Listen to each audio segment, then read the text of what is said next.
Hello and welcome back to my channel What If Deku 2.0. Join us as we delve into the realms of fanfiction and fantasy, bringing you the best stories and discussions. Today we're kicking off part 27 of our series, What If Deku Became the Villain Emperor? If you enjoy this video, please give it a like and subscribe for more content in the future.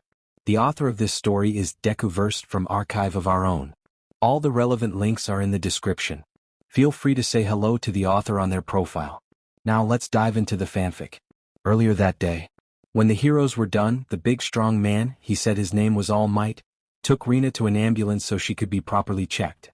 She flinched away from the people dressed like medics, not liking their clothes. She didn't like anything hospital-related. Mostly because the one who hurt her was a doctor from Data Hospital.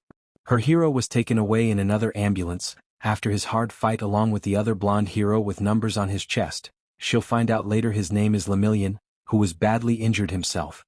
She was taken to a hospital, which she nearly got a panic attack over, but thankfully Eraserhead was there to help her control her quirk by using his.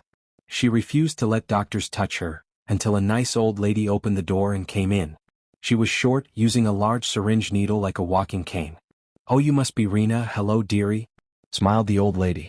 "My name is Recovery Girl and I'm a pro heroine. Specialized in helping people heal from their injuries, but I'm a nurse too." Rina looked at Recovery Girl before boxing her head respectfully. "Hello to you too, Recovery Girl, my name is Rina. I hope I won't be a bother to you," she said respectfully. "Nonsense, dearie. It's my job after all." "Rewind, why don't you introduce yourself?" asked Recovery Girl, which confused Rina. It was then that a cute girl her age came into the room, dressed similar to Recovery Girl, with a wide smile on her face and shining innocent red eyes. "Hello Rina-chan. My name is Eri Shigaraki, and I am the apprentice of Recovery Girl. My hero name, even though I'm too young to be one, is the Recovery Angel. Rewind. I hope we can be friends." Eri introduced herself. Rina nodded at her quietly. The two doctors, or nurses she doesn't care, checked her over for a few minutes, noting some things about her vitals and the likes. Then they wanted to take some blood. She flinched away from them.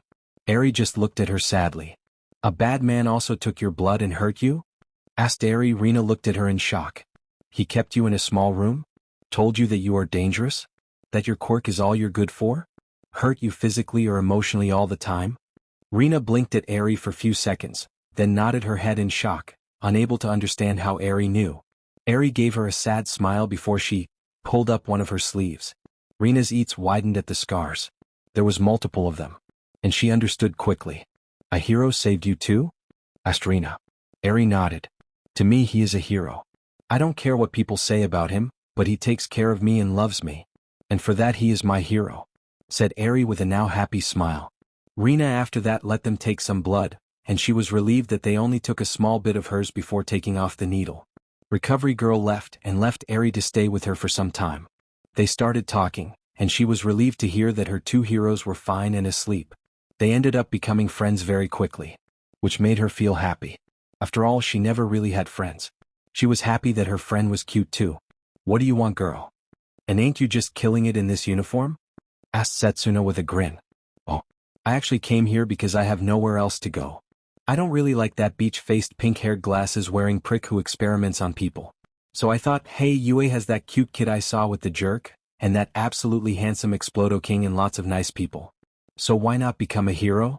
explained Cloud with a grin. There was a pause. "Ha, wishes for come true, don't they?" mused Nito. "We're calling Principal Nedzu and Aizawa-sensei," sighed Ochako as she dialed her teacher. "This is gonna be a long night it seems." Eraserhead was going to finally leave this hellhole of a school to get back to the warmth of his home, and see both his wife and daughter. Still feels weird to say it though, when he got a phone call from Uraraka's number. He was in the teacher's lounge with the other teachers and the rat as well as Recovery Girl and Detective Tsukachi, talking about the raid and how did the students perform, discussing what happened to Katsuki and Mirio, and speaking about what will happen to Rina when his phone started ringing. The teachers paused their meeting. They were just in the part where Cloud was mentioned. Mike and Midnight looked at the verge of a full-blown brain aneurysm at the discovery. Eraserhead was honestly no better when they heard the ringing of his phone.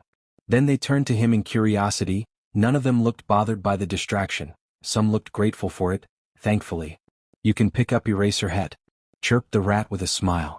"And would you so kindly tell us who's calling as well? Put it on speaker?" And now that was a red flag because Uraraka would only call in the most urgent of situations. With a sigh, Eraserhead answered.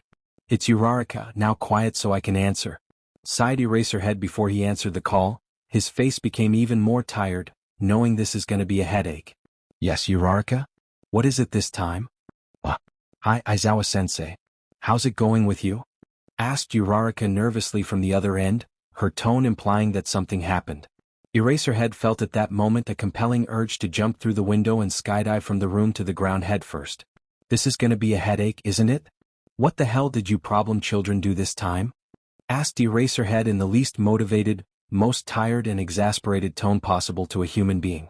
Nothing. We did nothing, I promise. Panicked Uraraka. But something came up that we didn't expect? We got a surprise visitor, so to speak. I think.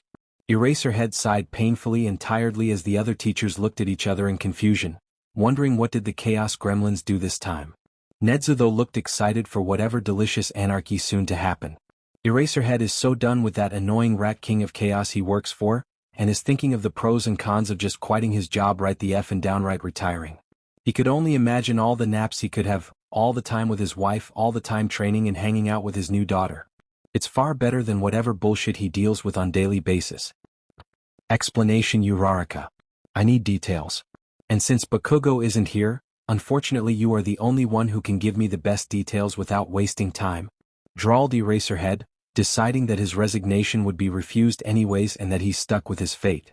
Cloud, the mist villain from today's raid, had pretty much warped into the common room of our dorm's building, dressed in a UA uniform which she didn't say where she got it from by the way, then cheerfully announced to us all that Dr. Freak is a children-hurting jerk she dislikes and that she wishes to become a hero. Reported Uraraka. Meanwhile Eraserhead and everyone in the teacher's lounge are questioning both their hearing and sanity from what they just heard. Except for Nezu, who looked pretty much ecstatic about the news. Tsukachi looked like he wanted to curl into a hole and die. Eraserhead related to him so much right now. Come again? Asked Eraserhead skeptically. Cloud is here, dressed in an actual UA uniform, saying she wants to be a hero. Also she seems to have a crush on Katsuki-kun for whatever reason, said Uraraka. Which you could guess got some ladies here pretty fired up for war if you know what I mean. Eraserhead could somehow feel the deadpan expression from here. And he felt his mental health declining slowly by the passing second. What the hell is it with teenagers these days? We'll be there shortly. I'm bringing Detective Tsukachi for questioning as well, sighed Eraserhead, then looked at his phone. Is she in any way hostile towards you? No, in fact I wish to inform you that she is playing Dark Souls with Kaminari, Kirishima and Zero, and she is absolutely annihilating them, replied Uraraka before pausing. Meanwhile the teachers were busy blue screening. Holy shit sensei, she's brutal. Oh dear, she broke a sword after beating them to death and now her character is performing a very atrocious victory dance. Eraserhead doesn't want to know, he really doesn't want to know. The headache is killing him, damn it. We'll be there in a bit, sighed Eraserhead. He hates Mondays. Eraserhead went to check the newest edition of Madness to this year's Hellions batch, along with Sir Night Eye, Vlad King, Midnight and Present Mike. He quickly opened the door and went in quickly just to... Eraserhead stared blankly as he entered the common area of the dorm's building, just to be met with a weird sight, which he didn't know how to react to. Cloud was there, and pretty much just that, a black cloud floating around with some people laying on it like some weird bed with pillows made of said cloud. The students laying on seems to be enjoying whatever they were doing there as well. Holy shit, it's like a real cloud, laughed Tokage. Ashido, Tsunatori and Amari were also laying on the block mist, all looking comfortable. I know right? Asked Cloud with a giggle. That's why my name's Cloud. I'm super similar to real ones but I can teleport. Teleporting clouds are better than normal ones. Can't disagree with that logic, chirped Tsunatori cheerfully as she patted Cloud. Cloud's yellow misty eyes then blinked, before finally registering them, along with the students. Then she gently put down everyone before quickly moving her list into the set of clothes on the ground. Wait, was she undressed? WTF. And then filling them before taking a human form. Her form was that of a normal girl, but misty in nature, with long misty hair, an almost perfectly shaped face and yellow misty glowing eyes leaking dome of said yellow mist. Hi, I'm Cloud, waved the girl cheerfully, beaming at them happily. Eraserhead wasn't sure how to react to her, but he was the only one. Hi, I'm Midnight/Present Mike, waved the two airheads. Eraserhead calls his friends back, looking delighted. Eraserhead sighed before looking at Cloud, who looked at him and beamed again. Ugh, too bright like her dad. Wait, does it count? Besides him, Detective looked unsure of what to do at the moment. Eraserhead could relate, this was a very awkward situation. First, where did you get that uniform? Asked Eraserhead because he doesn't want to hear that she attacked someone and stole their clothes. Cloud blinked several. I took it from a closet in one of the many storage rooms in this school. I can alter my body, so I took the first one I found and just shaped myself to fit in it, shrugged Cloud, still beaming at them. Eraserhead looked at Tsukachi, who nodded his head in confirmation. Phew, she didn't attack anyone. That's a relief. Why are you here? Eraserhead then asked. Because I want to be a hero, chirped Cloud again very enthusiastically. Eraserhead turned to Detective Tsukachi. The detective nodded again, looking surprised. Okay, that was getting awkward. Why? Asked Eraserhead skeptically but still gently. He didn't want to scare off the kid if she was honest about her intentions and had no ill intents. Because heroes are super cool, gushed Cloud in a way that made Eraserhead feel like he was dealing with a kid, not a teen. Then again, she was lab-made, maybe she was half-cooked? Well, I just woke up to the real world from that stupid tank and I don't really have anyone. I want to have lots of friends. So I thought, why not come to a place full of strong people my age with strong quirks and kind hearts? So here I am. Eraserhead blinked at her, before staring at Detective Tsukachi with so much confusion on his face. The detective just looked at him with equal confusion before shrugging. Well, she is telling the truth. She didn't lie even once so far, so I guess she's honest? The detective looked unsure. Eraserhead was so confused right now. Night Eye was observing silently. Vlad looked absolutely lost. Midnight and Present Mike looked like they'll probably start floating from joy, and Tsukachi looked very tired right now. You should be happy that I decided to become a hero, not an apocalypse bringer like Diaz Ballas that freak of a doctor created, said Cloud cheerfully. Eraserhead frowned before looking at the detective and four other pros. They looked back at him with concern. What are the Diaz Ballas supposed to be, young lady? Asked Sir Night Eye, looking as cold as ever. Eraserhead really thinks he'd chill out with the kid, lest he scares her. Our knowledge about Sailaporo Granza's creations isn't very much, so any information you could give would be appreciated. Cloud, not bothered in the slightest by the hard, cold and very judgmental/analytical stare, beamed happily before answering in a cheerful tone. In translation from Spanish, it means the 10 bullets. They are an eugenics program made by that Dr. Freak. Apparently, they are the children of some top heroes and supervillains respectively, with quirks powerful enough to fight back a legion of Mo-ranked pros or an experienced supervillain/top hero and win, explained Cloud with the same smile. Oh joy. A bunch of overpowered nuclear psychopaths unleashed on society. And who are they and what are their quirks? Asked Night Eye calmly. Cloud shrugged. No clue, sir.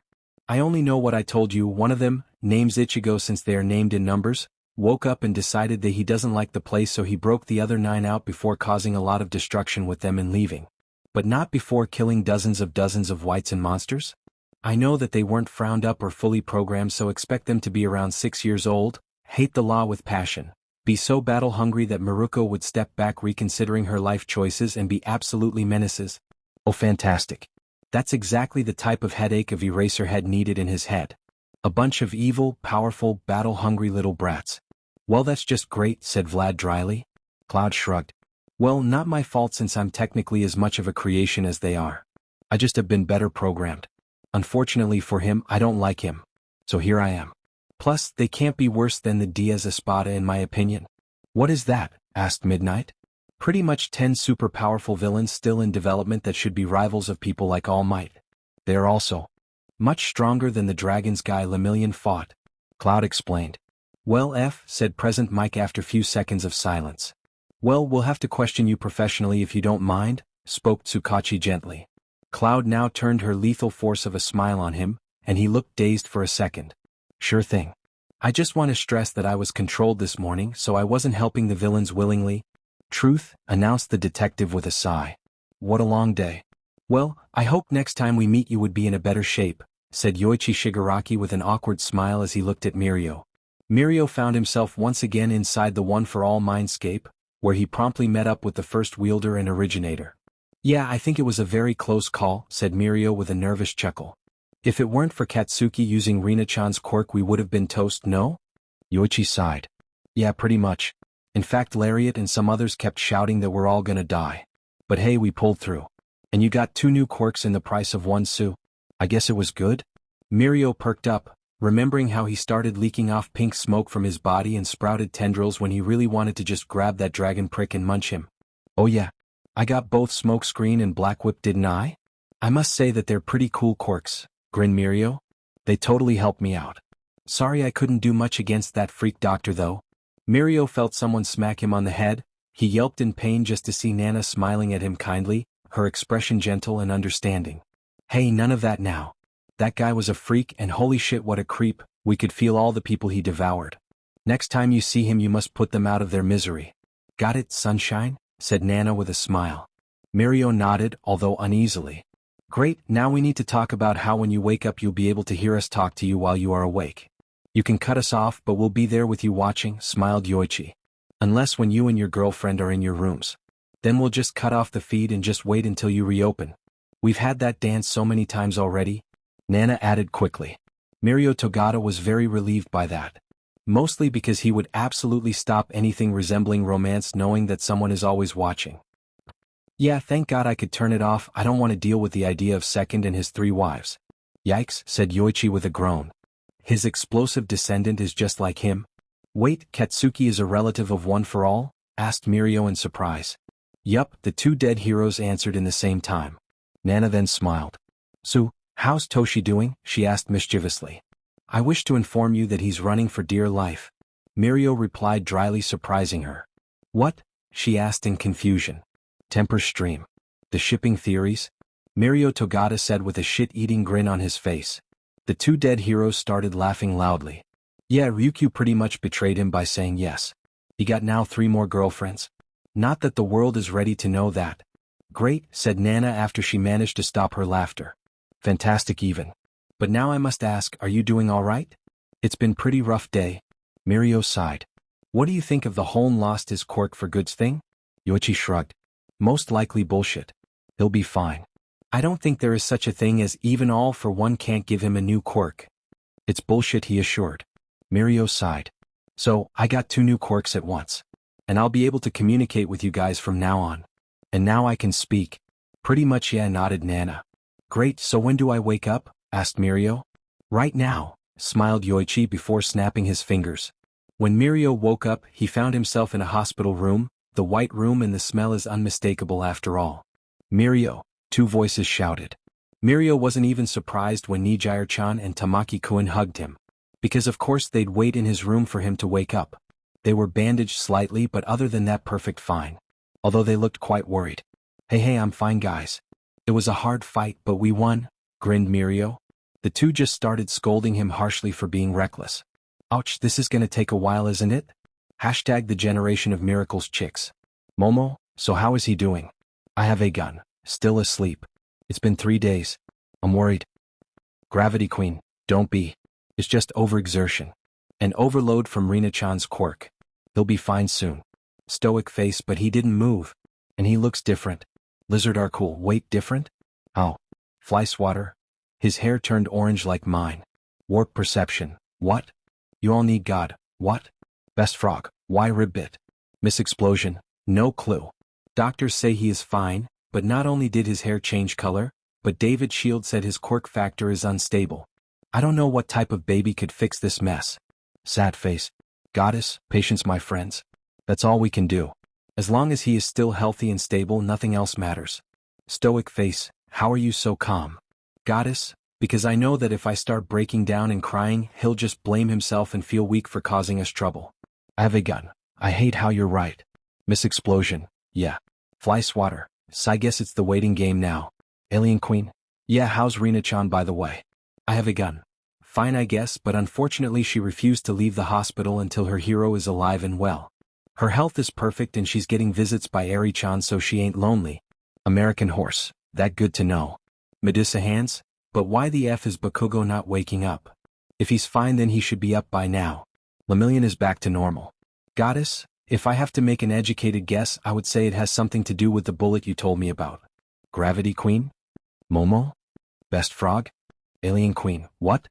Goddess. To sum up, I think his quirk and body are changing after being exposed to Rina-chan's pure unadulterated power. Goddess. Cloud, what was Katsuki's hair color when he fought the villain? Loud Cloud, orange. Fly Swatter. Stoic face. Ghost Girl. You all need God. Lizard Urkel. Shroom Girl. American Horse. Goddess, my thought exactly. I think his body stockpiled some of that power. It's now trying to adapt. Give him few more days and he should wake up, I promise. Medusa Hands, I hope you're right, this place is boring without him. And the food isn't nearly as good. Warp Perception, I don't care for that, I just hope he's doing okay. I have a gun, same. Sunflower, same. Goddess, he'll be fine, I promise. Katsuki is too stubborn to die. He'll wake up just despite that villain. Alien Queen, you're more right than you think, lol. Medusa Hands, oh. Lizard are cool, oh. Shroom Girl, oh. I have a gun. I hope you're right. Fly Swatter, he'll be fine, we promise. Miss Explosion, I'll busy myself by remaking his hero costume until he's awake then. Unfortunately he torn up his costume and destroyed his equipment, but I'm not mad. I'll just have to make better babies for him. I have a gun. Guess that it's back to the only week left in the work studies, sigh. Gravity Queen, yes. Momo, I guess. When Katsuki woke up, he found himself in a rooftop in the middle of a large empty city. He looked down the railing, there was nobody else in sight. The city was a mess. Like someone just nuked it to Kingdom Come with an excessive amounts of explosives and rockets. The ground was scorched, the buildings were ruined, and there were some flames flickering around. Hello? Yelled Katsuki, but he only heard an echo of his voice. Hey, is somebody here? Where the F am I? There was no response. What the hell is this place? Wondered Katsuki, looking around in confusion. Is this what hell looks like? Because I'm not sure that I should have gotten a trial or something else first. Nice guess, young man. But you got it wrong, said a calm voice behind Katsuki. The young hero in training turned around quickly to see a man standing up on the ledge with his hands in his pockets. It was a lean-built and stoic middle-aged man of average height. He has pale skin, high cheekbones, stubble, and with short shoulder-length brown hair. His attire consists of a tattered white dress shirt with an upturned collar, black pants, low-heeled boots, and a long amorphous black overcoat with a burgundy highlight that flares out into ragged ends. He was also wearing brown-tinted, semi-transparent wraparound sunglasses. Who the hell are you? Snapped Katsuki before taking a battle stance. And what the hell is this place? The old man sighed before looking at him with a calm expression. Please sit down and let me explain. This is gonna take a while, but know this, I'm here to help you. And if you fail this mission, you are going to die, explained the old man. As for who I am, you can say I am how you envision one of your role models in life, and I took the form of that person to be your guide. Katsuki stared at the man for few seconds, before he recognized him instantly, having seen him in a photo once. You look like my dad did when he was still an information broker. But older, stated Katsuki before frowning slightly. And what do you mean if I fail, I'm gonna die? The old man sighed. I'll explain shortly afterwards, but for now you still have to met someone else. Katsuki blinked before tilting his head in confusion. Who? He started, but trailed off as a shadow casted over him, making him look up just to jump backwards, landing on his behind as someone slammed down, bringing down a sword where he once was. A large cloud of dust kicked up from where he once was, but the ground didn't crack in the slightest by the hit. Katsuki stared in hostile vigilance for few seconds before the dust cleared, revealing a woman that looked like a younger version of his mom, in her vigilante outfit holding the same katana from the picture. Nice reflexes, you might survive after all, grinned the woman. What the F? Asked Katsuki, looking between the two in confusion. Just what the F's going on? I'll make new classmates. The three classes were called to the common room the morning after Cloud appeared to them, which made them wonder what happened to need them all to gather up like this. So what do you think this is about? Asked Setsuna teasingly as she looked around the room. A lot of people just shrugged their shoulders, not knowing what to say. It could honestly be anything really. Maybe Katsuki woke up and we're going to welcome him back? Offered Pony cheerfully. I truly hope so, smiled Ibra. She grew to like Katsuki as a sort of a brother ever since they had that talk. And she might or might still feel terrible for attacking him and dropping a building on him. May the Lord grant our classmate recovery and get him back to full power. Amen to that, said a lot of people with a nod of their heads. Maybe we're going to welcome that Cloud girl as one of us, offered Mina with a big smile on her face. She was actually pretty cool with the idea. Maybe. It's definitely a possibility, hummed Itsuka softly. It was then that Eraserhead, Vlad King and Sir Night Eye entered through the door, followed by three people their age, with Cloud being one of them, dressed up in a blue hoodie and blue trousers with black boots. Another one was a girl with orange slightly fiery hair, brown eyes with black irises, a permanent blush on her cheeks and very kind smile. She was wearing a white blouse under a blue jacket and black trousers, with glasses on her face. The last one of the three was a tall young man with short brown hair and eyes, a lean but still muscular body built, wearing a hoodie, black pants, black fingerless gloves, black boots and a cross necklace. "We have an announcement," boomed Vlad as he looked at the students with a smile on his face. Night Eye coughed into his hand before gesturing to the students. Class 1A in the start of the year had only 19 students instead of 20. Then the number was reduced to 17. "So we could only fill the empty spots in the hero class," explained Night Eye. "So here we have the new 3 members, the Class 1A from Hell," added Eraserhead, causing the 3 students to look at him strangely. "Make them feel welcome. And don't cause trouble." Eraserhead looked at the trio. "Introduce yourselves quickly." "Hi, I'm Cloud," waved Cloud cheerfully, looking delighted. Everyone could only wave back awkwardly with a sweat drop, seeing that she already introduced herself but still did it again, which made them realize she was an airhead. "My legal name is Tsunami Shirakumo, and I will be in Class 1A. I don't really have hobbies or anything since I was born yesterday, but I hope we could be friends as I explore the world around me." "And you all look super nice," said Cloud cheerfully. That was as sad as it was sweet.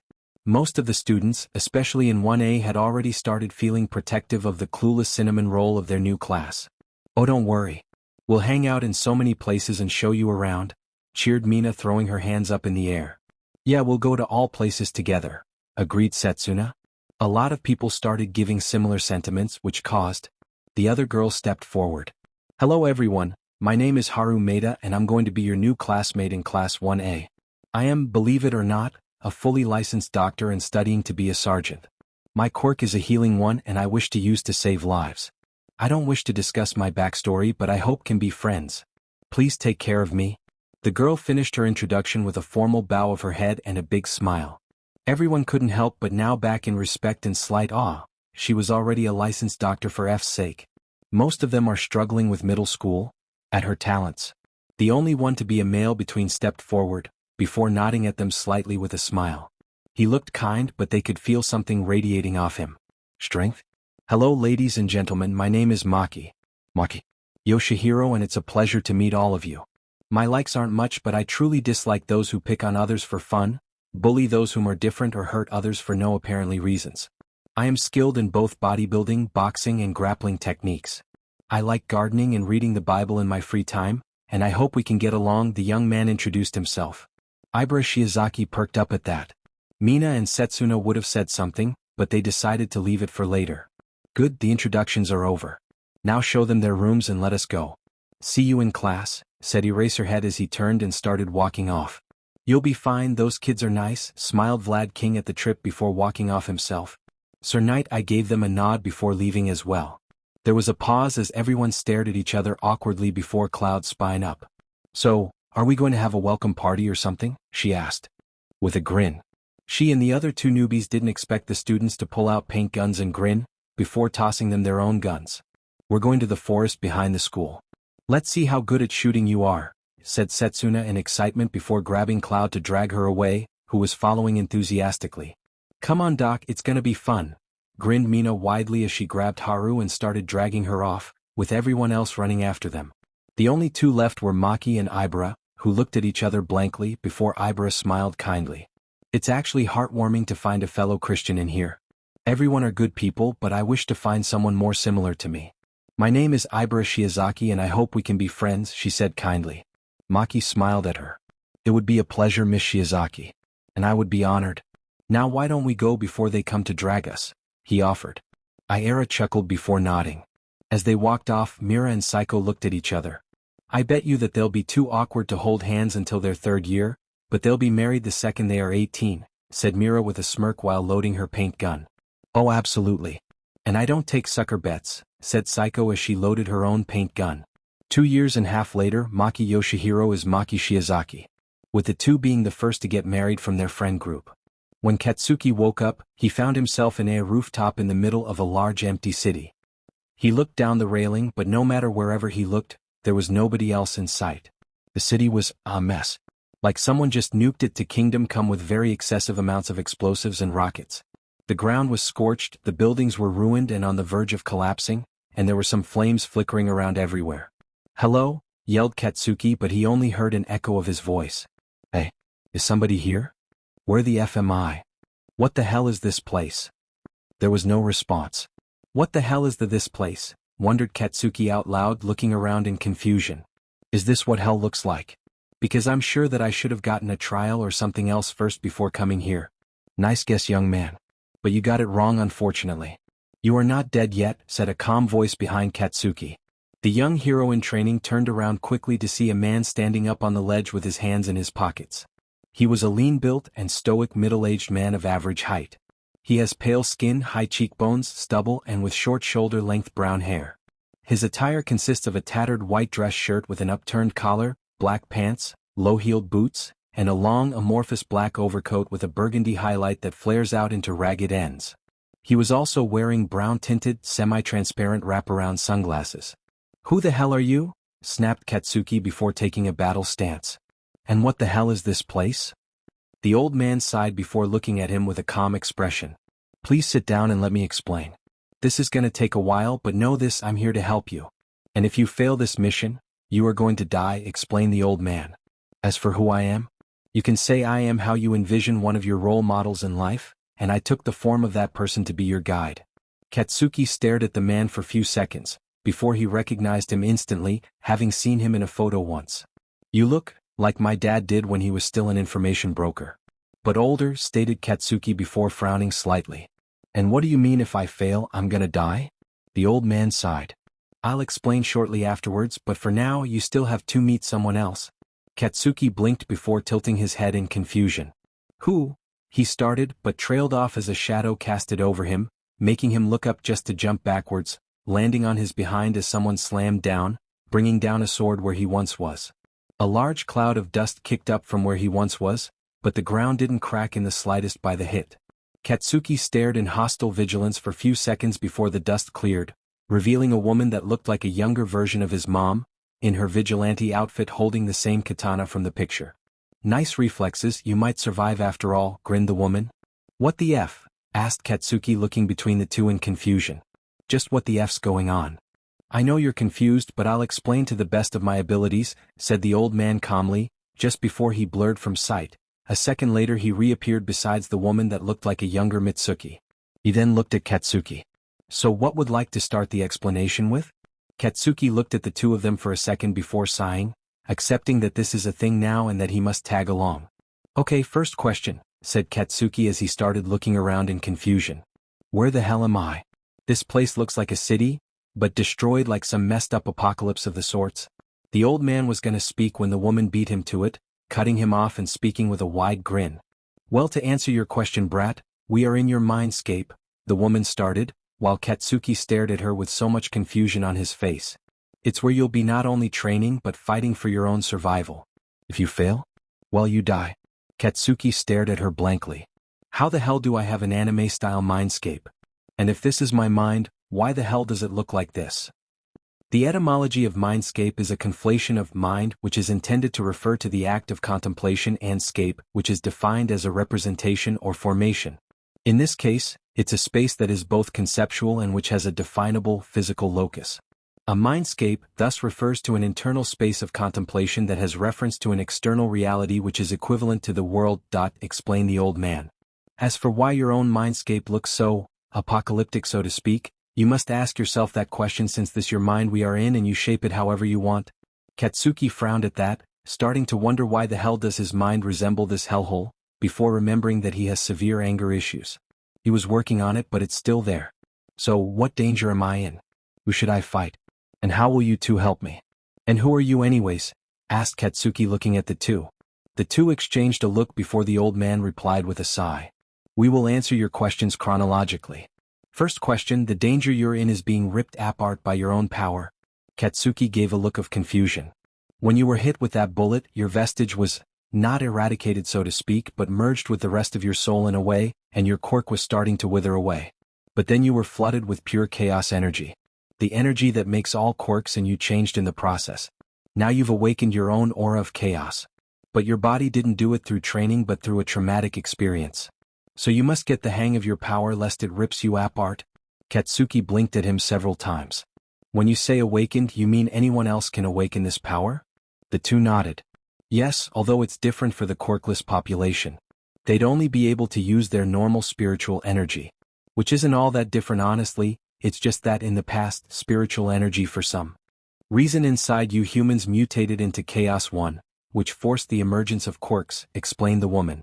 Meanwhile Katsuki was having some existential crisis at discovery that quirks themselves aren't even all that and that power could be earned even without a quirk. The QLF is going to have a field day over this, ain't they? And the commission will shit bricks if this ever became public knowledge. Now back to your second question. The old man brought Katsuki from his thoughts. You are going to fight your inner demons. Everyone else have those. You'll have to defeat those if you want to truly unlock your true powers. But that's more of a secondary objective.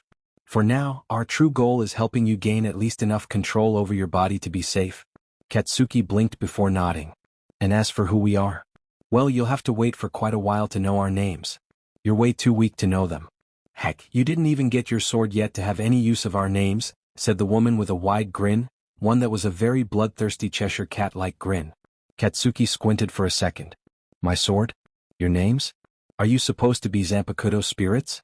The woman pointed a finger gun at him then winked. Yup. Not the real soul-murdering swords but similar enough. Quirks are made up by chaos energy. And chaos energy has created the quirks, created it from the human subconscious minds. I mean, humans spent centuries if not ages imagining superpowers. And with anime making kids imagine being able to use whatever bullshit power systems in them, I wouldn't be surprised if you get real-life anime powers soon in your world. As for you, you get a Zanpakuto and 2 spirits in the price of 1 because you are a huge Bleach fan. But you must get a sword, mix it with your blood and power before you can actually use us though. Katsuki is going to relay this to Izuku, who will most likely might get a brain aneurysm from this revelations about quirks being accessible to even the quirkless. Real-life Zanpakutos. Real-life anime powers. What's next? Someone out there has hockey. He'll soon discover that, yes, someone out there does. And us a serious problem child and a chaos gremlin. Katsuki sighed. God, this is way out of his pay grade. He must just focus on waking up and surviving. Okay, I'm in. What do I have to do? Asked Katsuki with sigh. The woman grinned widely. Simple. You must meditate, feel your power inside you, and when you find it, you must force it to bend to your will. But that might be hard with you, inner monster. Katsuki frowned at the inner monster, but nodded nonetheless, sitting down and focusing. This is gonna take quite a while, isn't it?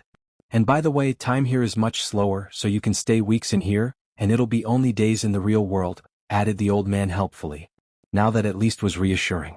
He also decided to just call the old man Kuro while the woman was Shiro. Black and white. It kind of fit from what he can see too since they were polar opposites. Just like his real parents. Ugh, this is a waste of time, shouted Katsuki in frustration, breaking the meditation pose, before looking at his 2 companions. It's been days and I can't feel shit. Are you sure I can find it with just sitting? Shiro jumped from her spot and glared at him. Hey. We're the ones teaching you, so stop complaining like a little beach face and try to put in some effort, she shouted at him. Katsuki just growled. First of all, I got this beach face from you, Beach. And second, maybe you're just crappy at teaching? Shiro opened her mouth to snap a reply, but before she could voice anything that most likely would lead to her eventually trying to cut down Katsuki with her sword, it happened already. Kuro put his hand on her shoulder. She immediately stopped, standing down with a scowl. Katsuki just found himself amazed. He always saw his real dad to be cool for having someone like his mom not only as his wife, but one that listens to him. Katsuki always thought that he was a wimp, but apparently he was just calm and gentle, who apparently knew how to annihilate people with few phone calls and so gossip, in his nature and wise enough to handle his wife and son. Enough, said Kuro with a sigh, before looking at Katsuki with an analytical gaze for few seconds, as if measuring him up. How are you going about this exercise? Katsuki blinked before replying with a scowl. Simple, I was trying to figure out where this energy was so I could get out of here, answered Katsuki. Kuro sighed before nodding his head in understanding. I see the problem. You are in a hurry, he stated. Katsuki frowned. You mean I shouldn't be? Kuro shook his head. No, you shouldn't take your time either. What I meant is that you are too impatient, to the point that you can't actually clear your mind enough to search within you. This time, close your eyes and think of fond memories you have with your friends and family. With your lovers. Times that made you happy. Use that feeling to feel at peace, and when you do, you should be able to clear your mind and search within you for your powers. Katsuki frowned before nodding. He sat down, closed his eyes, then started thinking. Memories of his friends flooded his head. The monster trio, the Baku squad, his other friends, his parents, his childhood friend and almost little brother Izuku, his parents, his girlfriends. Every single memory kept loosening the scowl on his face ever so slightly. Each memory making him a bit more peaceful until slowly he started smiling. Then before he knew it, he was for the first time in a while feeling peaceful. So he used the feeling and searched within him. Searched for something that resembled his power, and after a few seconds he found it. It felt like a huge pool within him that he could tap into. Similar to One for All, but instead of a raging wave, it felt like an inferno he could hold in his hand like a torch. He reached out to it, and then an intense aura of orange energy exploded out of him, making his two companions jump up in alarm before Shiro smirked. Finally, she crowed. Now turn it down and stop wasting it on thin air. It's gonna be training now. Katsuki stood up, cutting the flow of energy, but he was still able to sense it. So what now? He asked. We will teach you the basics of handling your new power, while showing you how it works in general, explained Kuro before he stepped forward. Wearing this is not going to be easy. But at least you'll be able to make use of your newly awakened powers. Looks like his training is going to be harder than he thought. Around 10 days after the second raid. The work studies were just over, with the students who had them coming back to the dorms with a sense of fulfillment. But unfortunately the feeling wasn't that good since they still lacked a person. Katsuki still hasn't woken up, whimpered Mira quietly as she sat on the couch in the common room, looking on the verge of crying. It was almost 2 weeks, the doctors say that his body is perfectly fine, his hair went back to normal blonde but he is still asleep. I'm scared. She was hugged from both sides by Mina and Setsuna, whom took it upon themselves to comfort her, knowing that she must be terrified.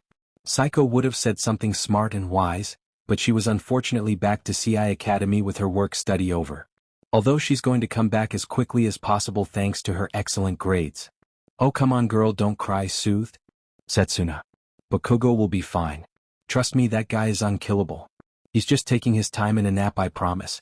I mean, he beat the villains and won the fight and saved the day and kid. And he survived. He just needs rest. Yeah, just a teeny tiny little bit of rest. Don't cry, you know it'll probably make him feel bad, right? Asked Mina with a smile. Mira just looked at them tearfully. Imagine yourselves in my place, then tell me you can actually sit down idly while the man you love is not sure himself if he is alive or not. Laying there motionless for days. And you can't do a thing about it? Itsuka was in the gym, unwinding on some training dummies that she was massacring to let out her stress and fears. Her work study wasn't that eventful, so she couldn't take her mind off of her problems. Yui Kodai was a shut-in ever since the raid news, just on autopilot through classes and training. The girls tried to help her open up but she was just too scared to do anything but worry. Mei was buying herself by remaking her boyfriend's costume with even greater additions to it, an effective method to forget about her own fears so far. Hey Maida-san, you're the doctor here, any input from you? Asked Ochako hopefully from another couch. Besides her, Shoto looked mortified that his brother figure wasn't present to help him with social interaction and just hang out in general. And to be fair, ever since the dorm, Shoto stuck to Ochako and Katsuki like glue. So with one of them gone he was feeling half secure only. Haru sighed loudly before speaking. Well, I'll be honest with you. I did check him up and I'm stumped. Everyone blinked at her in surprise, not knowing what she means by that. I don't think I understand, Maida-san. Would you like to elaborate? Asked Momo politely. Haru nodded her head. Well, to put it simply, Bakugo-san's body is similar to a complex mutation quirk rather than an emitter-type quirk, she started, and everyone else looked at her in surprise. His body sweats nitroglycerin instead of normal swear, that alone would count as a complex mutation, but his body is fully built to handle the recoil of explosions, equipped enough that even his ears are reinforced. That's a complex mutation. But he also can detonate his sweat from his palm and other body parts, which is a thematic emitter-type quirk complementing his complex mutation. What does this have to do with anything, Ribbit? Asked Tsuyu in confusion. Haru sighed.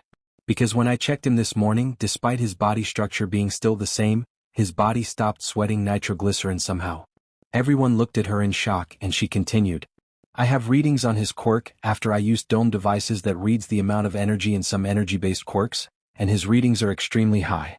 So my educated guess is his quirk changed from causing explosions with sweat to energy similar to Rina-chan. And yes, I did a quick checkup on her. Their signals are similar, but she has far more potent version. So you are saying that Bakubro is asleep because his quirk is changing, and changing him in the process? Asked Denki, looking for once like he was following. Haru nodded. Yes, not to be rude, but he is lucky he is asleep. The changes could be excruciatingly painful. So him being sedated until the process is over saved him weeks if wreathing in agony and screaming his lungs out. Everyone flinched at the mental image. Ouch, now they were happy he was asleep. At least he is going to be fine, muttered Mira to herself, and both Mina and Setsuna hugged her tightly.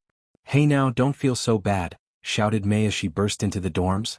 Everyone in the room looked at her in surprise. I was speaking with Mr. Shield. His quirk factor is stable now.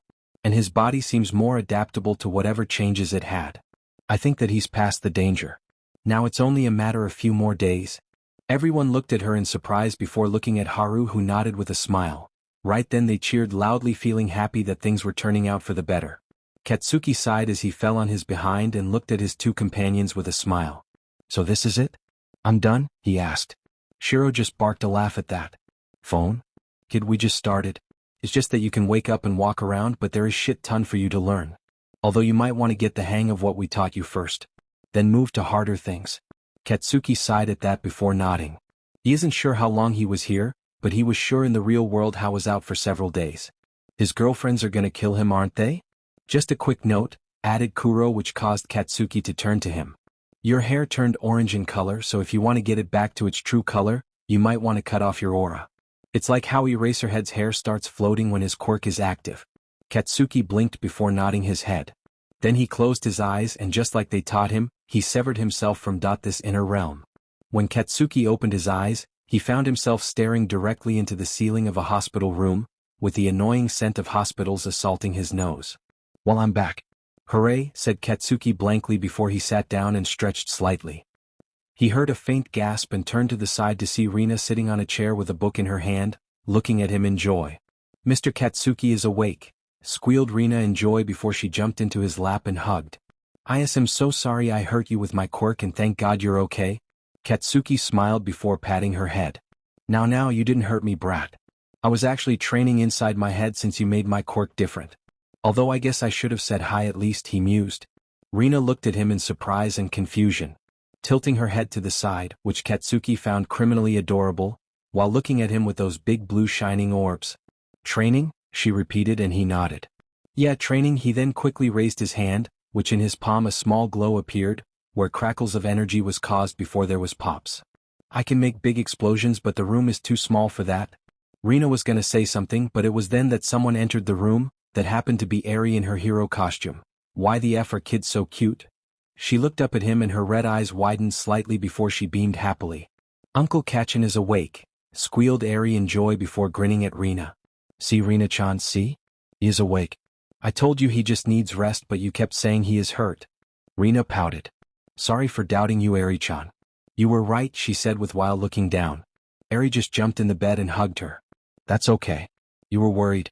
I was worried too when Uncle Kachan apparently was asleep for no reason. Katsuki sighed.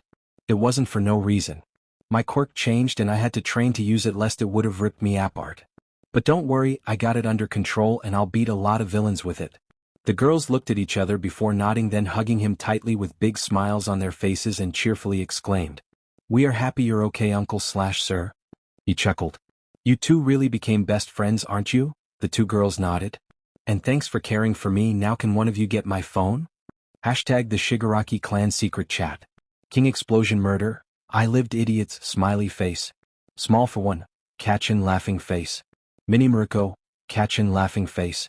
Handyman. Oh shit, you're awake, smiley face. Hell Devil, that was one hell of a nap, buddy, winking and laughing. Green Beauty, OMG, I was so worried. Ice Angel, it's okay, Inko, he's here and good to see you're alive and well, Katsuki-kun. King Explosion Murder, thanks. Smiley face. Big for one. That was the longest recovery period from quirk exhaustion I've ever seen in my life, to be honest. King Explosion Murder, I know, but it was necessary. Smooth Beach, my brat is finally awake. Glasses Broker, oh thank All Might, we were worried. Smooth Beach, you almost got me a heart attack. Smooth Beach, are you okay? Smooth Beach, I'm coming to you right now. King Explosion Murder, can you bring your sword too? Smooth Beach what? King Explosion Murder, there was some improvements to my quirks. Small for one, how are you feeling? King Explosion Murder, better than ever. Shit, it's like all of my problems were solved. I don't feel angry either. King Explosion Murder, and that's new to me. Small for one, wow. Mini Maruko, your quirk changed? King Explosion Murder, I have bleach-style powers. I was training in my mind with Zanpakuto Spirits Izuku to learn basics. Small for one. What? Big for one. Come on, that's not fair. Yoichi would die of jealousy if he was alive. I want to have a Zampakit too. Mini Maruko, is that why you want a sword? King Explosion Murder. Yeah, but it must be that of a relative. My luck, that mom swordswoman lol. Hell Devil, sounds cool. Handyman, what can you do now?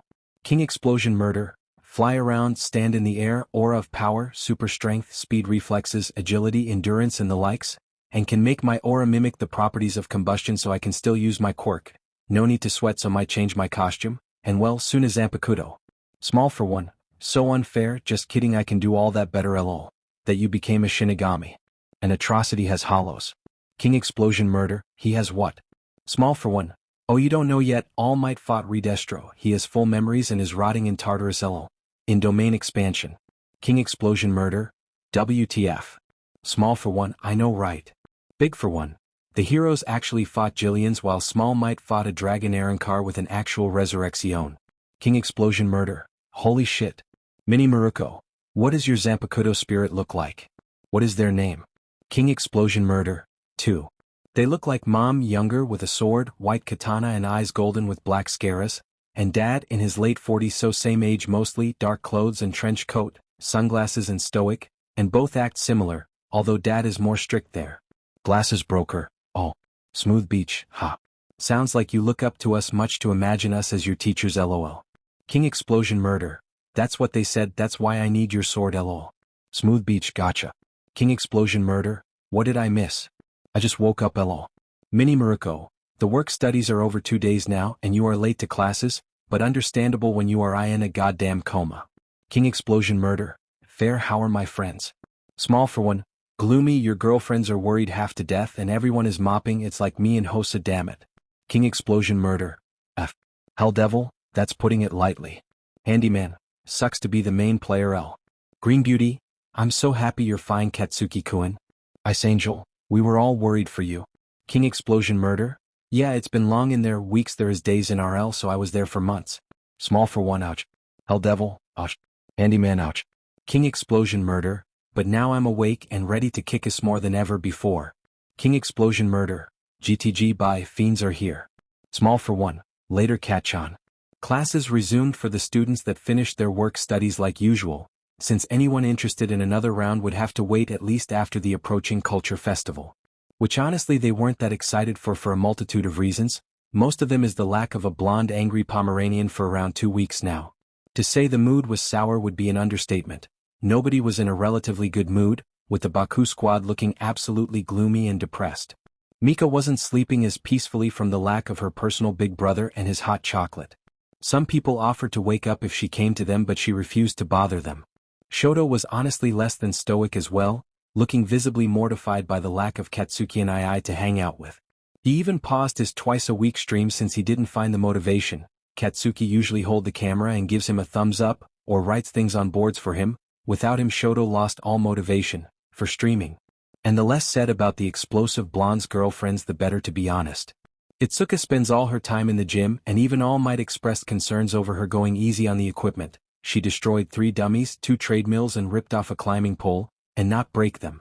Yui just keeps to studying and refuses to leave her room after school. Mina and Setsuna would have dragged her out, but literally threw them out the door once, making it clear she didn't want it. Mei was busying herself with making support gear. When she was done with Katsuki, she went overdrive to the others even with her standards. Mira looked like her body was on autopilot on default with her eyes lacking any spark. Mirio and Night Eye tried to cheer her up, but she just kept staring blankly. Their friend's condition froze perfectly for 4 days now, with Katsuki not expressing any signs of waking up unfortunately. It was like his body froze in place, and considering how long it was, some were starting to lose hope of him ever waking up. But life had to keep going. Here everyone was readying themselves for school.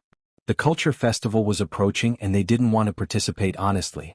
The only reason they were is because they know that if Katsuki was here, he'd definitely punt them through the window for giving up like a bunch of losers. They quickly did their usual morning routines before going down to the main hall to eat together, though the place looked like a funeral to be honest. If someone came in they'd think that somebody died. Cloud was cheerful and tried to lift up people's spirits, but it wasn't working that much unfortunately, which frustrated the Misty Girl to no end.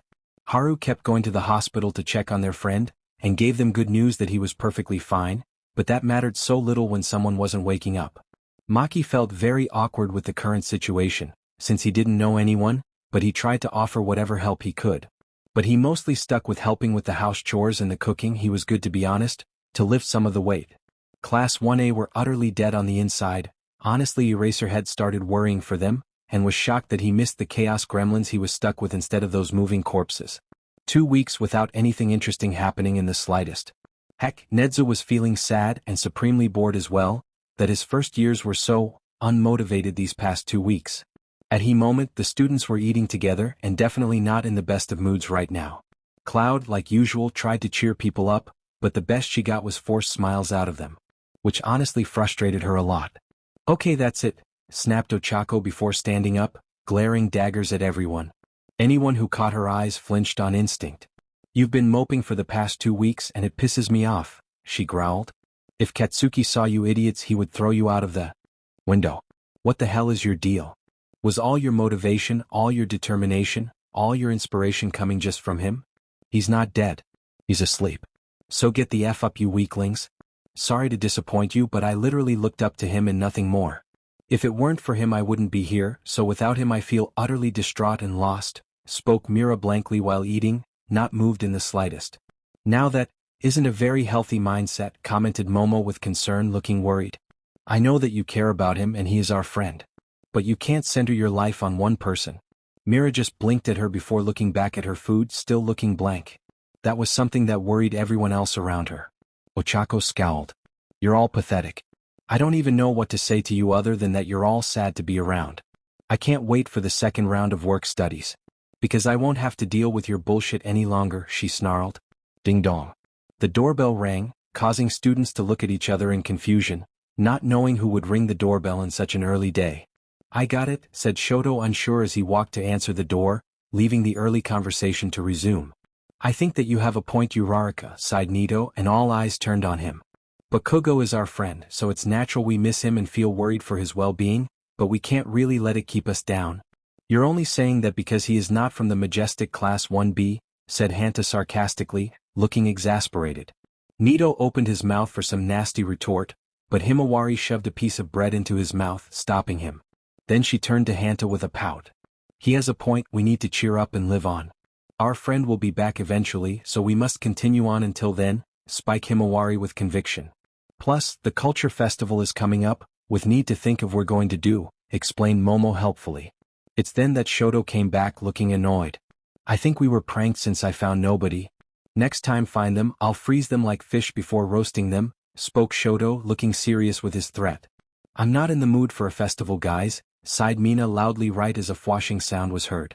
Well, I'll be damned. Raccoon Eyes isn't in the mood for a party, exclaimed a gruff but still cheerful voice right as a hand landed on Myra's head. Hell definitely must have frozen over. Everyone gasped before turning to the voice, and in Myra's case, looked up to see Katsuki right behind her holding her head gently and ruffling her hair, with both Eri and Rina riding on his shoulders with smiles on their faces. Their friend was dressed in just plain black clothes and a long trench coat, smiling at them cheerfully. "Su, what did I miss?" asked Katsuki with a grin, and all hell broke loose with his girlfriends jumping to hug him. Thankfully he withstood all of them without dropping the 2 kids.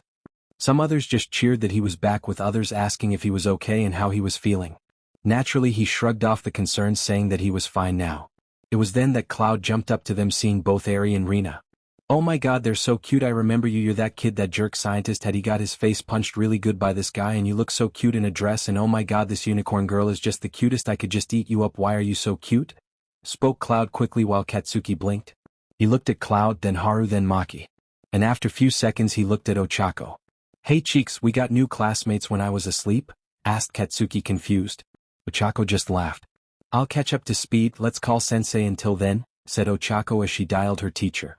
Eraserhead sighed loudly while glaring daggers at his chaos child, who was just staring at him analytically. Since when can he do that? In boredom. The chaos child pretty much disappeared from the hospital, and by the time Yue hot the phone call he was already in the dorms, and greeted all of the other students. And let the 3 new guys which he already befriended. Then Eraserhead came and dragged him to the teacher's lounge for a very serious talk. But the kid looked too casual to care about how serious it was.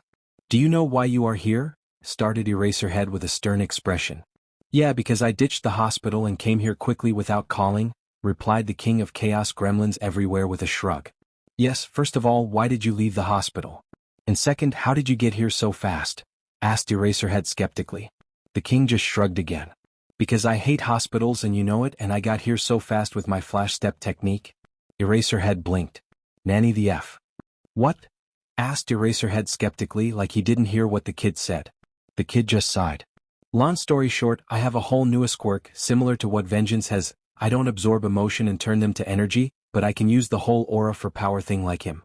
Mine is orange and I have superpowers from it like I did in the raid, with my explosions as a side ability, the kid explained.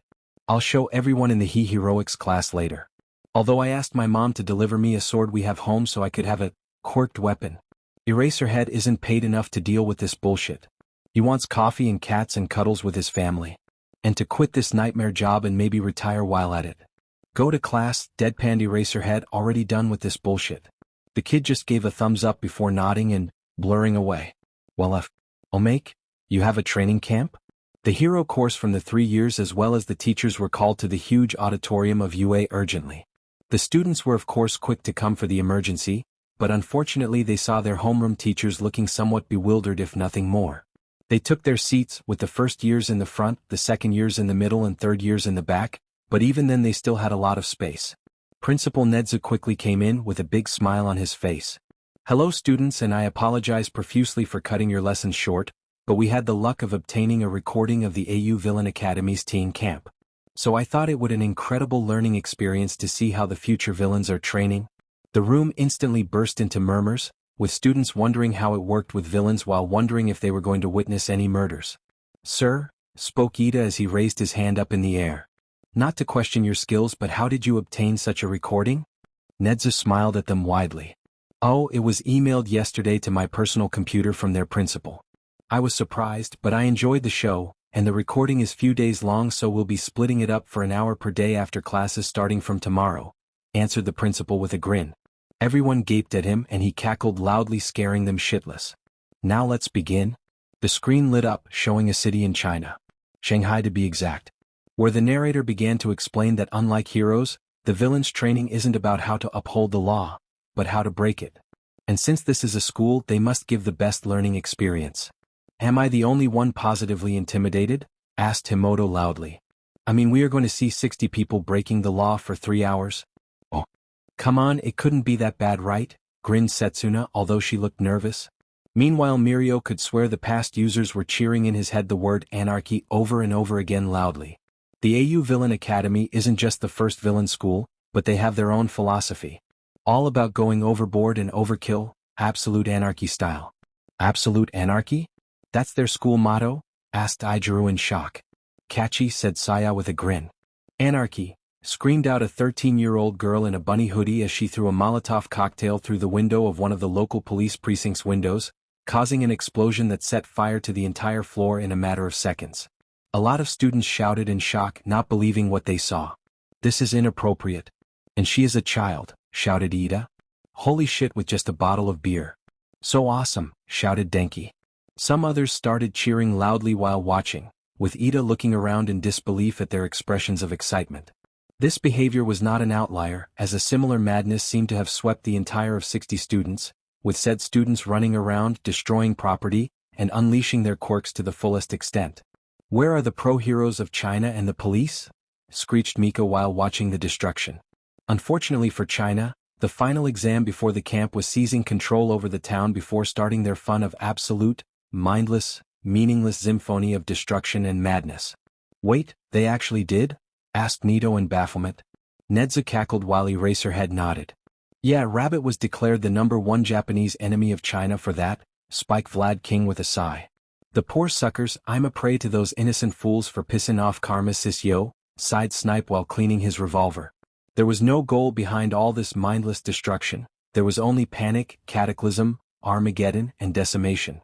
And for the next few weeks, it was all the fake city would ever know. Wait, so to sum up, they're going to cause mass destruction and commit all forms of property damage and arsons for fun? Asked Izuku in surprise. Apparently, mused Mina loudly. In the center of all this madness was none other than Hypnosis from the League of Villains, who, despite the wars, fires, and death of heroes that somehow managed to get back in, happening around him, somehow managed to sit calmly on a small table while sipping his coffee. This is fine, he mused with a smile. Those guys need therapy, said Tamaki with a gulp. In the screen, a girl dressed as Mr. Compress was jumping between rooftops of houses, snapping her fingers, and with each roof she'd jump off of, a car or a truck would fall down, crushing the house. This is unnecessary destruction, cried out Ibra. Why are they doing this? Because they can, stated Manga with a shrug while eating some popcorn, enjoying the show. Sun nodded alongside him. G-screen showed Rabbit running between stores, markets and banks while tossing bombs inside, then after taking a distance away she detonated it, cackling hysterically. This is wrong, mumbled Mirio, but he could somehow feel that One for All were having the time of their lives right now. Katsuki just watched with a grin, enjoying the mass destruction and arson while eating some popcorn. This is what he calls a show. The list of Japanese supervillains, after the raid against Fornicaras. Sisrank. Karma, Shadow Empire, League of Villains, Rank 1. Conqueror, The Apocalypse, Rank 2. Mastermind, League of Villains / Meta Liberation Army, Rank 2.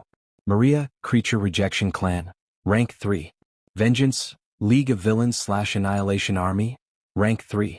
Fornicaras, The Apocalypse, Rank 3. Rabbit, League of Villains / Villain Academy, Rank 3. Poseidon, League of Villains, Rank 4. Mightless, League of Villains / Quirkless Liberation Front, Rank 4. Consequence, League of Villains / Quirkless Equality Movement, Rank 4. Sisrank. Reaper, League of Villains / Annihilation Army, Rank 5. Shield Maiden, League of Villains / Villain Tech, Rank 5. Dobby, League of Villains, Rank 5. Quicksilver, League of Villains / Annihilation Army, Rank 5. Overhaul, Cure, Quirkless Liberation Front, Rank 5. The Hero Killer, Stain, League of Villains, Rank 6.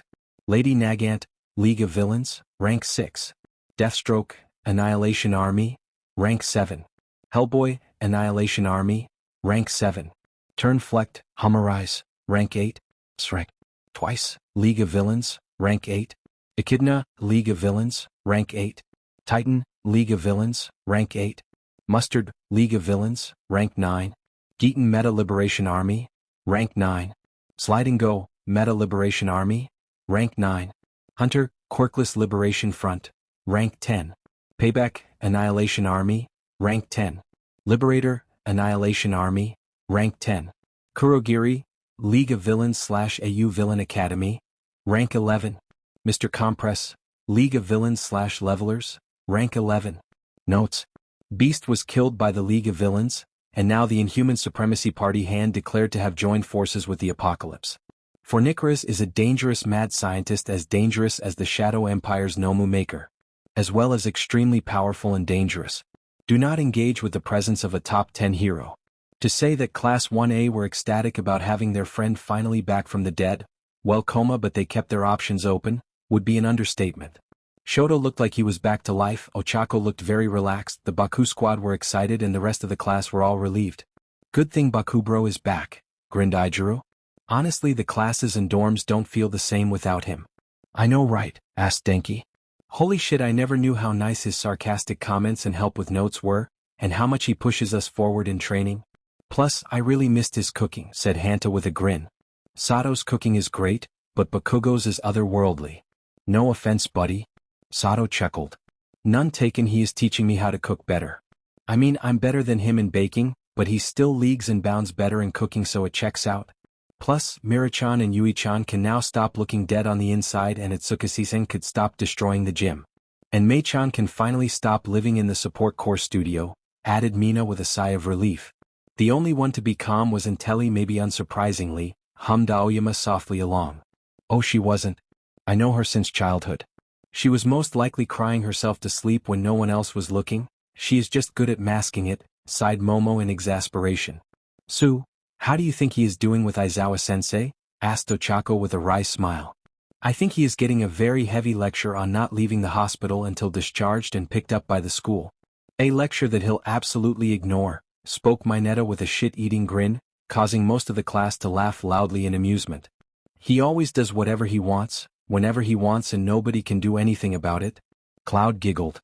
He sounds super rudey, she chirped. Guess that life was boring for you without him around to spice things up. Well, that, and the fact that some people see him as an older brother like Amari and Todoroki, and that his girlfriends were dying of worrying about his condition, added Momo with a sigh. Haru looked at Momo before sighing. Well, I'm happy he's fine. I hated how my medical knowledge was failing me in his case. Frustrating, to be honest. We could tell, every time you would come back from checking on him your smiles looked forced and frustrated. Ribbit, said Tsuyu bluntly, causing Haru to wince. You looked ready to grip at your hair and start pulling from sheer annoyance. Ha, it's been 2 weeks but I still can't fully get used to your bluntness, mused Maki with a smile on his face. But I appreciate how you are brutally honest with your specking, so that's commendable. Thanks, Ribbit, croaked Tsuyu happily. But where's Bakugo and Aizawa-sensei? It's been 10 minutes, asked Tenya loudly with his usual chopping motions. Fwash. Sup, said Katsuki with his usual bored expression as he appeared in front of the class with a breeze-blowing sound. Which surprised the others a lot, and they weren't afraid of vocalizing their surprise one bit, with some people louder than others. Dude, how the hell do you keep appearing out of nowhere like this? Asked Denki looking amazed. Katsuki shrugged before pointing at himself. I'm not appearing out of nowhere, it's just a high-speed movement technique Kuro taught me for combat and even mobility, he explained. Although Shiro was a pain in the ass when I was practicing the technique. Mostly laughing loudly whenever I run into a wall. As he took his seat while noticing Maki sitting in front of him, everyone were looking at him with quizzical, confused expressions on their faces. Okay, I'll be the one to ask the questions, declared Ochako, a notebook already in her hand. Perhaps unsurprisingly since the topic is quirks. First question, what do you mean technique? Second question, who's Kuro and who's Shiro? And third question, explanation about your quirk please? Katsuki hummed softly for a second, while everyone else were busy being surprised by how chill he was, before shrugging his shoulders in acceptance. Well, I'll answer your question with reverse chronology because it'll be more logical that way. My quirk didn't reawaken since it was already class V quirk. It changed to something else entirely. To simplify, I got a weaker version of Rina's quirk, and when I was asleep in the hospital, I was stuck in my own mind, where I met 2 people claiming to be manifestations of my own quirk powers. Katsuki started laughing when everyone gaped at him. Okay, that's completely bullshit, started Hanta with a sweat drop. What do they look like? What did they teach you? And does that mean you could have woken up earlier? Everyone in class shot Katsuki a suspicious look, silently asking if he worried them sick on purpose, while looking very aggressive about it. Nah, I couldn't wake up because I was stuck and my body was still adapting to my new quirk. As for what they look like, well, my parents, but my dad looks hobo-like with dark clothing and my mom look way too pale with a sword and a white kimono. As for what they taught me, I'll just have to show you later. Everyone started complaining, so Katsuki smirked and decided to throw them a bone. Fine, I learned a technique called flash step. Pretty much using the energy and my own physical strength to propel myself around. You have no idea how many walls I slammed face first into while practicing, groaned Katsuki loudly. Shiro also would make fun of me every time, which made it suck even more. Wow, that sounds cool. And you say you learn more? What else? Asked Denki in awe. I'm going to have a quirked sword apparently, shrugged Katsuki. The room exploded into exclamations, but it was cut short when Aizawa-sensei comes into the classroom looking very grumpy with a little girl that looks way too much like him for comfort in similar clothes and scarf looking sleepy. The students had one thought in their heads, minus Katsuki who recognized the kid, right now as they stared in shocked silence. Aizawa-sensei has a daughter? It took you 5 seconds to quiet down, but seeing that you got the King of Chaos back I guess it was expected, said Eraserhead with a sigh. His eyes started to twitch when Katsuki gave him a thumbs up with a grin. Eraserhead started counting the pros and cons of giving him an expulsion for few minutes until the Rat King of Chaos re-enrolls him, but decided against it because he didn't want to look stupid in front of Nezui. We are sorry, Sensei, apologized Yayorozu with a smile. We were caught up in chatting with our friend after so long of him being gone. We promise it won't happen again.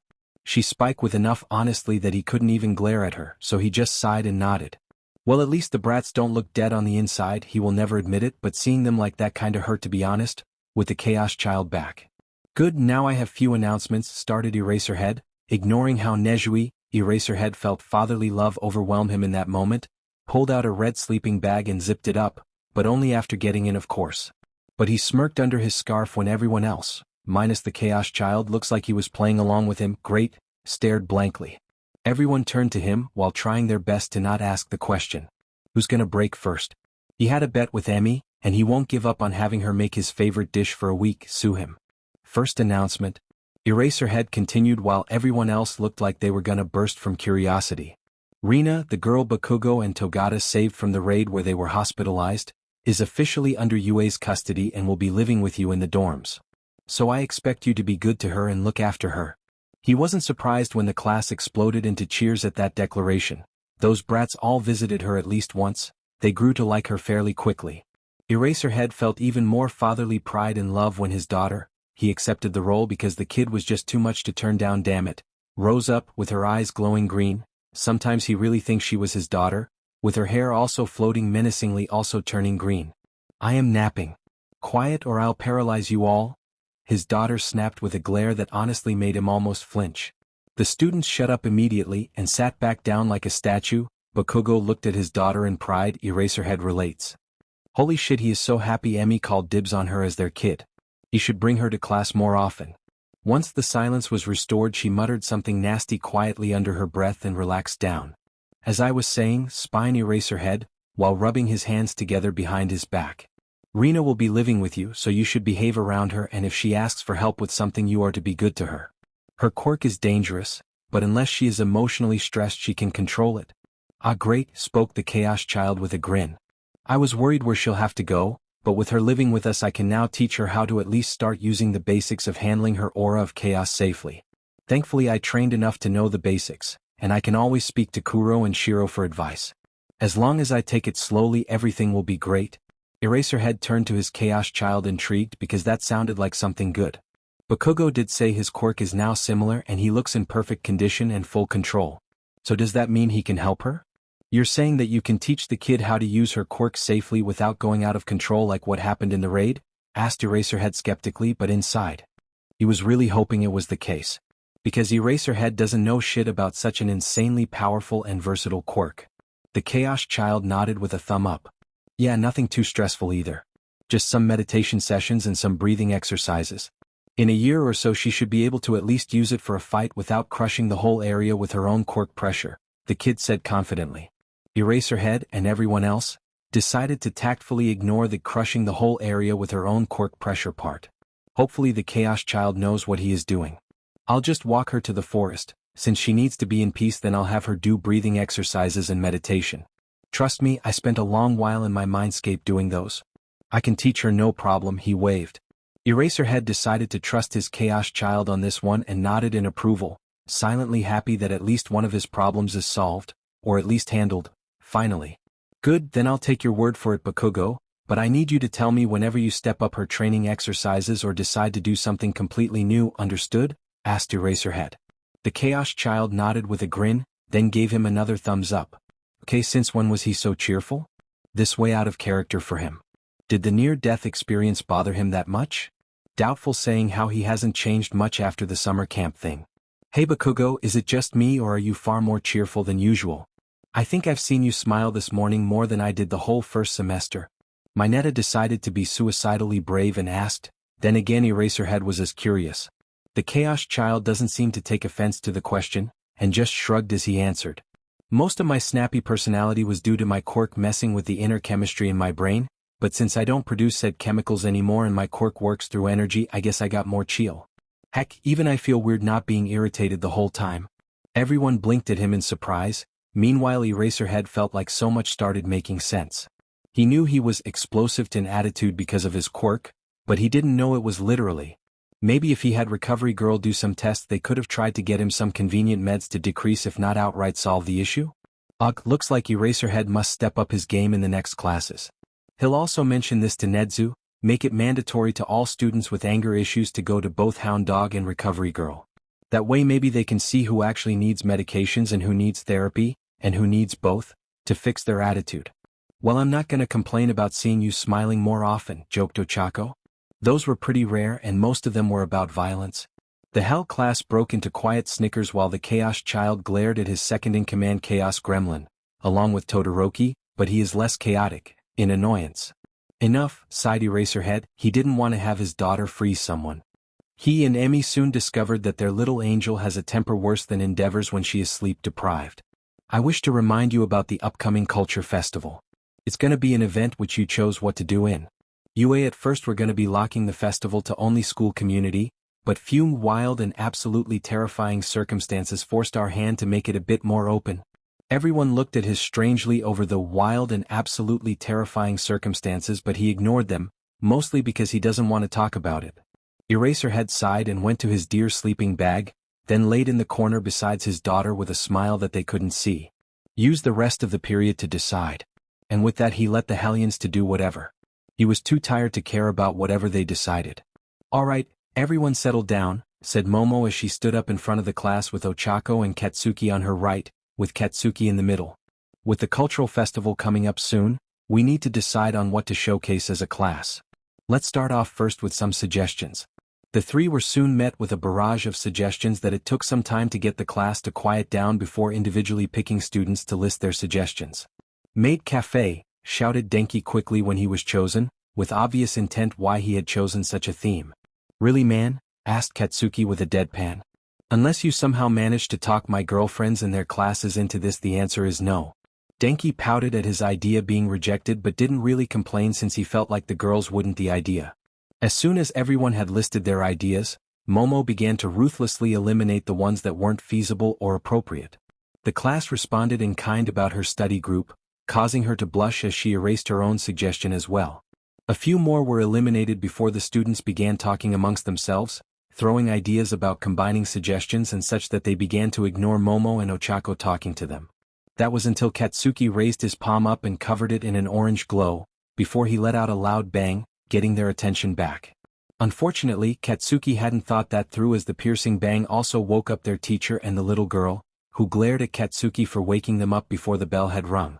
Katsuki had to deal with a pissed-off teacher who wanted nothing more than to give him detention for waking him up, but couldn't do so because Katsuki's method of getting the class back on track was considered logical enough.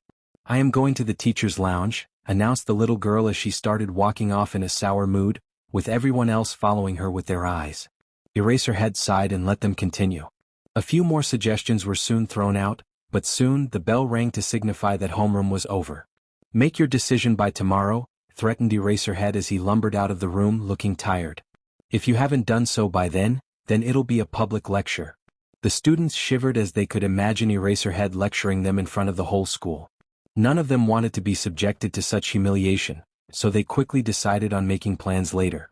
Although one more thing. Hey sensei, asked Tenya right as Eraserhead reached the door. Eraserhead paused and turned to him so he spoke up. Is that young lady a relative of yours? Eraserhead gave them a shit-eating grin before speaking. You're being illogical brats, didn't you catch the similarities? She's my daughter, and with that he left the classroom looking amused.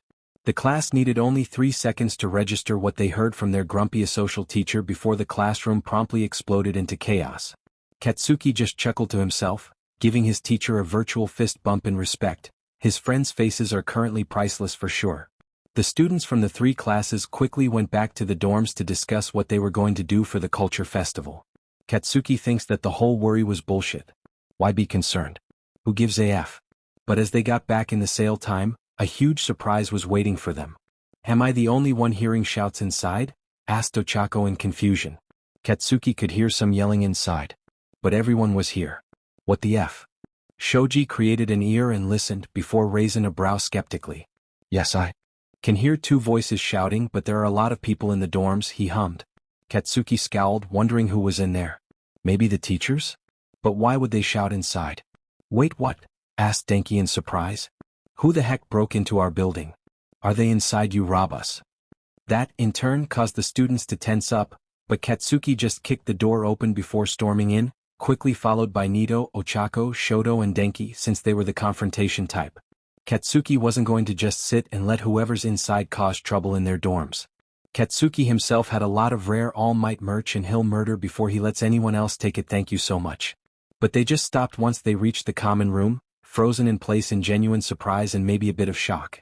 Katsuki felt blood leave his face in an instant. "Please remove your feet off the coffee table, madam. Just because our children live in this building doesn't excuse such behavior," said middle-aged man that looked awfully similar to Tenya in a stern tone. Katsuki felt a very weird sense of déjà vu at the scene, especially that it was his and Glass's parents in there. The woman getting scolded was none other than Mitsuki Bakugo, his mom and most importantly queen of teasing and embarrassment from hell, who was leaning on the couch with her feet on a coffee table. Yep, definitely déjà vu, with a bored expression on her face. She looked at the older Ida before rolling her eyes. "Dude, it's not even your table. And I'm tired, alright?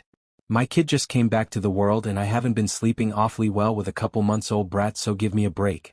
The older Ida shook his head in disappointment. "You shouldn't use such language lest your child would pick it up," he scolded. Mitsuki just groaned as the man kept on scolding her, with other parents watching the spectacle with nervous expressions or amusement. Some even eating popcorn like it was some drama series of the sorts. "What?" started Katsuki, gaining everyone's attention to him and his friends.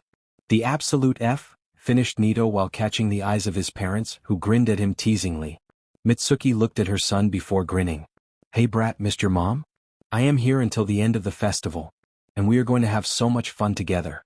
And I can finally meet your friends and girlfriends." Katsuki's face twisted into the ultimate expression of terror, before he tried to jump through the window and spare himself the horrors. And he started counting the pros and cons of just blowing up his own off with his quirk. Unfortunately, his perfect plan of jumping through the window and flashing away was brutally interrupted as he felt his power get restricted and was enveloped in Eraserhead's capture weapon, stopping him dead in his tracks. "Teach, you let me go right the hell now or I'll spend the next 3 years turning your life into the most horrifying nightmare possible," shrieked Katsuki as he tried to escape the goddamn bindings. "Not happening, you little demon," deadpanned his hobo-like teacher with a look of a man done with all this bullshit. Katsuki relates to him too much right now. "You scare me, Bakugo, yes. But your mom scares me even more. And you know that by now." Katsuki glared at him with so much murder it was a miracle Eraserhead wasn't set on fire. Feeling so bothered that he actually agreed. "I hate how I can't blame you for that. She threatened the rat, didn't she?" Eraserhead sighed before nodding. "Yeah, that checks out," sighed Katsuki. Then after he gave up for his fate, Eraserhead freed him. "So where's Dad and Masaki?" "In the kitchen," shrugged his mom casually before tossing him something wrapped up in cloth. "Here, you said you needed a sword for your quirk. It's a family treasure, so be nice to it." At least Katsuki could take some cheerfulness in that. He practically some sword motion, so this shouldn't be hard to use. Plus it'll most likely change its form to suit him. "Quick question," spoke Miss Kendo, the same hair and face but older, with an awkward smile and a nervous sweat drop. "Did you actually threat the principal?" His mom rolled her eyes at that. "No, of course not. I'm not a criminal," everyone sighed in relief. "Yeah, there's definitely a but in there. But I did tell him that I can get him a very nice date with a giant snake that enjoys overweight rats like him if I didn't get to visit my son for a bit." Anyone that was eating or drinking choked on their foods and drinks instantly. His mom just laughed. I can come back later?" offered Rina from besides his teacher. The little girl looked very shy and nervous, especially with so many people. And Katsuki decided that she looked adorable like that. Meanwhile, the students started flooding in the building and greeting their own parents with a lot of joy. Some people hugged or joked or even cried. His mole blinked for few times seeing Rina before grinning widely at him. Katsuki just sighed, deciding to ignore her, and went to Rina before kneeling down to her level and smiling as gently as he could. Which was still not all that nice, but still something. "Hey brat, looking good in these clothes," said Katsuki as he gently ruffled her hair. He took note of how much she liked it. He should that more often to her apparently. "Guess you had a nice day with the unicorn brat and the old lady?" he asked as he looked at her new clothes. She was dressed in a blue dress with a black shirt underneath and had a teddy bear in her hands, probably a gift from Recovery Girl, in her arms. So to sum up, way too adorable. Lethally even. Rina nodded. "Yes sir, they said that I'm fine and nothing is wrong with my health. I also met a nice woman with white hair and red strands who said she'll be my teacher. Then Mr. Here said I'll be living with you and your friends," she explained shyly. Katsuki recognized it as Icy Hot's sister, and felt relieved that the kid will be taught by a nice person he can trust. Behind Katsuki, adults and teens cooed gently at the adorable little girl. Not that he blamed them, she was just adorable. "Well, that's great. What do you want to do now? I mean, it's not dinner time yet, so is there something you'd like to do?" he asked. She blinked at him. They said you can teach me how to use my quirk. Can we do that? She asked shyly. Someone is itching to kick ass. That's just cute. Technically we can, but I think we should start tomorrow. Why don't you get to know all my friends today and see if there is nothing missing in your room, offered Katsuki. Oh, I'll help, offered Momo with a smile. She quickly picked up Rina in her arms. My quirk lets me create anything, so let me take you to your room so we can decorate it together. Momo quickly left with Rina in her arms, already thinking of all the things she could create for the little girl to make her feel slightly more happy. Katsuki just sighed before turning to his mom. So, you were saying? He asked, but his mom just smirked at him in amusement. Guess you went and got your own little airy, didn't you, brat? Asked Mitsuki. Katsuki just rolled his eyes. Yeah, say whatever you want, I don't care, he said with a careless wave of his hand. Hey, quick question, said Mina mother, who looked pretty normal as a baseline human with just horns similar to Mina. Did you just say girlfriend? The grin on her face made everyone realize where Mina got her romance obsession from, which caused a lot of people to snicker quietly to themselves. Mitsuki just grinned widely, which Katsuki and some others, to flinch. I said girlfriends as in plural. My brat managed to score 5 at once, said Mitsuki with a shit-eating grin.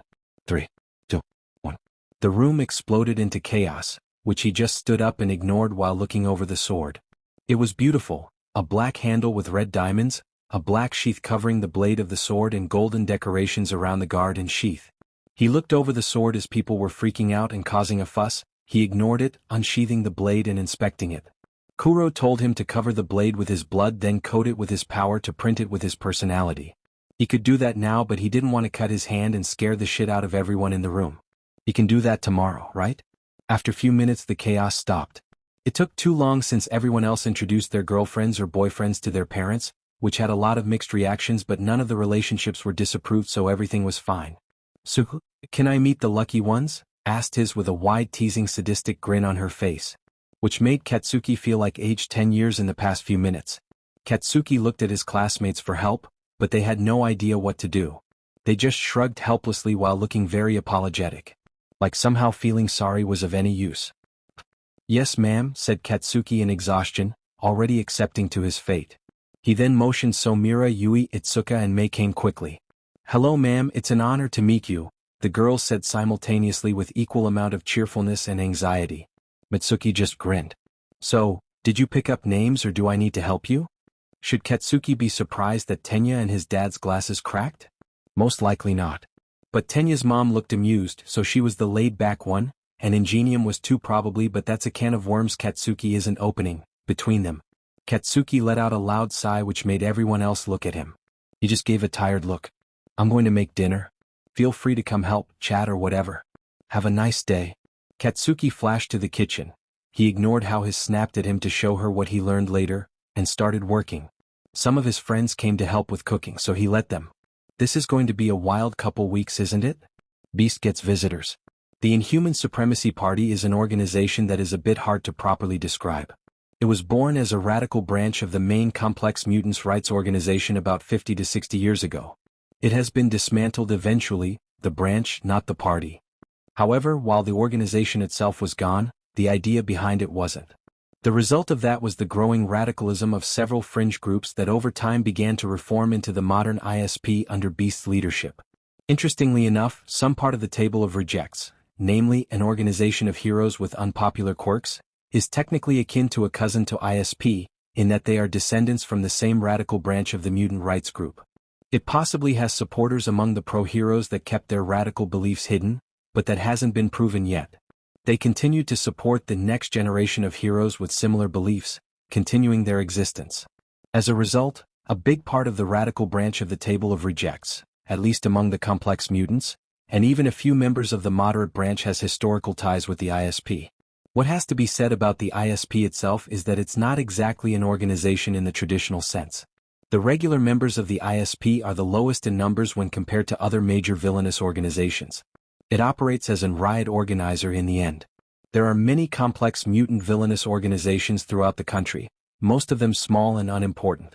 They all bow their heads to the ISP and will gladly answer its call to violence, especially when a few tougher members of the ISP join it, and especially Beast.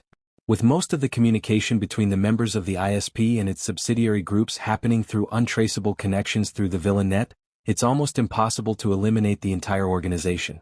Heroes through the years have jailed or even killed dozens of its members, and dismantled hundreds of small gangs answering to the ISP, but to eliminate the organization itself is a much harder thing to do. As a result, most of the ISP members support themselves with usual small-time crime, often getting a cut from the income of the mutant gangs they vassalized. In the recent few months, because of the Shadow War and the general chaos in the country, the ISP is attempting to shift to a more regular organization structure to achieve more, which in return made them vulnerable to attacks. If you take out the major members, it's likely that the group will collapse into numerous splinter groups. Which is why two little girls decided to help their dad and get rid of at the very least some of his stress and headache. Beast was in the middle of his camp in the Mount Tsurugi when he heard screaming. He jumped out of his seat, wondering who would attack them. His camp was very well hidden, in the middle of the forest, with them mostly using some caves to hide from view, and if someone wanders in too far, well, they have to eat, right? The camp is equipped in some good defenses, traps and the like, as well as some alarms in case someone entered the forest. So Beast had to wonder who made it in with triggering the alarm. "Sir," one of his followers shouted as he came in quickly. "It's an emergency. Monsters are invading the camp." Beast had to blink several times at that because they were the monsters. He was the Beast. Undefeatable, those four brats cheated and he'll kill whoever says otherwise, and unkillable. His men weren't as immoral as he was, but they were sting themselves. "You must be a newbie here, we are the monsters here with me as the king." "You mean that our own people are attacking us?" asked Beast with narrowed eyes. Did Miruko, Gang Orca and Shishido find his base and decided to fight him? It was very likely to happen. Miruko hated him as much as he hated her. She was a race traitor. Instead of joining her people, she worked for humans. Disgusting.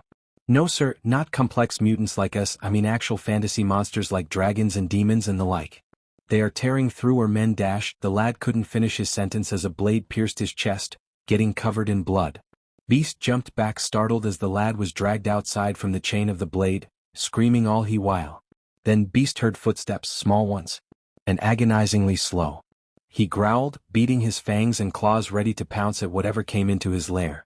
But then a blonde-haired little girl with pink eyes and a black dress came into his cave. Her clothes and hands were soaked in blood, but despite that, her face was unnervingly blank. Her eyes hollow and empty. It was creepy. "I'm looking for Beast. Do you know where he is?" asked the kid. "I came here with my younger sister to murder him. Which would mean less trouble for our father. Hen's been a major headache, and daughters are supposed to reduce the amount of stress their fathers have."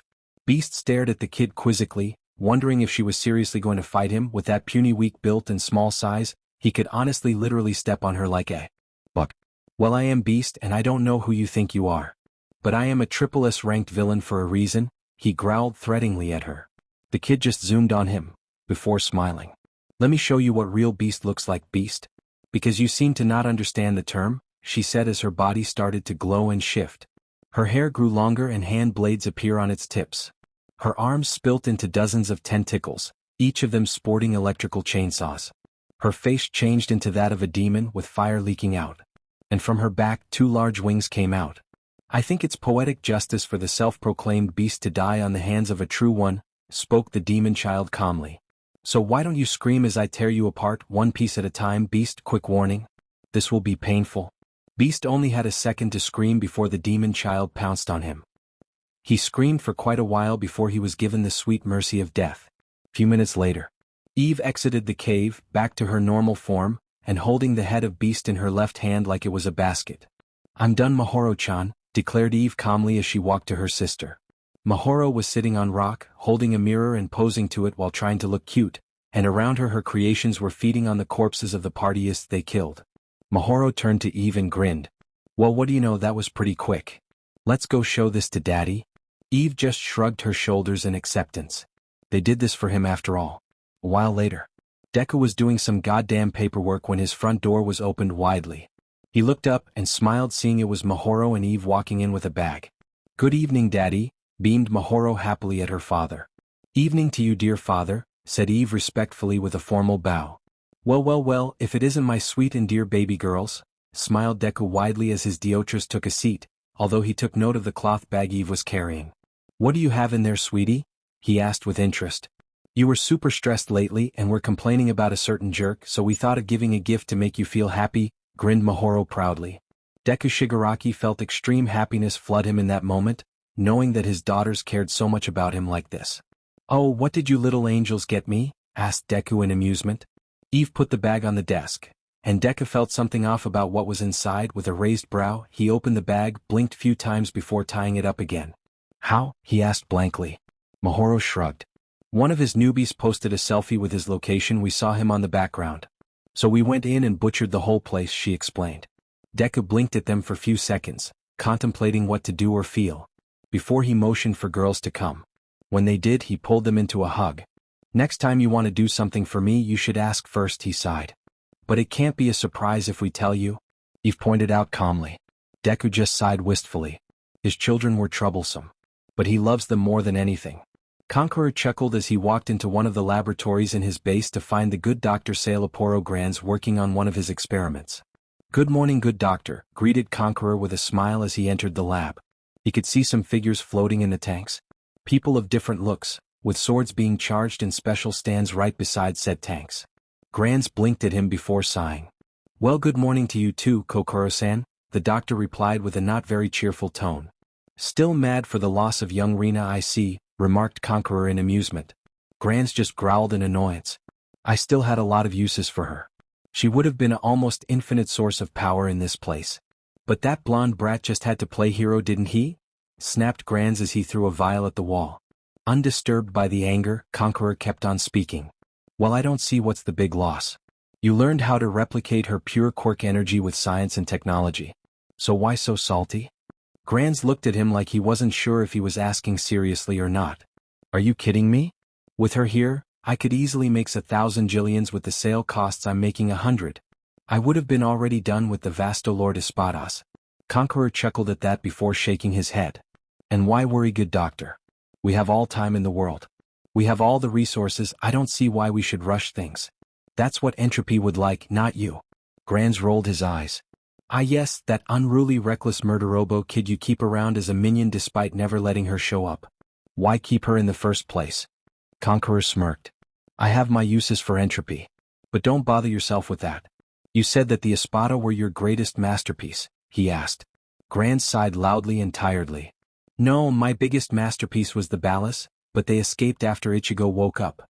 Then she broke out her fellow Ballas. "Honestly, I'm more scared of those kids finding a way to attack than I am afraid of the UA and All Might." Now Conqueror didn't expect that. "Okay, now you got me worried. You said they are 10 children of few supervillains and top heroes. How bad are we talking about?" Grands just gave a nervous look.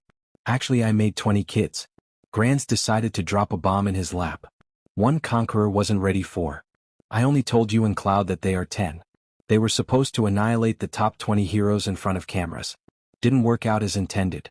Honestly, I'm scared of Karma adopting those little demons. Because honestly, I say we wait until the kids die of old age." Conqueror narrowed his eyes. "Sailaporo Grands.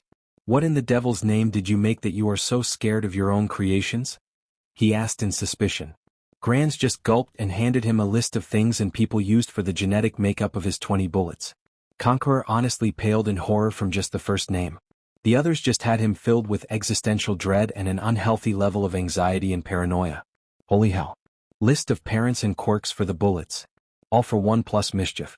All Might plus XXXX quirk, plus aura injection.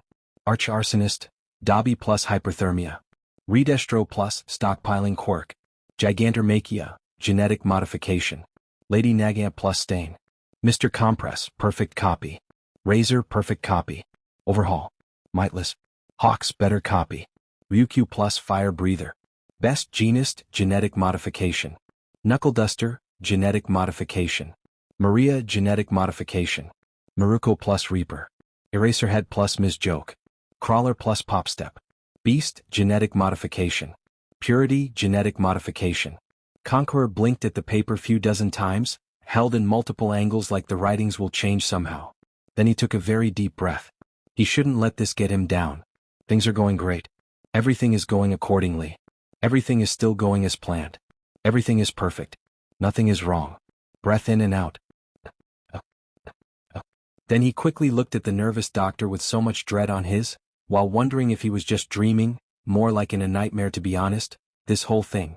"I know I don't have the right to ask. But I just must. Who hurt you? He ended up asking. It might be a hypothetical question coming from someone like him, but he must know how messed up in the head is his subordinates. Well, because holy shit, WTF. What? Does this guy smoke? Nobody. I just thought go big or go home on the project of making overpowered children of top heroes and supervillains. I mean, when you create super soldiers you would like them to be powerful. I thought of ways to make them strong without it being overkill, but then I went F it and started this list. Unfortunately those kids aren't under my control, and considering their overly powerful quirks and their genes being perfected, and their zealot-rick approach to violence, I say we better not gain their ire. Because honestly I'll jump through the window if the daughter of All for One came to kill me along with the son of All Might. Especially with her class 6 quirk being bullshit, and the boy being just All Might in a small body and no holds barred with murder. Conqueror let out a long-suffering sigh while thinking this over. Sailaporo Grands had pretty much mixed the most terrifying weapons of mass murderer and destruction, then lost control of them. And now there is a bunch of little monsters running around plotting God knows what. Oh, for the love of... What are the chances of the Espada being superior to them? Asked Conqueror hopefully. Because he might be powerful but he wasn't invincible for sure. Oh, they can win. Grands waved it off and Conqueror relaxed slightly. Only if Ichigo and Naigo don't interfere, so we must separate them from the others. Because with those two alone, then it's gonna be a literal brutal and bloody one-sided slaughter. Hell, those two could take on All Might and All for One because of how convenient their abilities are when they work together. Conqueror gave Grands a tired look. He just aged 10 years from this conversation. Don't you have bombs inside them or something else? He asked in annoyance. I was going to install it in a week but they ran off. Now I see that I should have put them immediately, admitted Grands with a sigh. Conqueror glared daggers at his doctor, who shrunk under the gaze. You are lucky you are more useful to me than Viper, otherwise I'd give you to her and say have fun, and we both know how much she hates you for what you were doing to Rina. The only reason she follows me is because she is under my mind control, declared Conqueror as Grands gulped. He turned and started walking off. This is your mess, so let's hope it doesn't cost us huge losses. For all their sakes honestly. Hawks was in the middle of a patrol in the moment, flying at high speeds through the air while remaining vigilant to crimes happening so he would interfere. You don't become the number 2 hero by being incompetent after all. He was in a pretty good shape for the past while. Ever since Karma, whom he absolutely fears shitless and would commit seppuku on the spot before pissing him off, burned the HPSC HQ to be precise. Sure the WB, Itch is still alive and kicking, sure she is plotting God knows what in her office, sure she still hates his guts for not only ratting her out, but screwing her over, but none of that was of concern to him. He is doing pretty great if he must say he has enough money to live comfortably, which he might be blowing on KFC chicken nuggets and other things, but he can take it, without worries. He learned how to pay taxes properly. Which was a bit hard to learn because he didn't know how much Japanese government was giving unfair taxes. Honestly those numbers would be an average person's villain origin story if he has to guess. Which F you Mizuki Raida, if you're killed you won't be missed. Which reminded Hawks that is going to make a public speech today, about how he absolutely has everything under control, how strong hero society is holding and why they should elect him blah blah. Which Hawks is hoping Karma is staging an assassination. Wouldn't Hawks just pay to see Lady Nagant or Razor shoot that quirkest a-hole between the eyes with an anti-material rifle? Seeing his head splatter to hundreds of pieces and his blood blowing around would be glorious. Eraserhead, Ms. Joke, Maruko and Knuckleduster would absolutely throw the biggest party in the history of mankind, and Eraserhead would for once not be a party pooper. Wouldn't that be a sight to behold? And all top heroes, minus HPSC heroes, would attend. All Might actually, LOL, might lament the unnecessary death but that guy was too heroic for his own good. Ahem. He got off topic here. Point is, today was pretty good so far. He was flying above the streets of Tokyo, looking down to see if anything was happening while eating. Fuyumi-chan's cooking is the best and he'll riz her the very first damn second he gets some of his amazing girlfriends, hopefully future wife-el, cookies. Then he heard the alarm system in one of the stores bellow. It was a large market but no bank. Well, time to go be a hero it seems. He begrudgingly put the bag of cookies into his pocket before diving down towards the store. This should be easy. Hold it the F down or I'll shoot this kid Birdie. It isn't gonna be easy. Hawks corrected himself. He easily knocked out most of the robbers but now this happened. He blames himself really. He got distracted with thoughts of, don't look at him he is 23. Fuyumi-chan in a short sleeping dress and an apron, a perfect mix between cute and hot. The robbers pretty much had the market on a lockdown with people as hostages in the middle. The guys had some guns and their quirks, no big deal. He easily knocked out the losers, but one of them had a steel skin quirk. That 1B kid would beat the F out of him for using such a quirk for villainy. Hawks is sure of it, and deflected his feathers. Then he quickly grabbed a girl. That honestly looked a lot like him. But he'll laugh at the idea of having a cousin later, with one arm while pointing a gun at her head. Which froze him in place in fear for the kid. She has long feathery ash blonde hair that is swept messily backward, with some of the front tufts sticking up in arcs above her head. Her eyebrows are notably thick, having a similar texture as her hair. Her eyes are golden brown and rather triangular, with 2 small black triangles just below his tear ducts and in the top corners of his eyes, making them resemble those of a bird. But the unnerving thing is how careless she looked at the moment. She was still sipping her smoothie while staring at him blankly, like an a-hole wasn't pointing a gun at her head. "Hey man, no need to use such language," said Hawks with a laid-back smile, trying to figure out what to do with this mess. "She's what, 8? That's not a good age to learn such words. First of all, I'm 6 years old, Hawks. And second of all, I know more swear words than both of you combined. Third of all, I doubt this prick who never got laid would actually shoot me." The kid pretty much spoke the atrocious got laid with a straight face. Hawks wasn't the only one to twitch in place with a face of terror. Heck, even the villain looked startled at her words. "Okay, quick pause. What were your parents thinking teaching what thesis?" snapped Hawks. The steel villain nodded his head. "Yeah, it was a weird situation, but he'll be damned if he lets another kid get shitty parents under how watch." The kid stopped sucking the smoothie to shrug her shoulder and reply indifferently. "Unrestricted internet usage." Hawks and everyone else groaned loudly and very miserably at that. Yes, unrestricted internet access is evil. "Honestly, I think I'm a top from what I watched so far," she added, and Hawks isn't sure why he developed the urge to jump through the window without any of his feathers at the moment. "Okay, we drifted way off topic here," said the villain, remembering where they are and what they were doing. Hawks cursed how he forgot about it. "You leave the F now or I'll shoot this kid. You hear dash." He was interrupted by the loud sound of a smoothie being sucked, that annoying sound if when there was only few bits left. Well, you know that sound that usually makes you want to punch the person drinking in the face? Yes, the kid was making that sound. The villain glared at her. Hawks looked at her, pleading her to stop, but she just kept going, absolutely zero F given. It was honestly impressive if not horrifying. "Put this damn thing down," snapped the villain while slapping the drink away. The kid stared at her drink mortified, like something dear to her was taken away from her. Hawks is currently very concerned by how utterly messed up the kid's priorities were.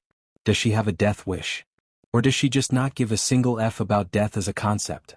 She was 6, but still, does she think this is all a play and the guns and weapons are fake?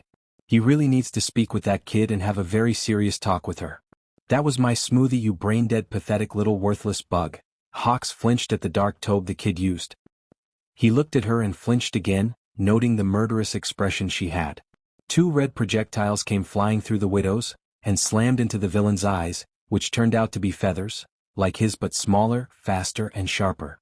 The villain howled in agony, but it was then that more feathers slammed into his elbow joints, back of knees, shoulder joints and finally his lower spine. Hawks looked thoroughly horrified as the kid landed on her feet, while the guy howled in agony. She snapped her fingers and then multiple feather swords, again like his but smaller, slammed into the guy biceps, forearms, thighs, calves and shoulder blades. The kid kicked him in the face, turning him to face her before she held a sword in her hand, hovering it over the terrified villain's face. "This is what happens when you F with me, dipshit. Take this to your next life, hell or whatever the F." Nobody F with blood wing and lives to tell the tale. And then the sword went down. Clang. Hawks barely managed to get his bearings together and stop the kid from committing a public murder for a smoothie of all things. What the F is the deal with this kid? What the F made her think that killing someone was okay? What the F, Hawks? The kid snapped with a goddamn pout on her face. "What would you do if someone knocked your bucket of KFC chicken nuggets on the ground?" Hawks hates how she has a point, but he knows he wouldn't go as far as to murder for it, that's for sure. "We are going to have a very serious talk about this, lady," he said seriously, just for the kid to kick him in the balls and stick her tongue out. "Oh, that's rich. Now you want to parent me, Dad? Why don't you also get me a mom while at it?" The hell spawn snapped as she summoned red feathers and made identical wings to his before flying off. What the F? Bloodwing was having a shitty Monday so far. Then again, since when were Mondays good in any way? Today she split off her friend group. The queen told her to not do that, to wander around a little since she was bored. But then some a-holes attacked the market she entered for a smoothie. Then her dad showed up. Because of course her rotten luck will have her come across her biological father of all people.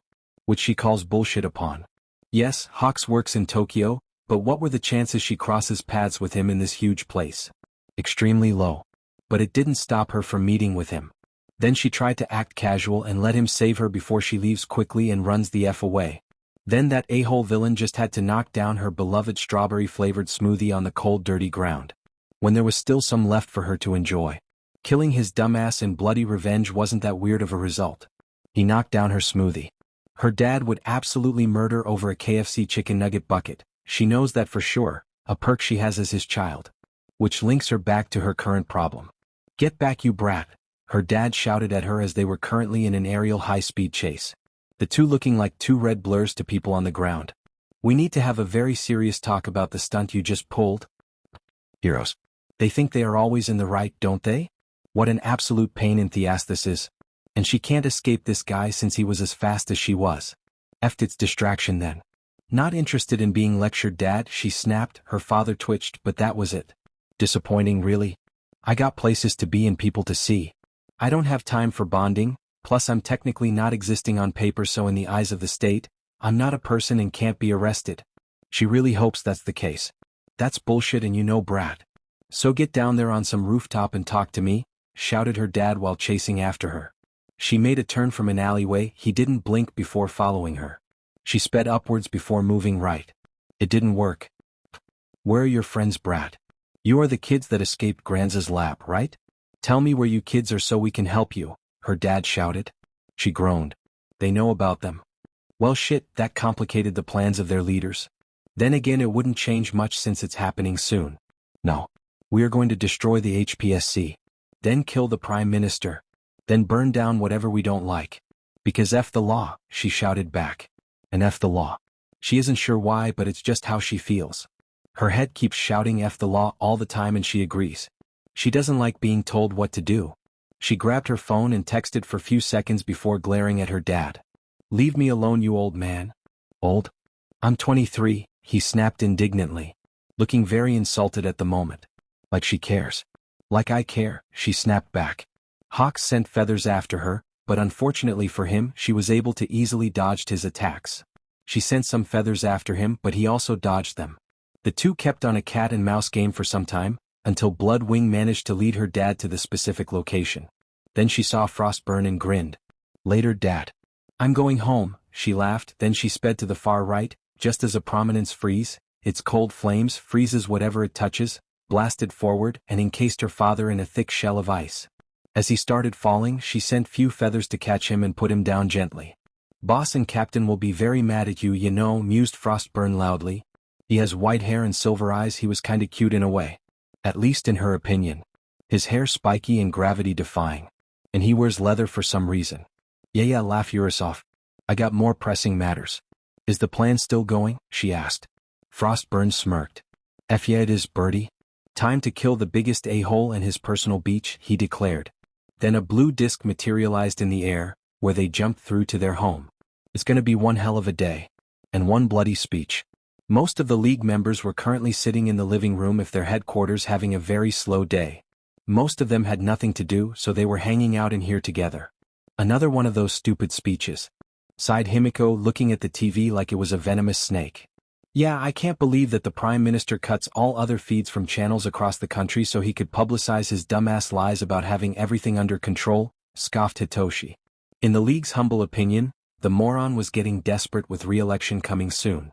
And everyone are getting to see what a moron he was.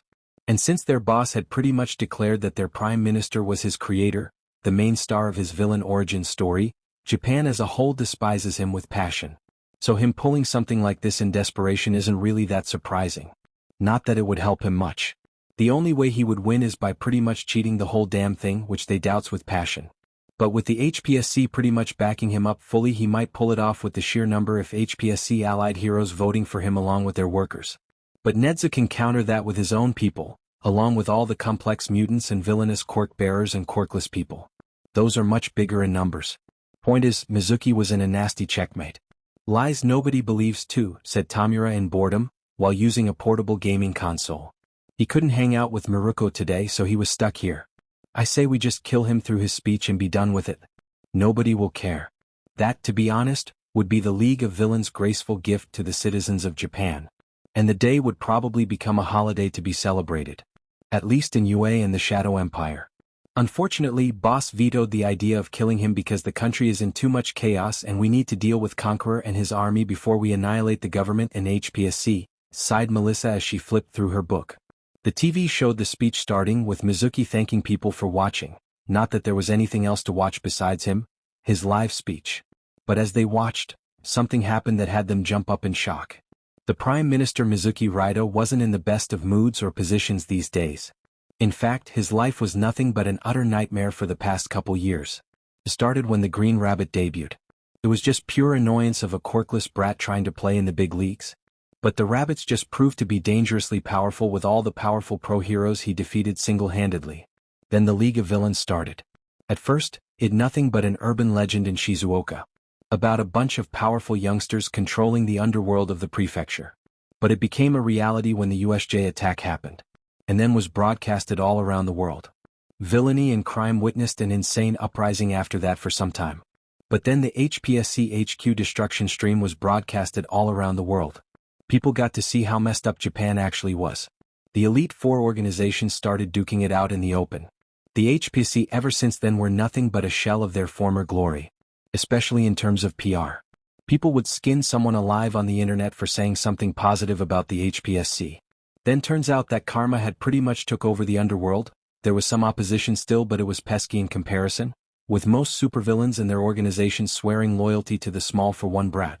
It was horrifying.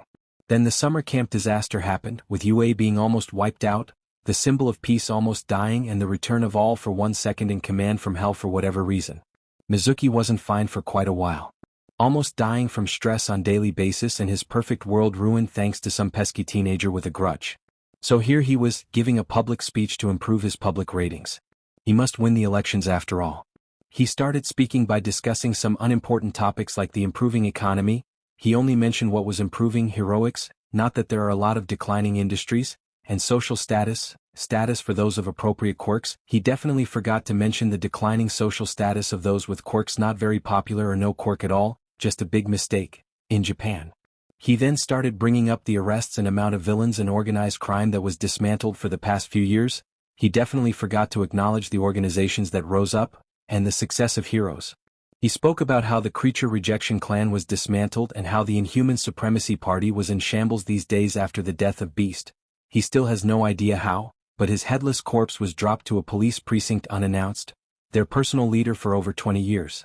He explicitly mentioned All Might many times because everyone likes hearing about the success of the symbol of peace. He spoke about some political matters, drifting off from whatever mess he didn't want to mention like the League or the Paranormal Liberation Front. He spined about how Redestro was arrested by All Might and was this time shipped to Tartarus properly without interruptions, so that way he didn't escape like last time. Nobody acknowledges that he died and was cloned, and will spend the rest of his time in prison without anyone saving him. As he kept up his speech, in the middle of the city on a podium that was set up specifically for him, he caught a strange sight. There was a little girl on the ledge of the building across from him waving at him. He couldn't perfectly see what she looked like, but somehow she looked familiar. But he couldn't contemplate that for long as the large screen above him that was displaying his face had stopped working. There was the sound of static for a couple seconds, which made him and other people all over the place wonder what was happening. A power outage? An electrical surge? But then the screen started working again. And it displayed a girl with long white hair and red eyes sitting on a throne, wearing dark clothes with a robe black from outside with red on the inside of it. With her head in pigtails and a calm expression on her face. Mizuki blinked at the screen few times, but before he could utter a single word, the girl spine up, in a tone both icy and void of all emotions, but still somehow threatening. Good morning, citizens of Japan. My name is, my creator called me Ichigo. But I dislike such an unoriginal and not very graceful name. So you can call me Iko Shigaraki. Villain name Apocrypha, the child introduced herself. I was born through the experiments of a sick mad scientist trying to create super soldiers to serve him. But I managed to awaken before my time and break out my fellows from said program. Mizuki stared at the child in disbelief, already guessing who her father was, and he felt on the verge of a heart attack now seeing that two children of All for One are here. I am not the only child of that program as you just heard. The project was called Vente Balas that works by trying to artificially breed children by the use of DNA from powerful top heroes and supervillains to create the ultimate weapons of mass destruction, continued Aiko. I refuse by all means to be the tool of someone inferior to me. My father is the first symbol of evil. All for one. A man so powerful that your current #1 hero was nothing more than an amusing pastime project for a final battle. That went terribly wrong. My mother is mischief. You can Google an S-ranked cat thief and you'll see who she was. I inherited my father's power and my mother's grace. I am royalty and I refuse to work for some low-life villains. Mizuki had only one question at the moment. What? Why? Why is she even born? Why was she made? Why is she speaking? Why is she telling all this? He was terrified and people were already anxious about what this kid is talking about and what she is planning. My quirk is a class 6 quirk. And by that understanding, my power is by default far more superior to most normal people. I also possess a great deal of knowledge thanks to said quirk, so it only made sense for me to try and explore the world I was born into. But I am afraid of saying, the child's eyes narrowed. Her gaze was way too sharp for any child to have. I'm disappointed. This country is full of greed, corruption, discrimination, nepotism, radicalism, child abuse, racism and so many other things. It's truly disgusting, truth be told. So I decided I have the power, mind and wisdom.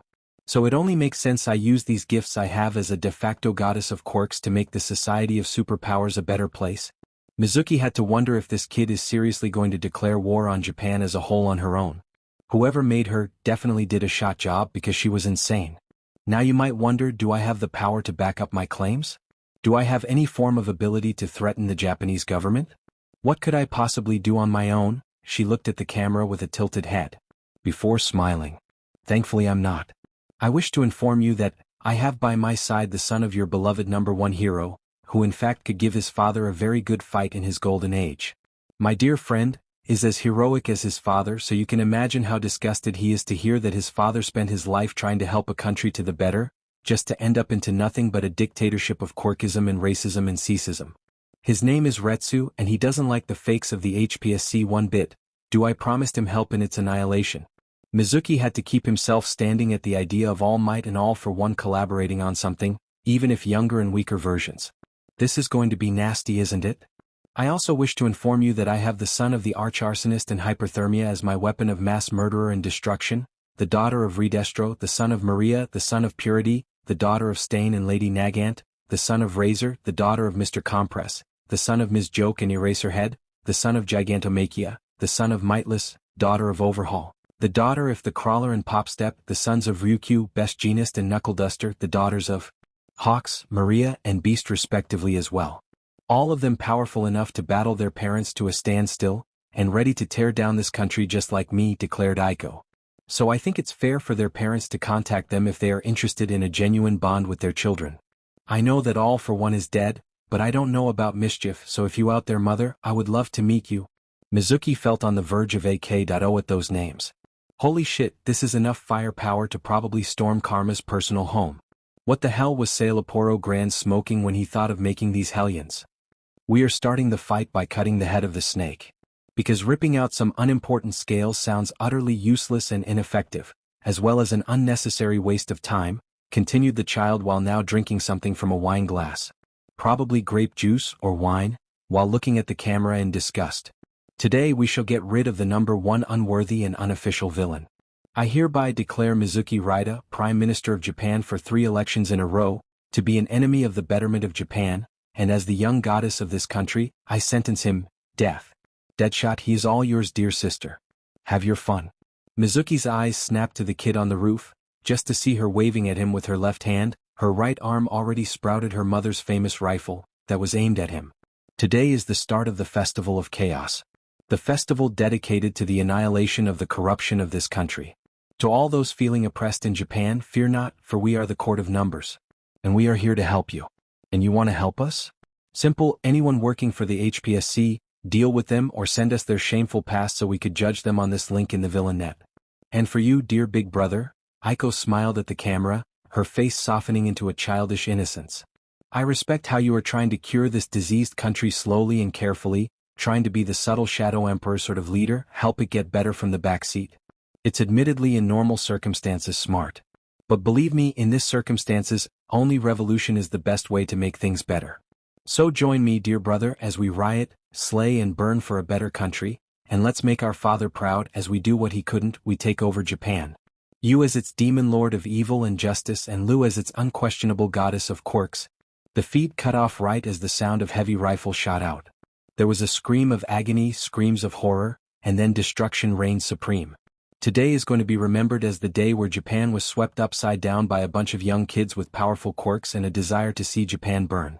Karma stared at the screen displaying an eugenics creation that is supposedly his 6-year-old sister that just declared on the country. He stared blankly, not knowing what to say. He was in a meeting room with the sub-leaders discussing what to do against the apocalypse when this happened. Mightless stared at the TV screen with shock. Her brain stopped working from the revelation of having a child. Besides her, Overhaul looked like he was having existential dread/crisis at having a daughter. Mastermind and Vengeance were frozen from discovering that they have a sister, one they didn't know about until right the F now. Also Hyperthermia and Dobby must be about to explode in their respective homes right now. Mr. Compress fainted, which shouldn't be a surprise. That was a hard pill to swallow. And don't even get him started on the kids of heroes and vigilantes. Knuckle Duster, Crawler and Popstep must be getting a mutual brain aneurysm at this very moment from having children out of the blue. All Might, Hawks and Best Jeanist must be on the verge of a heart attack right now. Nedzu and Night Eye must be getting an insane headache as well. His dad and mom are probably celebrating having a daughter while mourning how she became a villain so quickly. I hate Mondays, declared Karma before he summoned multiple wine bottles. They can't handle this shit while sober. F Mondays. Karma stared at the screen displaying an eugenics creation that is supposedly his 6-year-old sister that just declared on the country. He stared blankly, not knowing what to say. He was in a meeting room with the sub-leaders discussing what to do against the apocalypse when this happened. Mightless stared at the TV screen with shock. Her brain stopped working from the revelation of having a child. Besides her, Overhaul looked like he was having existential dread/crisis at having a daughter. Mastermind and Vengeance were frozen from discovering that they have a sister, one they didn't know about until right the F now. Also Hyperthermia and Dobby must be about to explode in their respective homes right now. Mr. Compress fainted, which shouldn't be a surprise. That was a hard pill to swallow. And don't even get him started on the kids of heroes and vigilantes. Knuckle Duster, Crawler and Popstep must be getting a mutual brain aneurysm at this very moment from having children out of the blue. Same with Eraserhead and Ms. Joke. All Might, Hawks and Best Jeanist must be on the verge of a heart attack right now. Nedzu and Night Eye must be getting an insane headache as well. His dad and moms, especially his biological mom, are most likely celebrating having a daughter while also mourning how she became a villain so quickly in the same. I hate Mondays, declared Karma before he summoned multiple wine bottles. They can't handle this shit while sober. F Mondays. I have a child, whispered Overhaul with the face of a traumatized soldier who lacked any alcohol to sedate himself with. I have a biological daughter, made by a mad scientist. Is this supposed to be my moral consequence? Because please kill me now and spare me the nightmares. Karma isn't sure if he is mortified that someone experimented on his offspring or that he might end up as a parent. But both ways Karma could take some sadistic glee on his emotional agony. Karma-sama, please. I must find him, I must care for him. Karma felt like someone stabbed him in the heart when he looked at Mightless' face. She looked desperate, pathetic, pleading even. He is my child. I don't care if he was made in a lab. I want him. I lost one already. I don't want to lose another one. Please, I'll do anything you say. Carla raised his hand to stop. Mikoto-san, I get it. If anything, I feel a similar way. My sister just declared war on the country and she is just a child. It must be terrifying. But please be patient, and let us observe what's happening so we can understand how to react better to this mess. Mightless looked at him like a kicked puppy. Overhaul was still out of it. The twins were staring at the screen blankly, and Mr. Compress was unconscious. Reaper was in the League's secret base and probably freaking the hell out along with Maruko somewhere else. Understandable, commented Mastermind with a sigh. But I just must ask, is being a drama queen in your family? Karma couldn't help the wince he made. It wasn't his fault. His family has serious drama queen attitude and tendencies. It was in his dad, his uncle, himself and apparently Usagi. Now, Echo, what the F? I guess it's in our blood, sighed Karma in exasperation as he turned to the TV. Wow, things are escalating quickly, aren't they? Is it a good idea though? Asked Vengeance. There's 6. What the hell can a bunch of brats do? I get teenagers but kids. Come on. And we wait? How do we know they won't be killed by the time we move? Karma spoke before Mightless gets a heart attack. Because if their quirks are as powerful and they are genetically modified the way I think, then they probably have combat skills already programmed into them. And if Aiko is my sister, then this is already going to be big. Vengeance sighed loudly at that. So what, how long do we wait before we intervene? Karma sighed as he thought it over. 24 hours. It sounds like a reasonable amount of time. And it'll let me see what is going on in my sister's head, so to speak. Because I gave no idea what she is actually going after. Deadshot smirked right as she was dropped her at the specified shooting point. She looked around her at the rooftop before nodding appraisingly. Like usual Apocrypha, you know the best way to do things. With a smile, Deadshot walked to the ledge of the high building before sitting down. The prime jackass showed up for his speech. She could see police officers around with some snipers too. She sighed as she quickly grabbed an air rifle from the backpack given to her, then loaded it with sleeping darts. The prime jackass saw her and she waved at him. He couldn't see her well and she kept the rifle hidden well. She loaded the rifle, put on her visor, then put down the rifle on the stand. She quickly aimed, then shot. First sniper. Second sniper. Third sniper. The rest followed as swiftly, with none of them able to react to her shots. Would her mom be proud? She'd like to think Lady Nagant would feel impressed. What about her dad? Would Stain be proud his daughter was fighting against fake heroes like him? Would he like to meet her? She shook her head as she put her air rifle back into her backpack, then put back on her back. She sat down and started listening to the prime jackass's bullshit about how things are going great. Great for who, Fed? She was Alice for just 2 weeks, but she traveled with Aiko and the others long enough to see that this country was shit. She kept on listening while noting the pro-heroes stationed around for protection. Then she squinted. After using her visor she saw the badges. Paragons. Of course. Not only commission lackeys but also commission lapdogs as well. Fantastic actually. She could shoot more idiots in the price of one prime jackass.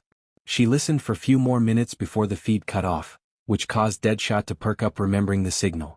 She took a kneeling position, sprouted her rifle, while tinkering with it to take the caliber of an anti-tank rifle. Aiko-chan showed up in the screen, looking as deadly and cold as ever. Most people would see her as an icy goddess, but Deadshot knew that she was just a huge Chinibyo playing an act. Aiko-chan started her speech, scaring the ever-living hell out of everyone. She was in a perfect position to see it all. The prime jackass looked terrified. The pro-heroes looked startled and also terrified. It was great to witness honestly. Deadshot smirked, then pulled off a strand of her hair, turning it into an anti-tank bullet. Then she quickly shoved it into the rifle. She then added few more bullets just to be safe. The chaos started with Aiko's declaration of war. Deadshot would bet that the HPSC Top Beach was losing her shit right now from the revelations. As Aiko quickly finished her speech, Deadshot smirked and waved at the prime jackass as he then recognized her. When Aiko told her to have fun, she prepared herself to shoot. The feed from Aiko cut off right as the sound of heavy rifle shooting rang out. There was a scream of agony, screams of horror, and then destruction reigned supreme. Mizuki shouted in agony as Deadshot landed a shot at him.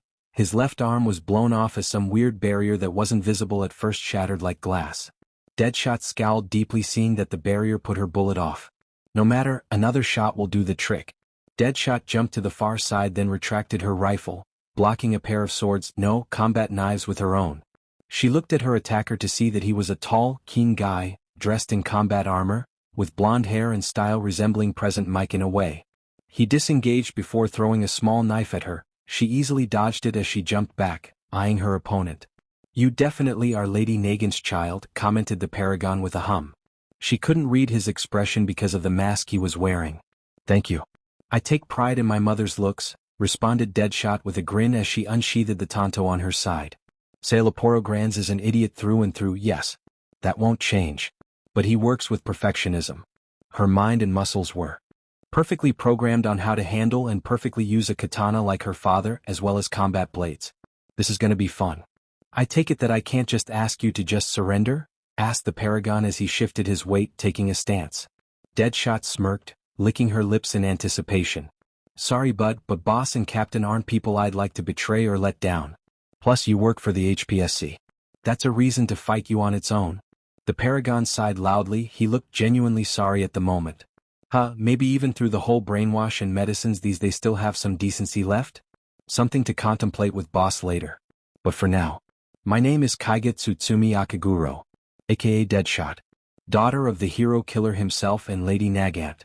I might not have been created from love, but I still look up to my parents, declared Deadshot before grabbing a combat knife with her left, and her tanto with right. My name is Haruka Hattori. Codename, Foresight. And I am moved, but unfortunately I'll have to treat you as a terrorist, and will fight you as such, declared her opponent. She grinned at him widely, then charged with a battle cry, clashing her blades with his. This better be fun or else. Today is going to be remembered as the day where Japan was swept upside down by a bunch of young kids with powerful quirks and a desire to see Japan burn. That she swears. Bloodwing was high in the air when the first shot was fired. Deadshot was an excellent shooter, send her choices any of her caliber weapons are scary. But unfortunately there was some barrier quirk that got in the way. The prime jackass got his left arm exploded into a blood smear on the floor, but that's it. High chance he might die here from blood loss, but she wasn't interested in taking chances. So she quickly shot down with two blades already in her hands. But then she blocked from the side as someone slammed into her. Her blades clashed with theirs which caused her to be pushed back. She blinked before sighing loudly in exasperation and maybe a bit of annoyance added into the mix as well. Paragon? She asked, looking over the flying person in front of her. She looked similar to an owl complex mutant, with owl wings extending from her back, send feather wings because of course there are similar quirks out there. The owl nodded her head. Great. She gave a quick glance downstairs to see medics rolling in quick, chaos already breaking throughout the place. You look a lot like Hawks. So I take it that you are his clone? Asked the Paragon, tilting her head to the side. Bloodwing gave a fierce glare and returned to the question. Hawks might be my father, and I have something resembling love to him for being said father, but I am not a clone. I am my own person, gender, personality and emotions, she replied before readying herself. My name is Tara Takami, daughter of Kigo Takami. And my codename is Bloodwing. I'll say it once, get out of my way, or die painfully. The owl responded by sending a barrage of feathers at her. Bloodwing easily dodged, weaved and blocked with her blades before charging at the Paragon. How rude, she didn't even introduce herself. I guess that once you're caught we can use you to get your father's license revoked. Maybe even force him back into the HPSC for your safety. After all we have the right to execute terrorists, mused the Paragon. Bloodwing narrowed her eyes, before blitzing full speed towards the Paragon. The trained soldier barely had a split second to react, moving to the side as Bloodwing passed by them. But not before getting a nasty cut on the side. Bloodwing narrowed her eyes, glaring daggers at the Paragon with hatred in her eyes. Don't you dare, even think of it, Beach. My father was nothing but a slave to you. It's honestly a good part of why I am here. Mostly because this country sucks and I want to burn it down for kicks. But also because I don't want my existence to be a scandal for my father. If you even think of hurting him, you HPSC pricks, I'll kill you all, sneered Bloodwing before grinning. Oh wait, I'm already gonna kill you all. Then she charged at the Paragon again with her two swords and a barrage of feathers from all directions. This shouldn't be too hard to kill some low-class discount version of her old man when she was better. What no one really expected or even imagined was that a lot of civilians actually started rioting all across the country in the same time after being promoted by Apocrypha. Each prefecture had to deal with large amounts of quirkless people, complex mutants and villainous quirk bearers running around, destroying whatever government properties they had a problem with absolute disregard for the law.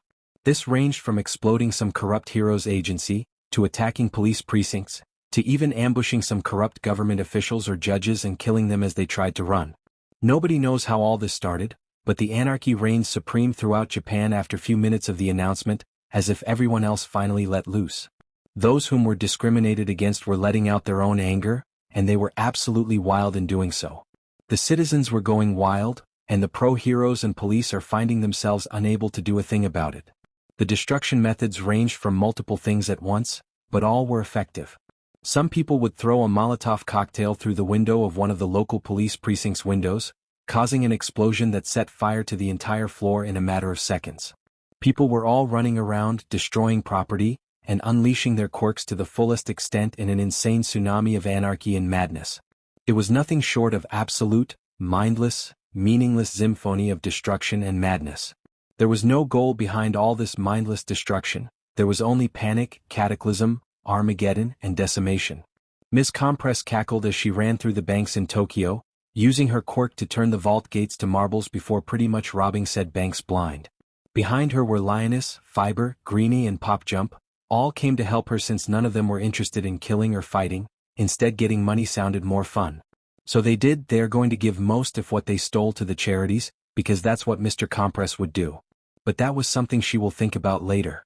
Oh, so much money, do much jewelry, do much gold, she cackled loudly as she turned things to marbles before tossing them into the bags of her friends. Hold it right there, shouted a hero from the outside. Looking out, she could see some heroes on the door. Before she could groan though, Greenie and Pop Jump ran to confront them. It took barely 10 seconds to beat them all. Anarchy, shouted Frostburn as he stood up in front of Scream's hero agency. He already sent them all running away with a gigantic blast of fire, the cowards running away. So he was now going to nuke the building with a prominence burn like his dad. He watched videos and well, he was amazed. Shame he couldn't get anything on his mom, but he might meet her if the Court of Numbers visited Hokkaido after this. The first phase of the Court of Numbers plan wasn't the assassination of the Prime Minister Mizuki in itself, although his death would be a great bonus to the master plan, but what would come out from the attempt? Through this whole war breaking out in Japan, it was mostly heroes and villains battling it out, with the government's corrupts hiding behind said chaos, letting everyone forget about them. Unfortunately, it was working fantastically with Conqueror and his apocalypse growing more and more dangerous by the second, gaining the full attention of Karma and All Might, and by default, the attention of the UA and the Shadow Empire. But it's no more. Aiko knows what she was doing. She wasn't dumb. The opposite, in fact. She knows that she can pretty much make the system collapse only through guerrilla wars, not fully confronting the enemy. The Court of Numbers lacked any numbers advantage. And they were children, so no way that anyone would follow them no matter how powerful they are. But that was also okay, she already started the anarchy. Table of Rejects already had a lot of rage and hatred bubbling inside. And with her weakening the public image of the Prime Minister, she can picture them throwing a coup. But she must keep going with the plan. She could see through some of the cameras installed on her bot. She must tell her big brother later how concerningly easy it is to buy things from Villaintech, personal drone camera field package number 145, some high-quality Shield Maiden technology if she must say herself. Deadshot was fighting some Paragon, apparently number 4, and it was a stalemate so far. Aiko peered with her quirk, noting what the quirk was like. She could hear it through her ears. A spell, a poem, a song, the sound, the lyrics, it was nice. But not that beautiful. She heard much more beautiful quirks before. Although she kept note of this specific quirk song for her spells, she might be able to use it. Then she switched the camera feed to another part of the Liberation Festival. Bloodwing was fighting some owl Paragon. Aiko can't see a number, so not among their top Paragons. Foolish, really. Those buffoons must have heard what she said. The Court of Numbers might lack, oh the irony, in numbers, but they make up for it with sheer power held by each of them. She switched the camera feed once more, and she could see Frostburn preparing an attack, inside the hero agency of Scream, HPSC loyal heroine. A prominence burn point blank range directed in an upwards trajectory. Aiko sighed as she saw the attack get launched upwards. The building was melted instantly, with fires licking at the remains of the agency. There was nothing left. She switched to see what the others were doing. Onslaught, Yatsubashi-chan, was stuck in a fist fight with some Paragon and in a stalemate too. She kept note of the Paragon's quirk since it was very nice to listen to, and she could use it for her own quirk spells. Brass Knuckle, Drago, Behemoth, Black Cat, Ranger and Dusty were fighting some high-ranked heroes and Paragons all across Japan, and winning their own battles using the chaos and riots to their advantage. Titanium was in place, launching an attack against a specific military base, already boosted by Enhancer, so his power should be more than enough to level a mountain. He'll be transported around by Ranger, annihilating army base after another. But only those that follows the Prime Minister's orders without questioning them. The riots were going swimmingly too, giving them the perfect smoke screen that they need, and confusing the enemy, less delaying their reaction speed. The HPSC which could try to fight back villains. But civilians losing it all around the country at once? Good luck with that. And all it took was one simple emotional relief spell.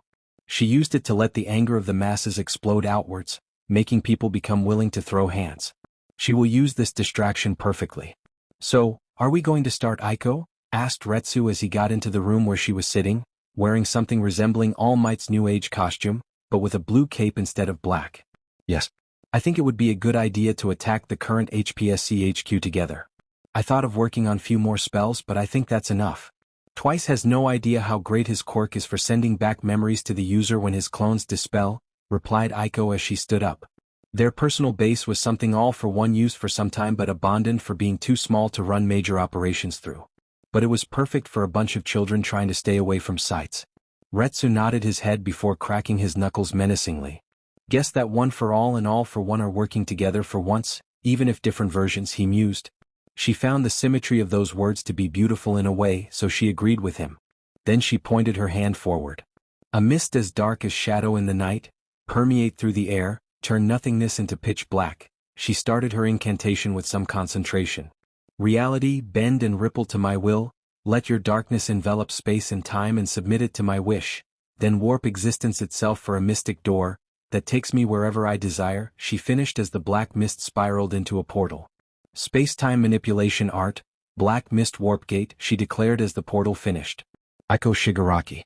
Quirk spell, class, 6.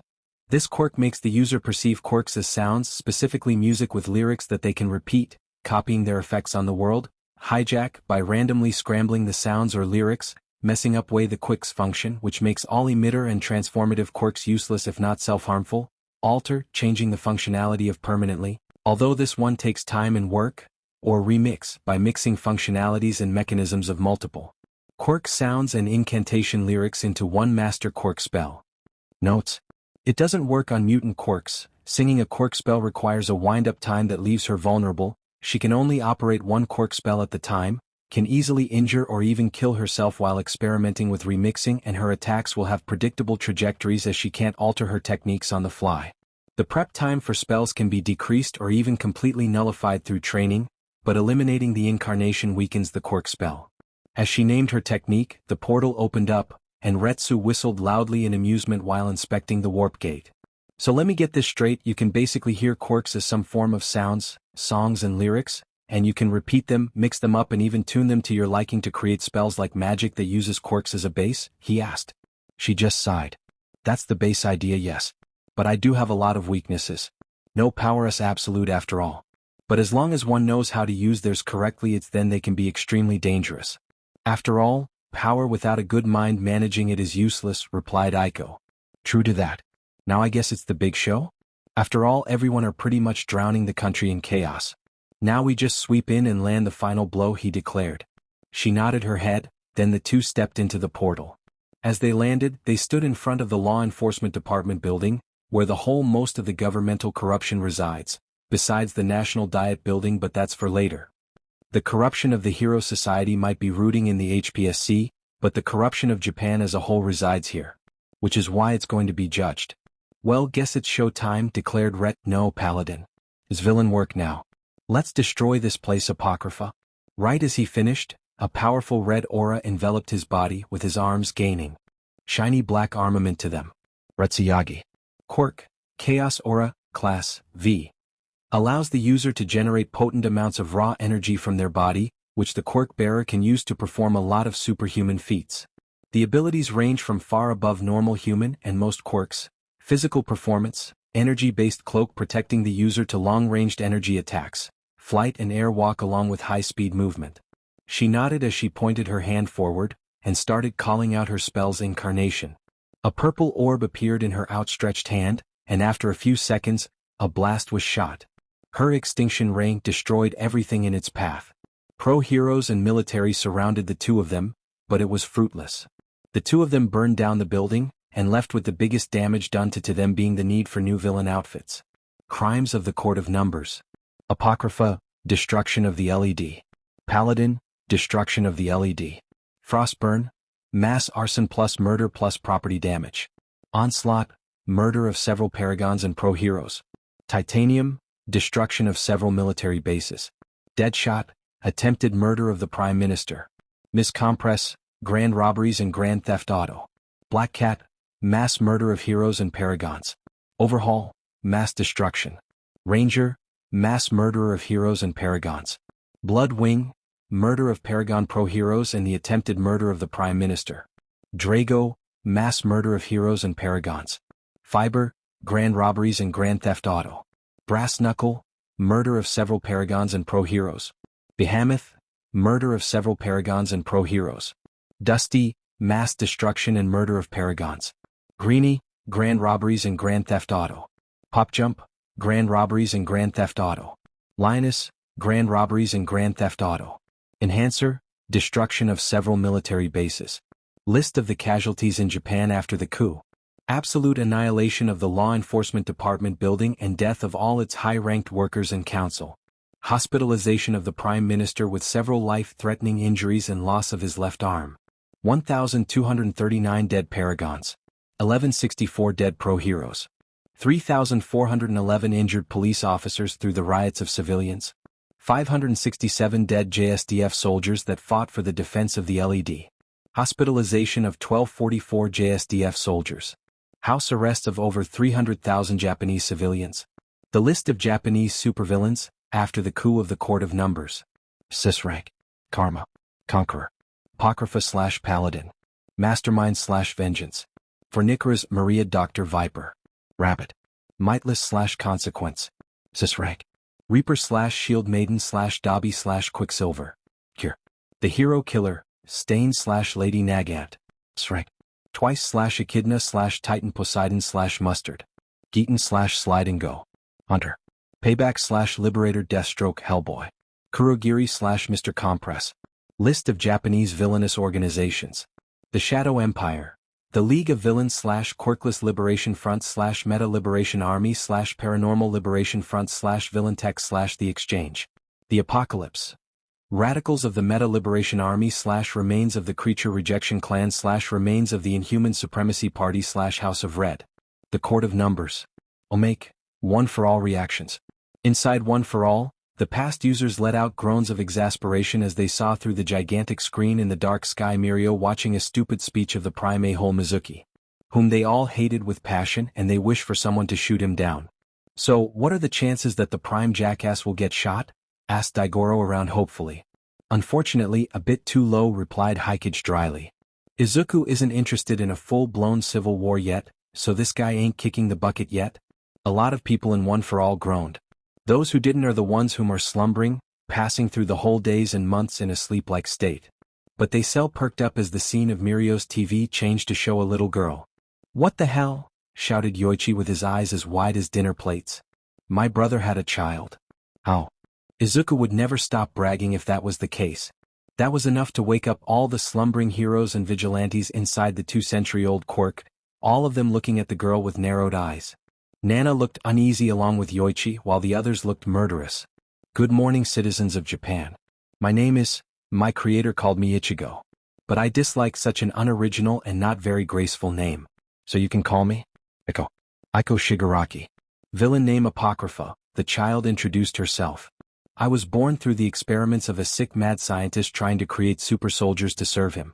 But I managed to awaken before my time and break out my fellows from said program. Okay, now that's just sick, declared N for everyone. They dislike All for One, well hate, but Yoichi doesn't like the term so it's dislike when speaking. With passion, but they're not idiotish enough to hate his child too, especially a lab-made one that ran for her life. Understatement of the century, one of the vigilantes announced dryly. I get that they want to use her dad's genes, but why not create a clone of the guy and brainwash it instead of creating an innocent child? I hope Toshi punches them in the face, shouted Nana in righteous fury, with some people agreeing with her. I am not the only child of that program as you just heard.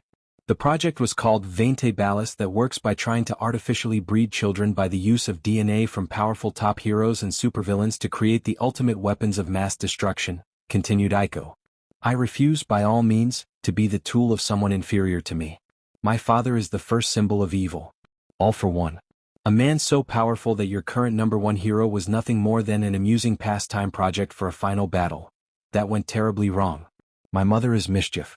You can Google an S-ranked cat thief and you'll see who she was. I inherited my father's power and my mother's grace. I am royalty and I refuse to work for some low-life villains. Well, she is definitely a drama queen, said Daigoro with a sweat drop. He heard a phone buzzing and looked besides him to see one of the vigilantes using his phone. Dude, what are you doing? The vigilante shrugged at him while everyone were looking at the phone in disbelief. Googling Mish, holy cow, look at those. Everyone quickly, from males, crowded the phone to take a look at Mischief, and they all blushed furiously at the sight of the hot woman in a skin-tight catsuit. Then they realized something. Wait, our phones work here? Shouted Yoichi in shock. Daigoro grabbed his phone and opened before cheering loudly. It does. I can finally play Angry Birds. Other people went back to the screen to watch whatever is happening next with bated breaths and uneasy expressions. My quirk is a Class 6 quirk.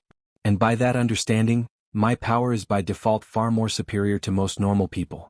I also possess a great deal of knowledge thanks to said quirk, so it only made sense for me to try and explore the world I was born into. But I am afraid of saying, the child's eyes narrowed. Her gaze was way too sharp for any child to have. I'm disappointed. This country is full of greed, corruption, discrimination, nepotism, radicalism, child abuse, racism and so many other things. It's truly disgusting, truth be told. So I decided I have the power, mind and wisdom. So it only makes sense I use these gifts I have as a de facto goddess of quirks to make the society of superpowers a better place. Oh great, we have a younger, more egotistical Karma, announced Bruce sarcastically while everyone else groaned miserably. Well, shit is really hitting the fan, commented Kudo with a bowl of popcorn. Hey Bruce, guess we're going to see someone overthrowing the government like we tried before. Wanna start bets? Bruce perked up before grabbing a handbook to note down bets. Now you might wonder, do I have the power to back up my claims? Do I have any form of ability to threaten the Japanese government? What could I possibly do on my own? She looked at the camera with a tilted head. Before smiling. Thankfully I'm not. I wish to inform you that I have by my side the son of your beloved #1 hero, who in fact could give his father a very good fight in his golden age. My dear friend is as heroic as his father, so you can imagine how disgusted he is to hear that his father spent his life trying to help a country to the better, just to end up into nothing but a dictatorship of quirkism and racism and sexism. His name is Retsu and he doesn't like the fakes of the HPSC one bit. Do I promised him help in its annihilation? Should anyone be surprised that Nana gasped loudly, stared at the screen for a few seconds before squealing loudly in joy? Probably not, she loved All Might too much for them to be surprised. I am a grandma, shouted Nana so loudly everyone thought they'll go deaf in here. Yes yes yes yes yes yes yes yes. I bet a break dance they'll destroy a good chunk of the system and the LED building too, shouted Kuriko with a grin. Oh come on now, you're exaggerating. I say they'll manage to kill the guy, but that's as far as they go, one of the so-called villains declared with a grin. I also wish to inform you that I have the son of the arch-arsonist and hyperthermia as my weapon of mass murderer and destruction, the daughter of Redestro, the son of Maria, the son of Purity, the daughter of Stain and Lady Nagant, the son of Razor, the daughter of Mr. Compress, the son of Ms. Joke and Eraserhead, the son of Gigantomachia, the son of Mightless, daughter of Overhaul, the daughter of the Crawler and Popstep, the sons of Ryukyu, Best Genist and Knuckle Duster, the daughters of Hawks, Maria and Beast respectively as well. All of them powerful enough to battle their parents to a standstill, and ready to tear down this country just like me, declared Aiko. So I think it's fair for their parents to contact them if they are interested in a genuine bond with their children. I know that All for One is dead, but I don't know about Mischief, so if you out there mother, I would love to meet you. I changed my mind, they'll do as Kuriko said. The so-called villain changed his mind instantly, while some others started murmuring about how bad things might get. This is going to be a mad banquet of darkness, commented Haikage dryly. This is a huge cluster, and if the WHA and the UN don't hammer down the country under the martial law, I say they are brainwashed, stated N with a groan. The US will send its top 10 heroes combined, and besiege the country with its military forces. Because this court of numbers really have some nasty firepower in there. We are starting the fight by cutting the head of the snake. Because ripping out some unimportant scales sounds utterly useless and ineffective, as well as an unnecessary waste of time, continued the child while now drinking something from a wine glass. Probably grape juice or wine, while looking at the camera in disgust. Today we shall get rid of the #1 unworthy and unofficial villain. I hereby declare Mizuki Raida, Prime Minister of Japan for 3 elections in a row, to be an enemy of the betterment of Japan, and as the young goddess of this country, I sentence him, death. Deadshot, he is all yours, dear sister. Have your fun. Well, what do you know, Banjo, you got your wish fulfilled. The prime jackass is going to get shot, mused Kudo as he ate some popcorn. Let's see how this goes from now on, I bet it's gonna be glorious. Everyone looked at him strangely. You are pretty chill about the whole daughter of All for One is trying to overthrow the government with biological weapons of mass destruction and horrible pain shtick, commented Nana with a raised brow. Guy, I tried to overthrow the government. But then that idiot Destro swept in and messed me over, then all for one killed me, replied Kudo dryly. Seeing someone fulfill my quest is something like a godsend. I couldn't care less who her dad is. Fair, everyone else declared in unison. They saw enough discrimination that the idea of hating this girl because her dad is a mess makes them feel sick. Today is the start of the Festival of Chaos. The festival dedicated to the annihilation of the corruption of this country. To all those feeling oppressed in Japan, fear not, for we are the court of numbers. And we are here to help you. And you want to help us? Simple, anyone working for the HPSC, deal with them or send us their shameful past so we could judge them on this link in the villain net. And for you, dear big brother, Aiko smiled at the camera, her face softening into a childish innocence. I respect how you are trying to cure this diseased country slowly and carefully, trying to be the subtle shadow emperor sort of leader, help it get better from the backseat. It's admittedly in normal circumstances smart.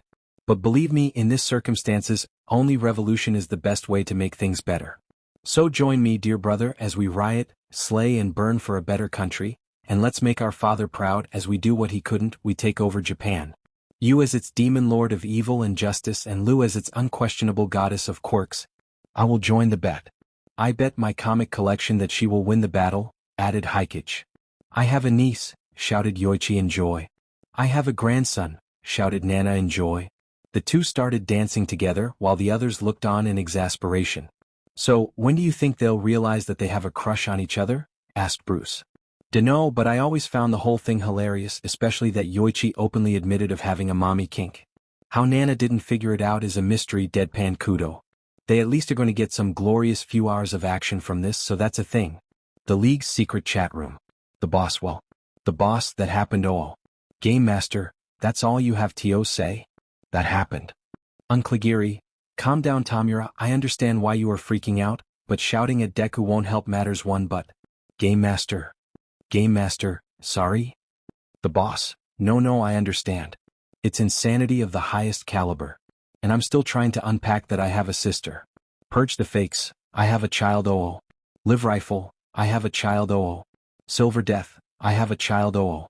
World's a stage, I have a child oh. Cool. Ouch, it must hurt knowing that your own children were experimented on. Silver Death, I'll murder you Sailaporo Grands.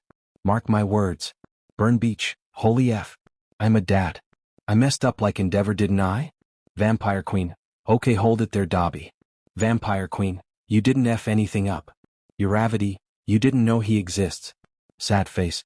3D Printer, yes you didn't. Mad Scientist, to be fair neither did his mom. Uncligiri, how's hyperthermia taking this BTW? The boss went comatose from what Ricky told me. She fainted after the revelation and that was many hours ago. Although her face is frozen and emotional. Agony. Gecko Man, ouch. Cool ouch.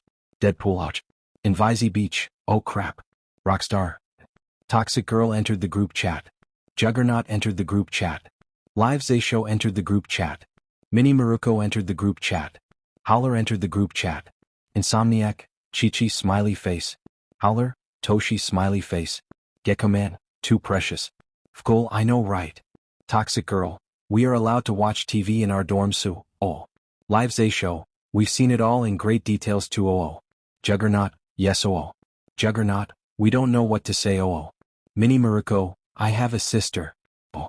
Live Zayshow, well she does. Straight face. The boss, I know right. Oh.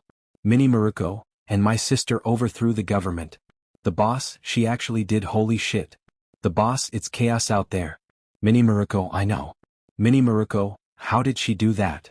The boss, I don't know but she and Child might annihilated the lead like IT wasn't even there. Mini Maruko, WTF. Mini Maruko, what the hell does Sailaporo Grands freaking smoke? The boss, the hell do I know? Insomniac, this a huge mess. Game Master, huge understatement. I spoke to Rumi on the phone, she is hyperventilating in her home. Uncligiri, I need a lift. Uncligiri, right away. Game Master left the group chat. Burn Beach, this is MY Kid whether I want it or not and I refuse to be a shitty parent. I'm going to Daika to talk the custody thing with hyperthermia.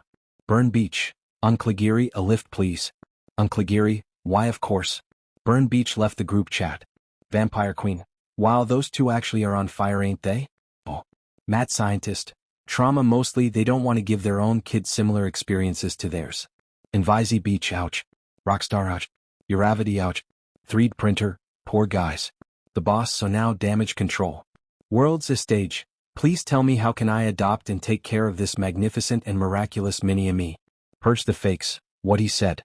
Purge the fakes. I refuse to kill heroes for shitty parenting just to end up a shitty parent myself. Purge the fakes. I have standards and personal honor. Live rifle. I want that cute little sniper brat in my lap right the F now boss. Live rifle, please D.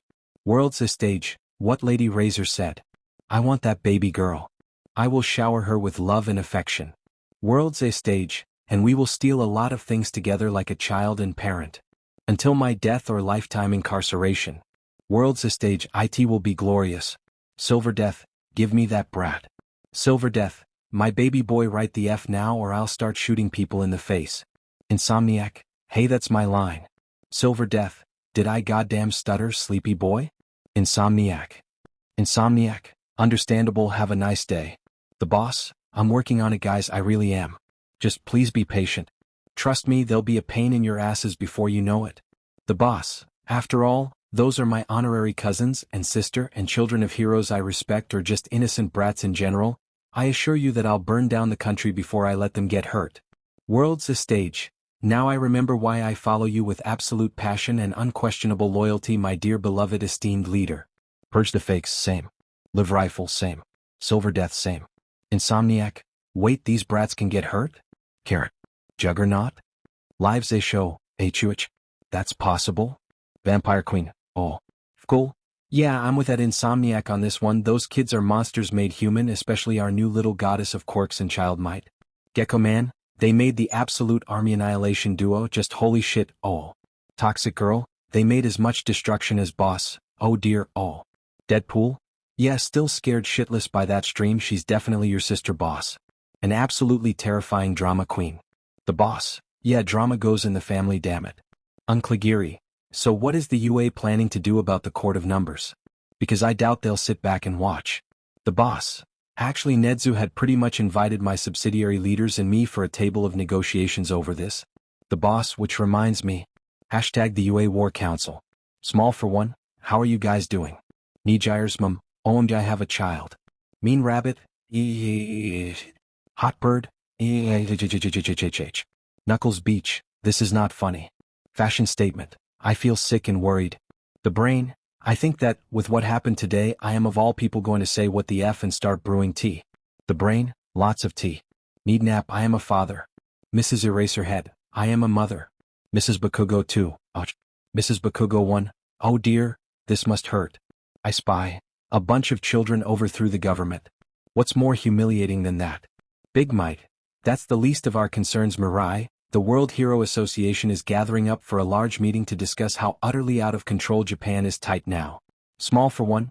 Yeah, that's one huge problem I am concerned with. I can handle an alliance with you guys, but international heroes will be an unwelcome pain in my ass. Mr. Bakugo, I think this is the last of our worries Izuku. And how's Annie taking this? Small for one. She filled up a whole swimming pool with her tears and she is begging me to find Aiko-chan so she could have her baby girl in her arms and shower her with love and affection like she deserves. Small for one. Also it's pretty awkward that my father figure has a child with my mother now tbh. The brain what? I spy what? Big Might what? Mr. Bakugo, I discovered through an awkward chat in the internet that my mother was a vigilante named Katana. I spy, Katana? The brain, Katana? Big Might, Katana? Mr. Bakugo? Yeah fans?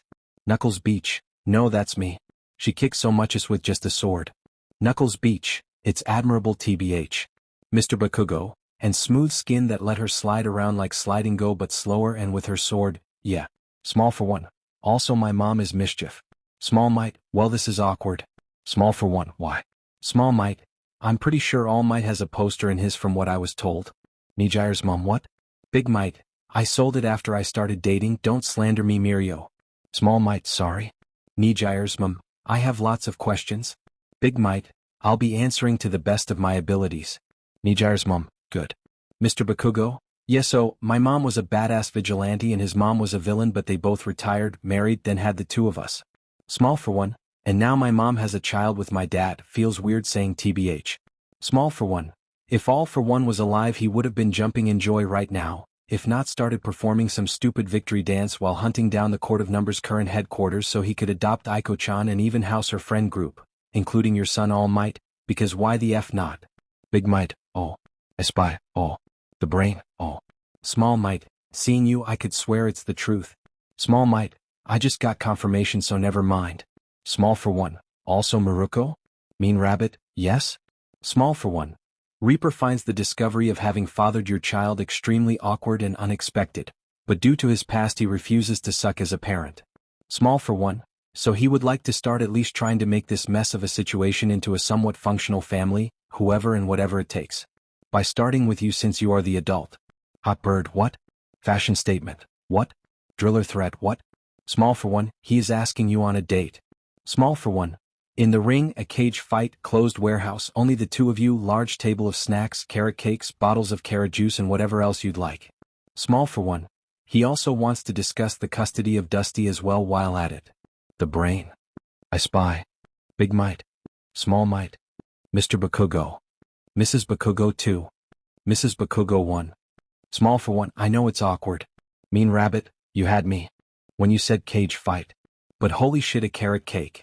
Carrot juice bottles? Mean Rabbit, assuming that I like them for my quirk is kinda quirkist but very accurate. I accept. You better not disappoint. Small for one. Trust me, it will be a grueling date/fight, and he doesn't need his quirk to kick us, I guarantee it. Honestly, you better warm up because he doesn't go easy on girls. Mean Rabbit, hell yes. Knuckles Beach, well that just happened. Small for one, are you okay sir? Must be a hard pill to swallow. Knuckles Beach, no I'm not. Small for one, understandable I guess. Small for one, how are Crawler and Popstep taking this? Knuckles Beach, they're crying together in the corner of the penthouse we share. Huddled in together while holding each other like a lifeline. Rocking back and forth traumatized.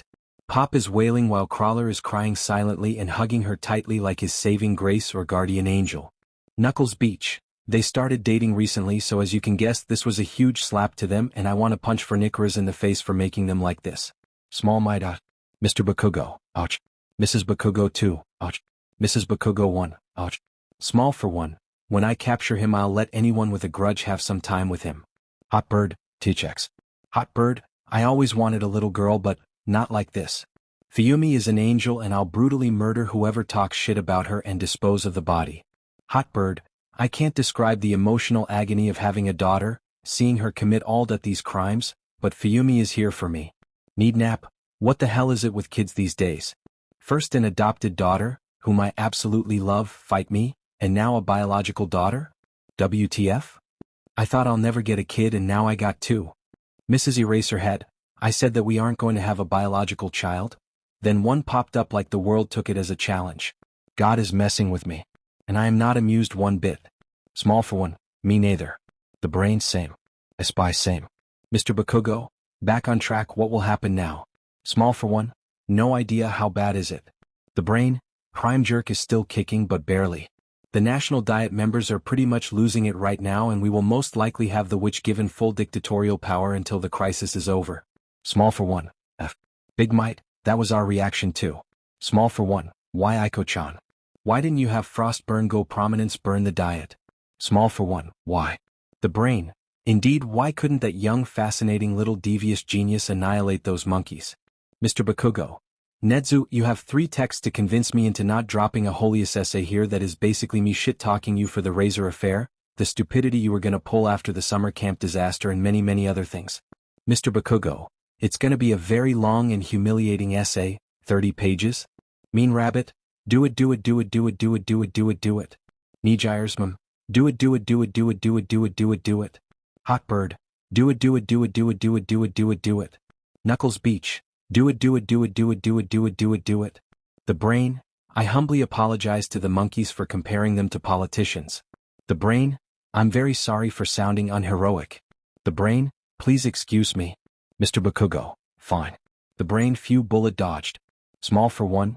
WTF? Small Might, I know right? It's glorious, isn't it? Small for one, yeah it is. Small for one, but point is, my sister is plotting who knows what, and I wouldn't be surprised if she took over a prefecture and started her own government in few days from now. Small for one, she is strong, smart, dedicated and cunning. Also has enough firepower to pretty much scare any prefecture into submission instantly with just Gigantormachia v.2. Small for one. F. Is this what it feels like to be in your shoes? Sucks. I spy. Welcome to the club.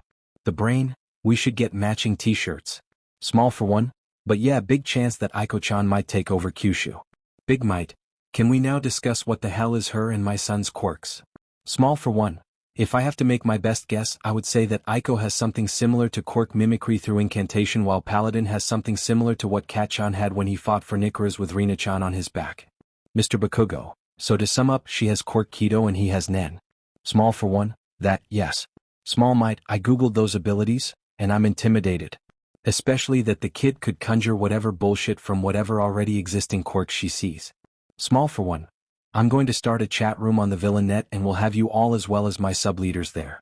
We need to collaborate if we wish to fix this mess. The brain, regretfully that's the best we could get right now. It started way too quickly for anyone to react throughout Kyushu. Black gigantic holes in the space opened without a warning. From it came gigantic black silhouettes with white masks and holes in their chests. Those were hollows, jillions to be precise, that started causing destruction against the response of pro-heroes and police. The JSDF tried to interfere, but they were attacked by squads of monsters that they couldn't fend off, resulting in the quick decimation of the military and seizing of their bases and equipment.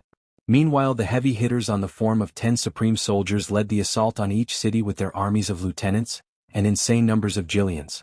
The cities ended up surrendering to their conquerors lest their cities got destroyed and they were killed. The whole thing was coordinated perfectly, letting the apocalypse take over Kyushu Island in one day.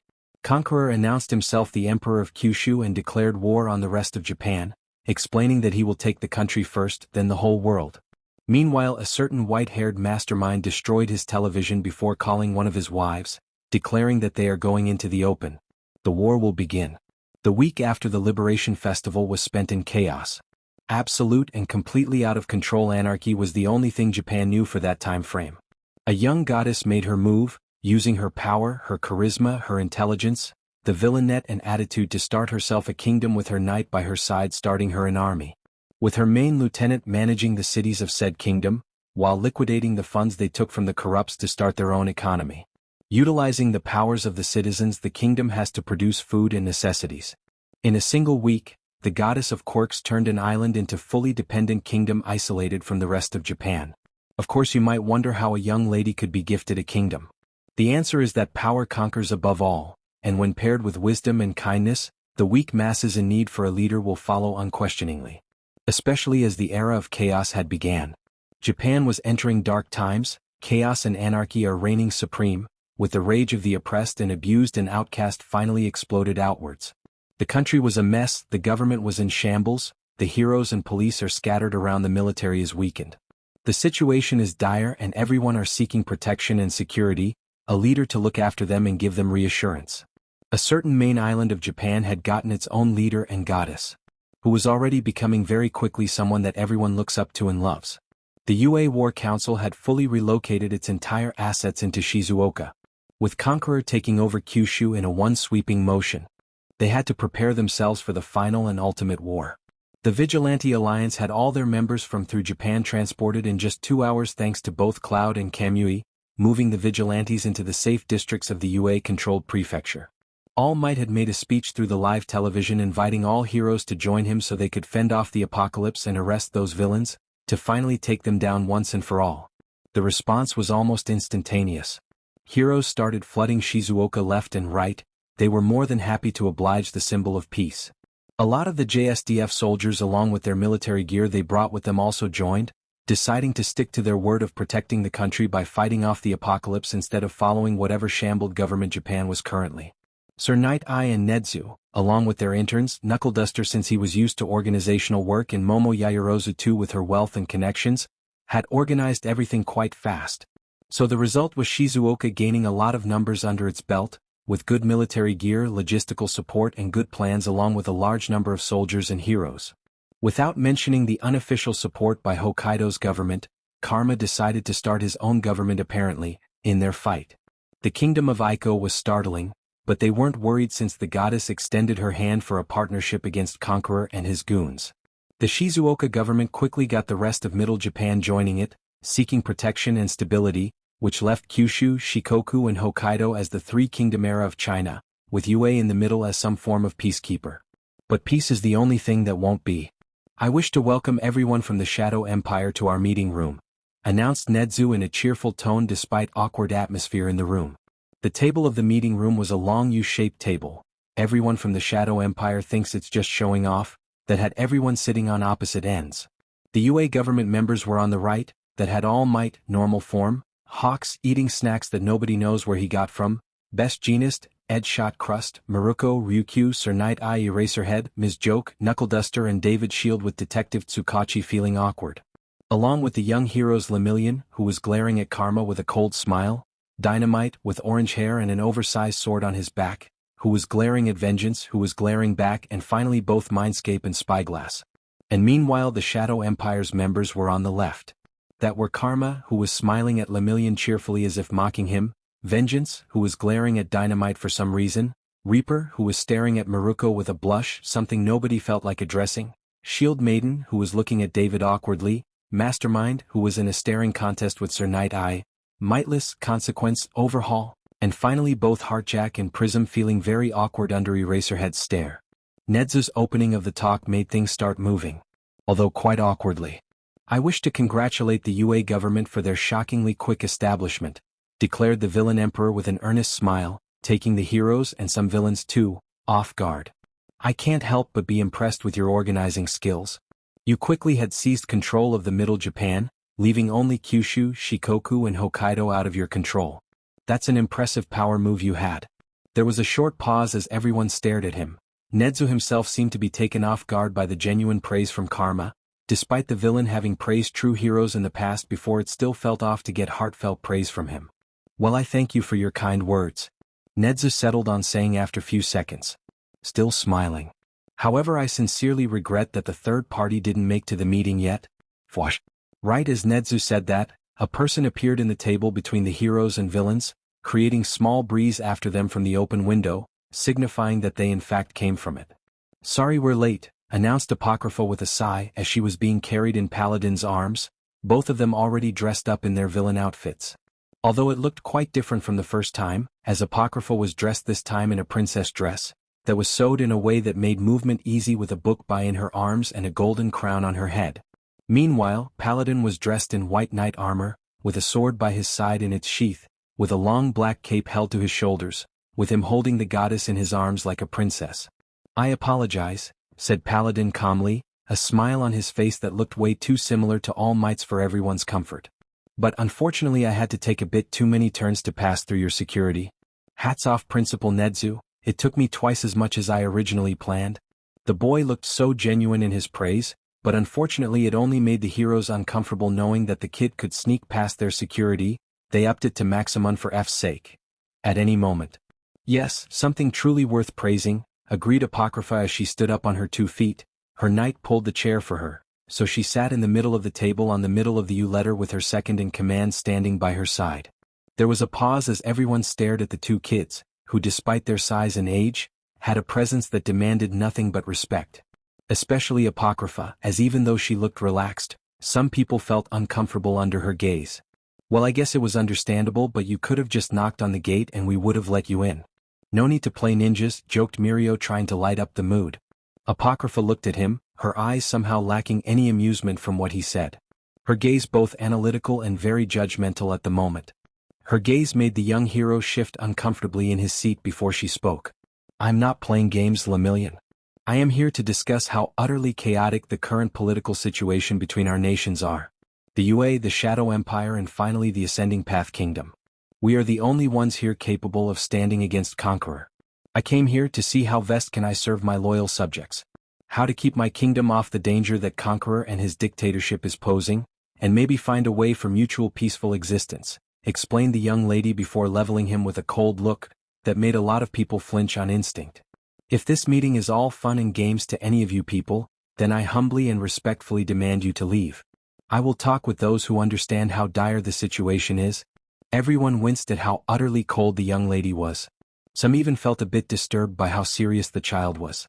Heck, even Sir Night Eye felt uncomfortable by her absolute disregard of even the smallest of jokes.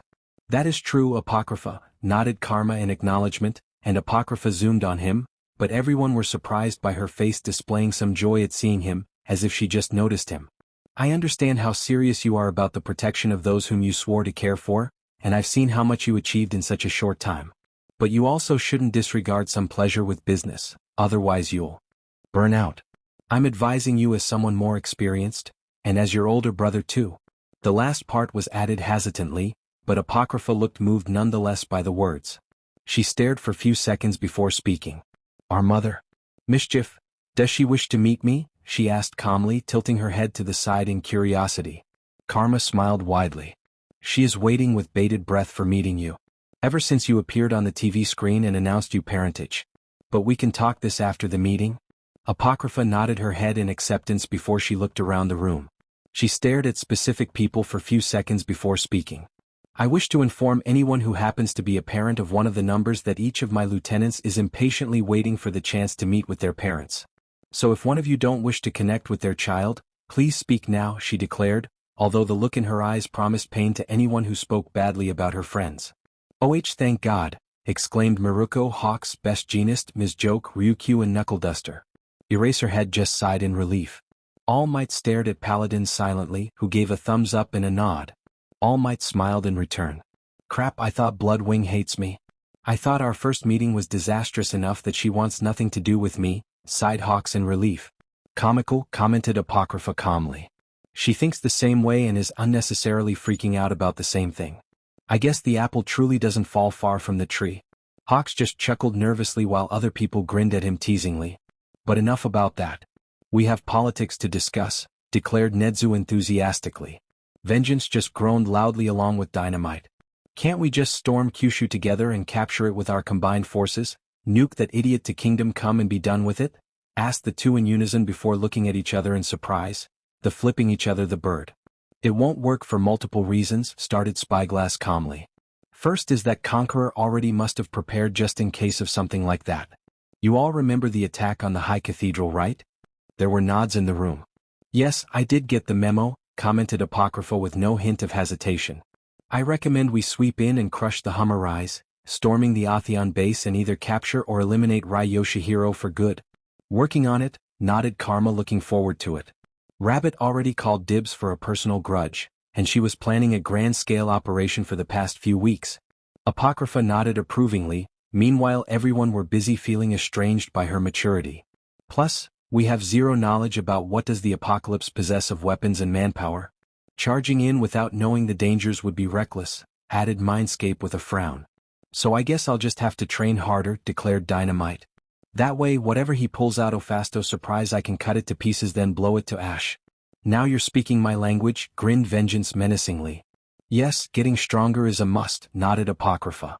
I want to ask though about your own military gear because while I have great firepower and loyal soldiers willing to battle under my command and trustworthy lieutenants, I'm afraid I'm lacking in military hardware and trained soldiers.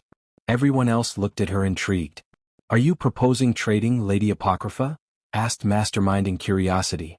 Because that would imply that in fact you can offer something good enough in exchange. Apocrypha simply nodded. Yes, I already established perfect food security and have other goods being manufactured thanks to my people. Anyone whose quirks allows them to produce something are working on doing so within my community.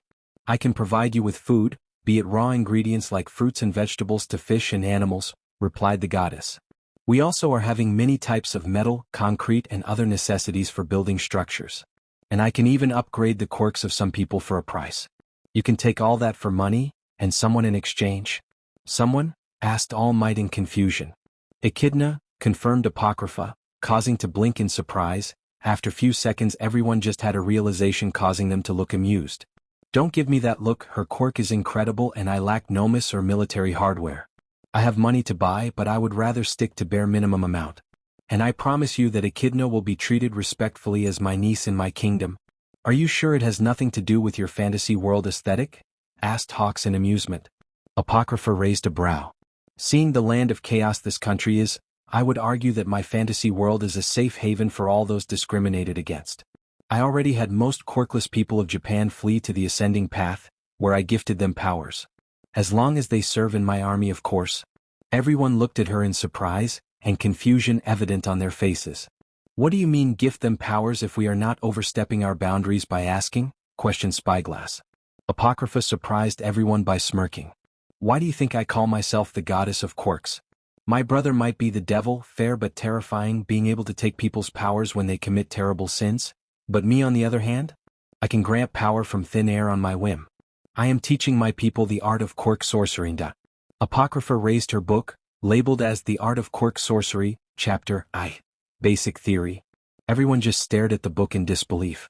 It's a simple theory that works through awakening your own internal chaos energy and aura, then learn how to utilize it for magic. I already wrote some basic spells for beginners.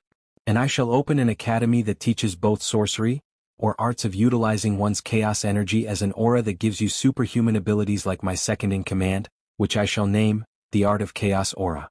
Even though I doubt anyone else would get close to his power due to how carefully he was made and modified. So let me get this straight, started Reaper, looking stunned. You're pretty much pulling off bullshit from RPGs? You have warriors and magicians. What's next? You gave both rogues, rangers and clerics? Apocrypha tilted her head. Still working on obtaining healers, but if you let me closely study my niece Aerie and Recovery Girl, I might actually be able to have a legion of healers at the ready for our war against the apocalypse, replied Apocrypha with a nod. As for those namings, I prefer Shinigami, Sorcerers, Shinobi and Quincy's. I get each reference, declared Karma, Vengeance and Dynamite with matching grins on their faces. Paladin rolled his eyes with matching grins while Apocrypha nodded approvingly. So now that we talked about that, yes, we can trade goods for money and military hardware, Lady Apocrypha, confirmed the principal with a nod.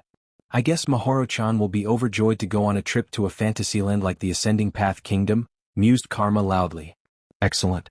Now I believe we should start working on the communications, battle strategies, backup plans and share anything that we know about the enemy forces too. We can't withhold information in those times because we need all advantages we can get, declared Apocrypha. The brotherly love and pride on Karma's face was impossible to hide. The World Heroes Association is an organization run by representatives from each country around the world, with the responsibility of overseeing and managing heroes across the whole planet Earth. They are responsible for organizing and running operations that require international cooperation to pull off, such as attacks on international villainous organizations such as Humorize, successfully. They are also responsible for sending pro-heroes to different nations in times of need. Though this doesn't happen often, as with the less heroes that are present in a given nation, the higher the crime rates become. Although this is a risk the global organization is willing to take in this current situation. Because to put it simply, Japan currently was bats hit insane. An absolute madhouse. A place of all-out chaos and anarchy. First of all, they have Karma, the symbol of evil and self-proclaimed emperor of villains. A kid that, despite being barely 16 from what they got on him from the HPSC, whom were reluctant to give the report, is already the most dangerous villain in that country. He expanded into taking over the whole organized crime in his country, and started many organizations for his empire such as the Exchange, Villain Tech, Annihilation Army, and the Levelers. He also got most other superpowers of the underworld like the Quirkless Liberation Front, Meta Liberation Army and Paranormal Liberation Front in his camp, giving him a de facto formidable fanatic army at the ready. The young man has time and time again not just broke the law, but did it in public and made a show of it to the masses as well. Like the attack on the HPSC HQ, which was a huge scandal the world didn't forget about. The symbol of evil Shadow Empire isn't an existential threat to Japan since as established he already owns it, but to the world as a whole. Then they have Conqueror, the opposing villain to Karma. The one who attacked and almost wiped out the UA and got All Might, the #1 hero in Japan, almost the world really, on death's door. The villain has gotten the rest of the villainous powers under his camp. The Creature Rejection Clan, Inhuman Supremacy Party, House of Red and most importantly the villain Fornicaras. Fornicaras, the mad scientist to end all mad scientists worldwide as well as a Nomu maker, giving him severe firepower and destructive potential. Which makes the apocalypse an existential threat to Japan, with potential threat to other countries as well if he decided to go for less prepared nation who didn't foresee the attack from him coming. An army and thousands of soldiers, military gear and hardware, Nomus, which are monstrous bioengineered multi-quirked super soldiers with unquestionable loyalty to their maker, and supervillains? Someone could conquer a small country with this much power. Which is why Conqueror was promoted to an international triple S ranked villain.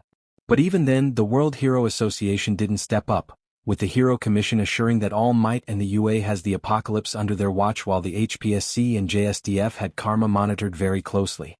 Also, the Prime Minister of Japan had refused the interference of foreign nations and heroes, and without the United Nations giving them an order, they couldn't do much.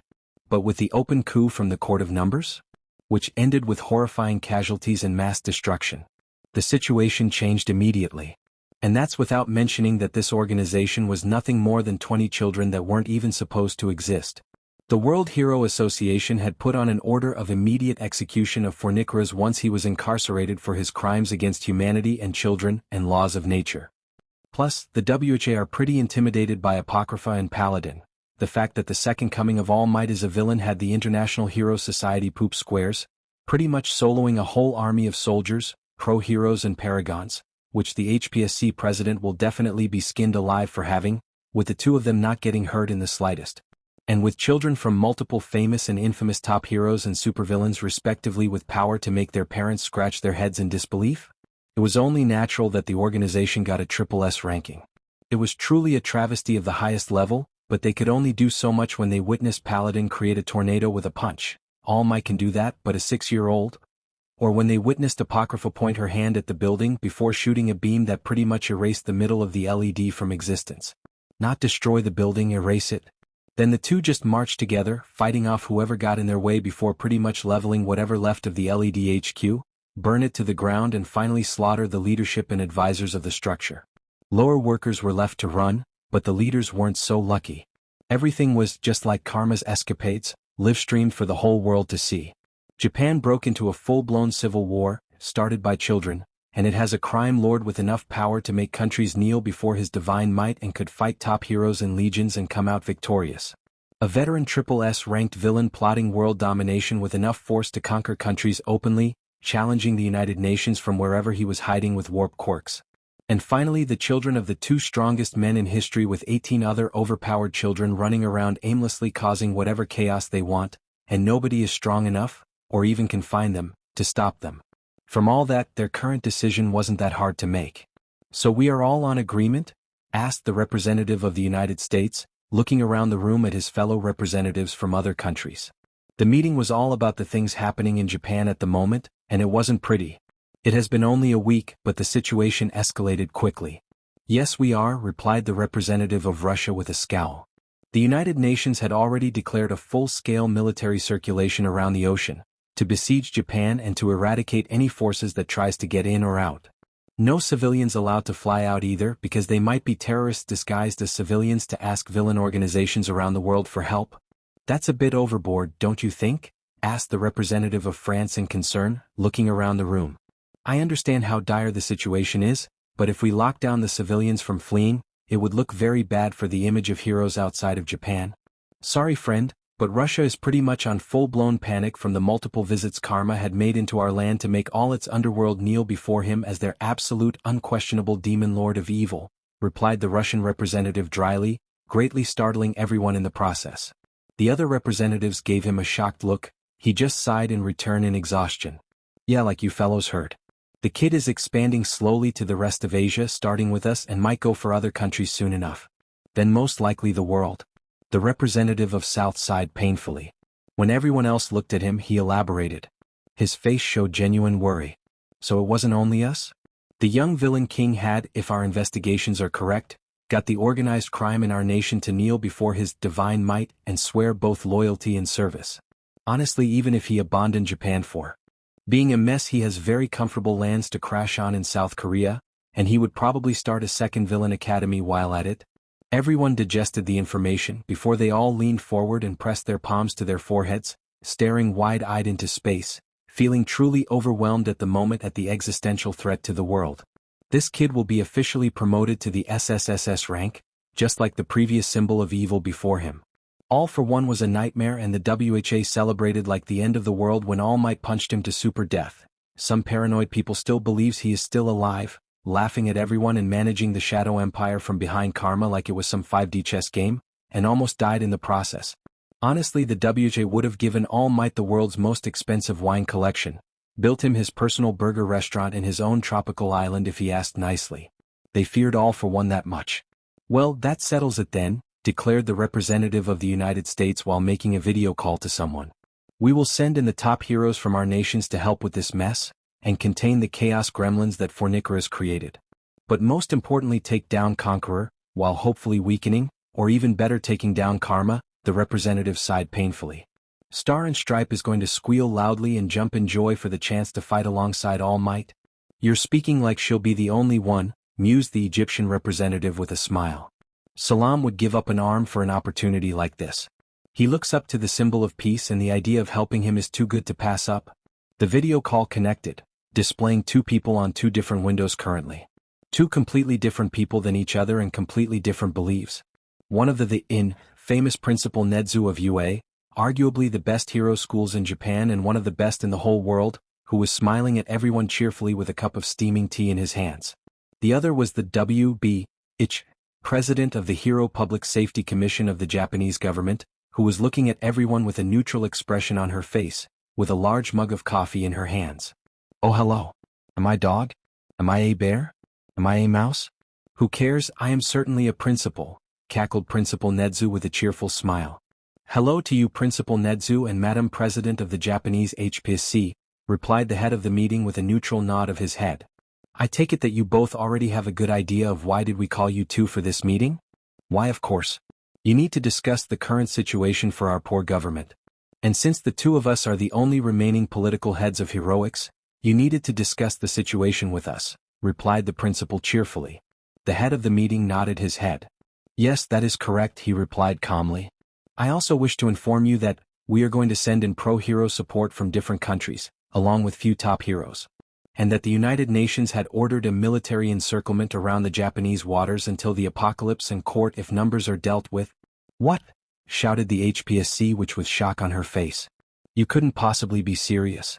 As much as I appreciate the reinforcements, but I don't think there is a need for the military intervention from the UN. Says you damnable witch, that missed her appointment in Karma's torture dungeon, replied the rat cheerfully before sipping some tea. Before the witch could snap a nasty insult, the rat continued. I wish to inform you that, since everything is chaotic, I didn't see the need to tell you anything since the coup. The apocalypse had officially took over Kyushu, the third of Japan's main islands, and are planning to start expanding. Everyone stared at the principal in shock. The witch president choked on her coffee, something to make everyone feel nice a little, before looking at Nedzu in shock. What? Why the hell wasn't I informed? How did this miss me? Shrieked the witch loudly at the rat, who beamed happily. You weren't informed because nobody likes you, obviously. I have good grasp of the situation and I wish to inform you that the apocalypse has access to super soldiers called the Hollows, each of the monsters with incredible powers. Something I'll brief the heroes and military reinforcements you are going to send to us, explained the Rat King of Chaos cheerfully. The representatives nodded in acceptance, happy that the Rat King of Chaos, that nickname was known worldwide, was more knowledgeable of the situation. Makes their lives easier. The Court of Numbers had also declared Shikoku as their region. I know you are hiding outside the country, so you don't know what's happening, you damnable witch, chirped Nedzu cheerfully. Those children had just taken a good chunk of those your policies discriminated against and indoctrinated them into the Ascending Path Church, a cult that worships the goddess of Quirks Apocrypha. Who, by the way, is gifting the Quirkless with powers similar to magic in exchange for their unquestionable loyalty, while tinkering the quirks of complex mutants, weak quirks or villainous quirk bearers to make their lives better. The Council of the World Hero Association could only stare at the rat slack-jawed from the explanation he gave, while wondering if what they heard about magic was true. Did you say magic? Asked the representative of the United Kingdom, with a look of absolute shock on his face. Oh yes, I did. Because Aiko Shigaraki said that, and I'm quoting her here. I am a true goddess of quirks and not some despicable fraud deceiving the masses. I am a true deity with power and wisdom to back up my position. And as a goddess I must gift those who show me genuine loyalty very generously for giving me the respect I deserve. And my gifts is on the form of 0.1% of my abilities. It's apparently having them being taught the basics of the art of quirk sorcery. I did ask through some contacts. It's something that can be learned by anyone without the need for any appropriate quirk, but needs an initiation by a skilled sorcerer first to unlock the person's own powers. You are telling me that some kid is selling superpowers to the quirkless for exchange of unquestionable loyalty and their faith in her godhood? Shouted the witch loudly at the screen. And how the hell are you so calm about this? This will shatter the status quo and destroy all order of how quirks work. We can perfectly hear you, madam, said the head of the meeting sternly. The president winced and nodded her head. Yes, that's correct.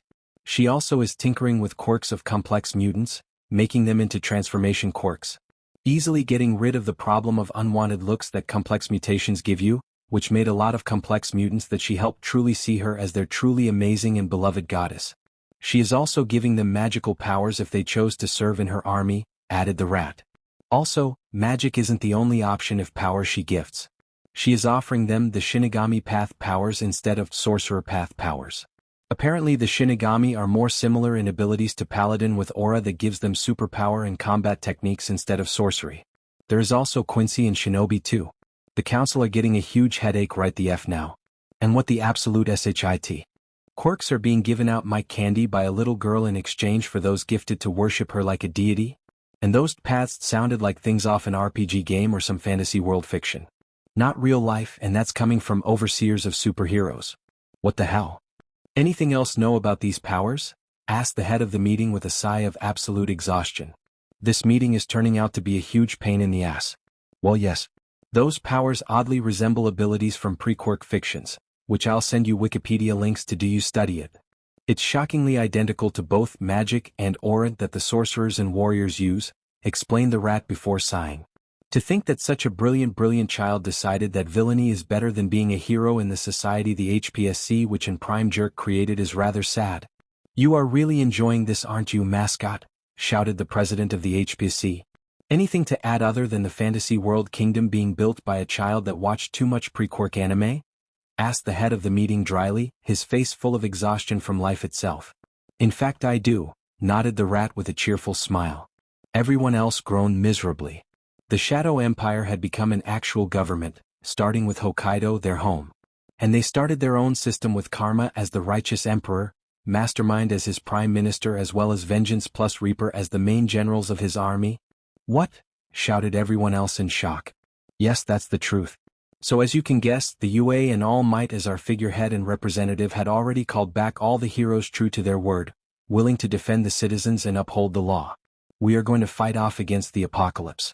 And I hope you could get the HPSC to resign so we can work freely without them getting in the way. Oh, you goddamn rat, snapped the president but was interrupted. Enough, said the head of the meeting sharply. Before sighing. I guess it's understandable. Once the what is over, the HPSC is to resign immediately, and we are going to investigate you very thoroughly. And you are to send us your headquarters address immediately or you shall be declared a triple S ranked villain.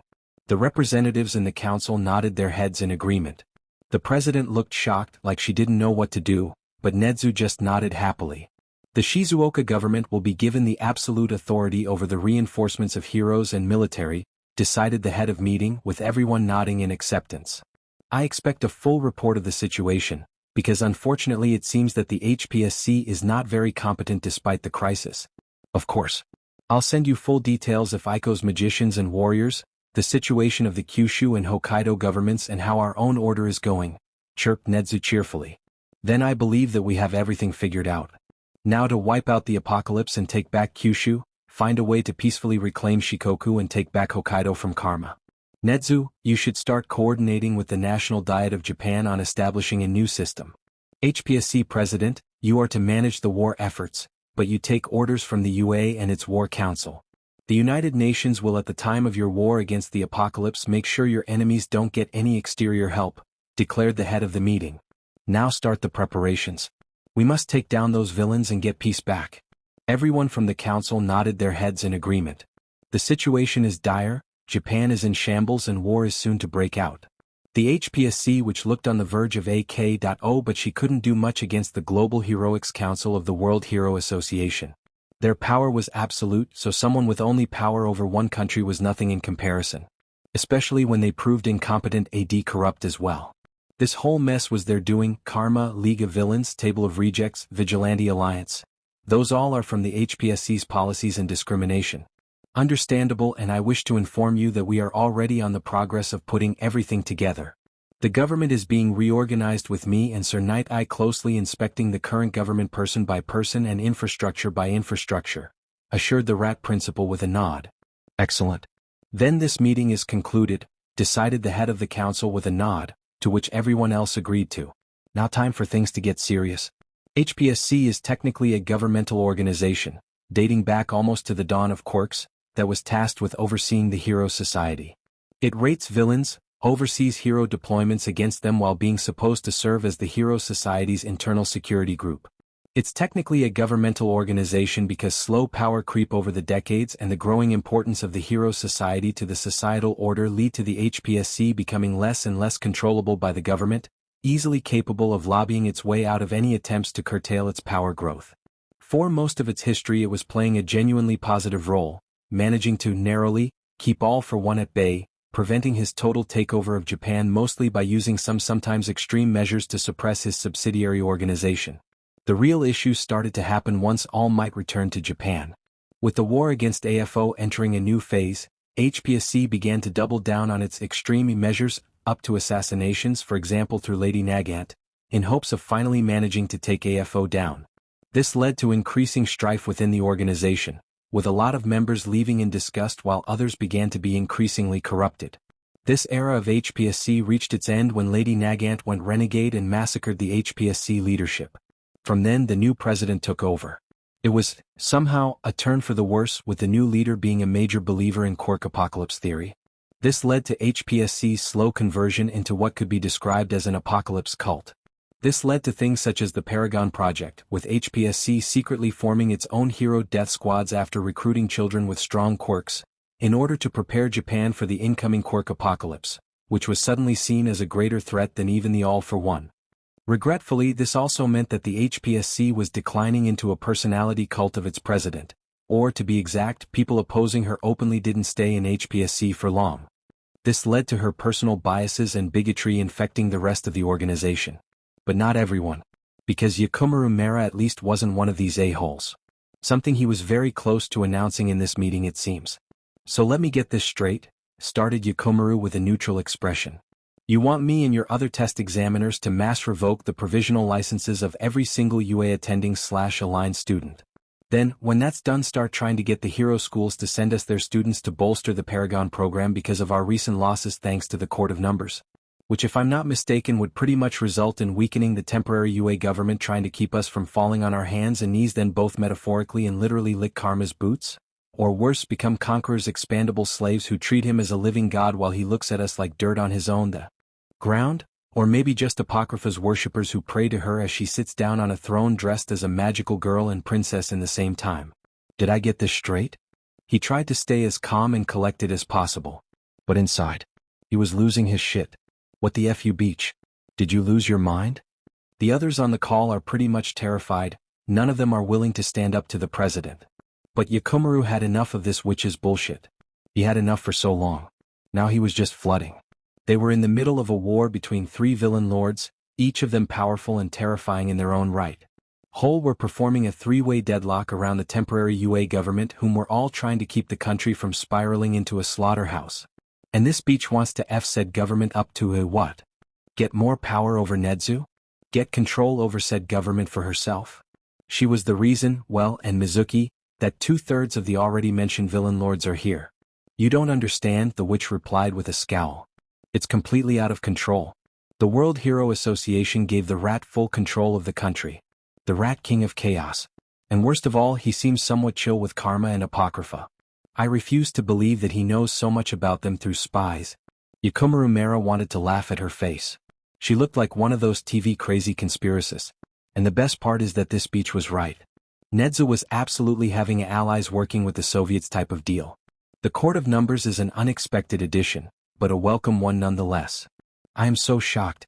Yakumaru was atrocious at faking shock. But the beach is apparently too sleep-deprived and caffeine-dependent to notice. But I don't see how we can do anything about it. Like you said, Nedzu, Sir Night Eye and his people are the government now. If you try to work against them, especially that they have your address, I wouldn't be surprised if Karma pretty much personally stormed your personal headquarters with vengeance, Arch-Arsonist and Reaper, all looking like Christmas came early. Was Yakumaru evil for enjoying the existential horror on her face? Probably not. She was a beach of the worst type. It's not like Yakumaru was enjoying the suffering of a kid like that sicko Fornicarus, right? Yes. You do realize that, once this is over, the HPSC is going to be locked down with most of us in handcuffs shipped to Tartarus, right? She snarled at him. Wait, what? Wait, what? Asked Yakumaru Mera with an expression of absolute shock on his face. He could see the horror on the faces of the others from her high table behind her. But he couldn't care less. His thoughts were far different from theirs. The World Hero Association had the HPSC resign immediately once Japan is stabilized, and at the moment we are being thoroughly investigated by not only Sir Night Eye and his faction of Detective LS but also the exchange led by Vampire, Heartjack and Prism. The only chance we are going to survive the purge of the government is by gaining all the power and becoming said government. Or else it's a game over and the HPSC is going to fall, and with it all of Japan's hopes of survival, she explained. Oh joy, the beach is back to those old nonsense of I am going to save the world from the quark singularity apocalypse bullshit. Those usually take a while to stop. It's a goddamn recording, to be honest. He zoned out for around 5 minutes, ignoring whatever nonsense she said until they went back to things he would like to stick in his memory. Life is short and he doesn't want to remember her crap. I can't, for the love of both All Might and his secret love child, see how toppling down the symbol of peace and his people will help the world. Yakumaru replied dryly. And launching a de facto war against Karma and Apocrypha, each of them has enough power to be labeled as a deity, will end in our demise. Karma can stomp on us on his own, no questions asked. Apocrypha could grab her playdate partner and go LED Annihilation 2.0 on us and we can't do a thing about it. Their armies would make us look like a bunch of quacks. The Court of Numbers had single-handedly annihilated third of our paragons. You lost both Valiant and Foresight. You still have Invincible 2.0, but I don't see him lasting 5 seconds against Paladin, to be honest. Now, said Court of Numbers has its own government with fanatically loyal soldiers willing to commit suicide bombing for their goddess without a second thought. Her army are pretty much mini magicians, warriors and other fantasy world fiction and RPG bullshit. I also heard that Karma sent his monster-creating daughter to join them to complete the aesthetic with dragons and mythical creatures. Isn't that just glorious? The question had so much sarcasm to it. But apparently the president is too sleep-deprived to see it, or she is, very unlikely to be honest, trying to be patient. That or she took the sarcasm as being on her side.